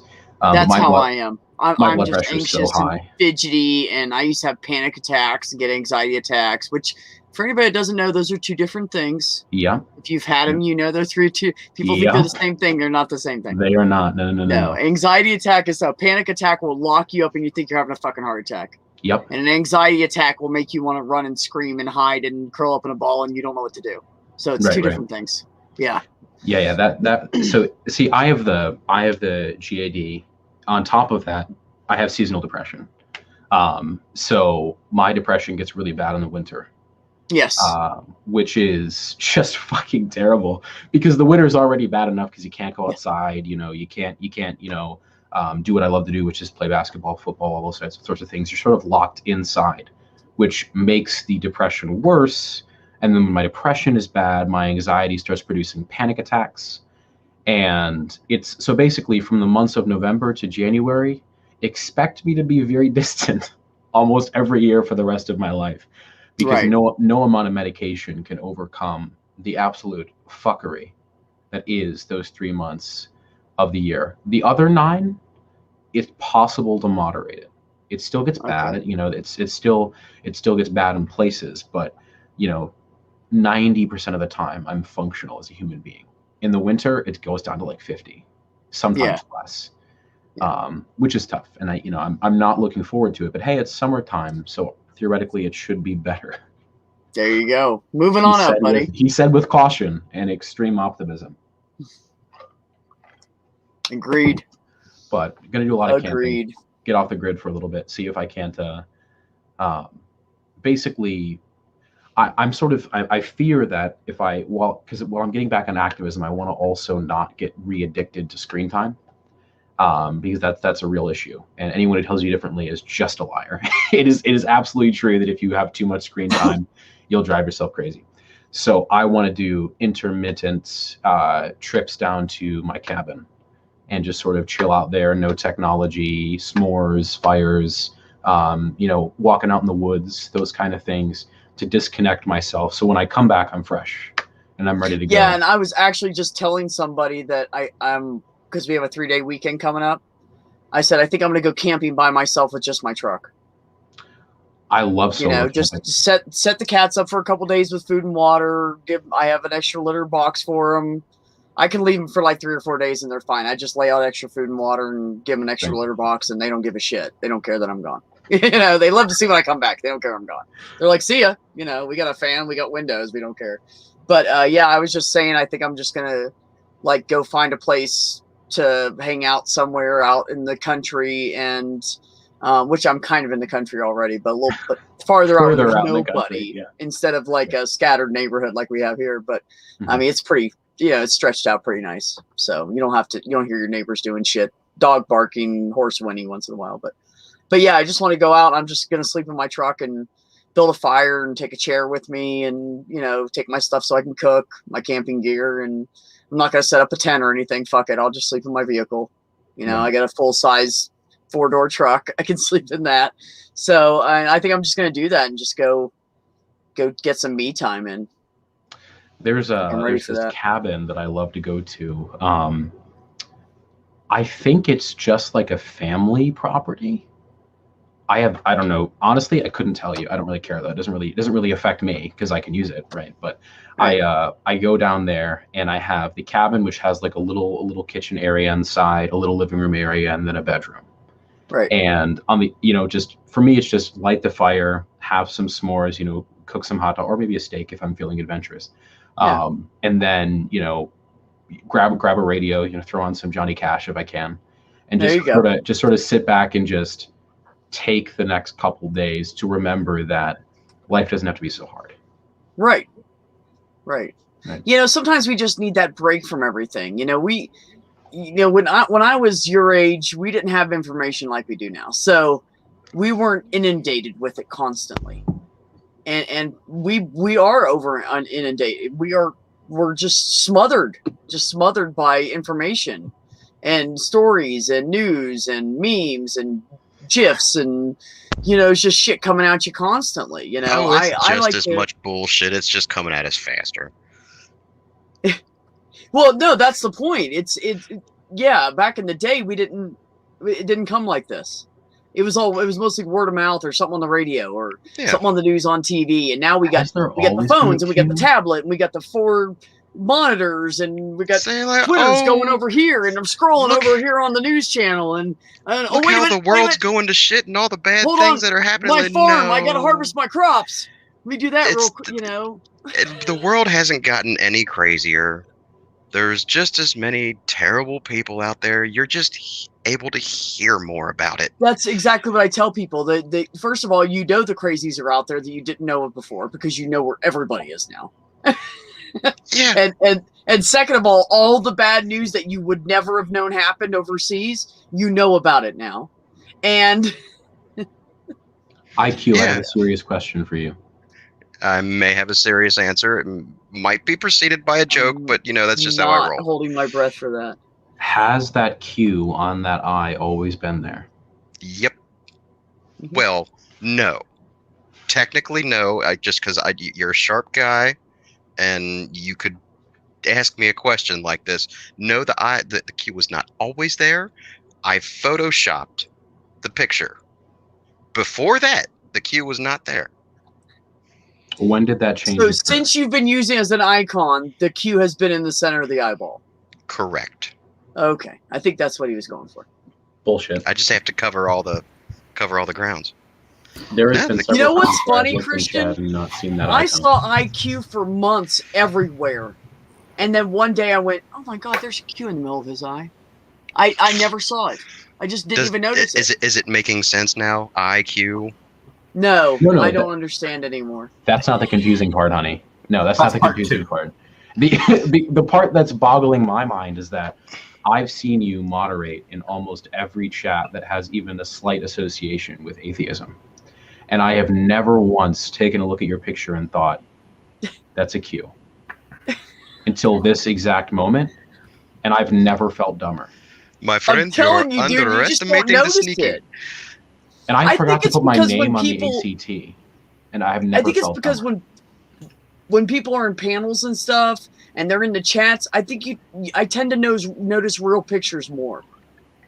You know, like a picture of someone's face, or if someone's live, like on the camera, like we three are. I think people look at that more, and they don't look at the icons. I mean, I You're guess looking at that moving person. That's what catches your eye. not you know? just that, but I guess I can take a compliment. I'm looking at with that. Christian. What IQ? No. So Well, I could. Well, no, seriously. Like, you're paying attention to my words, or maybe I'll even take like I was aggravating somebody so much that they didn't even bother to look at the Q in the middle of my eye. That's cool. When I did trolling on Google Plus, I had about 24 troll accounts, and I was having a lot of fun on that we know of. That you'll admit to. I under cannot penalty of confirm or deny that. But what that taught me, because some of the names I used were really sneaky names. Like if you read them out loud, they came out very funny. But if you read it on the screen, it looks like a normal name. And so I learned from this. I taught myself, pay attention to what the names are and read them out loud in your head at least, just to make sure you're not missing something. And also Tighten your examine anus, the isn't it? icon and the background picture. So it's always been a habit. So I always noticed yours right away, but that's because of the hazard of being a troll. Yeah. Oh my goodness. So otherwise I probably would have not quite noticed the Q right away either. Random eyeball cues, an occupational hazard. But I've been in streams with IQ. No, before, but hold on, and I've never IQ. seen it. Didn't your eyeball have more bloodshot on it before? Uh, And not Well, so I mean- pale around the outside? well, That no, was before that's AA. just the circle of a bigger picture. You can see like the both eyelids, and I mean, if you No, go onto my no. Twitter, it's That was before AA days. I'm kidding. Snap! Randolph coming off with some shit tonight. No. Oh, you should have heard me the other night on Neil's stream. The puns were going. Oh, Christian was there. Well, you I know will what? leave if you There pull is that shit nobody in again. the chat. I'm going to end this broadcast and we'll just keep talking.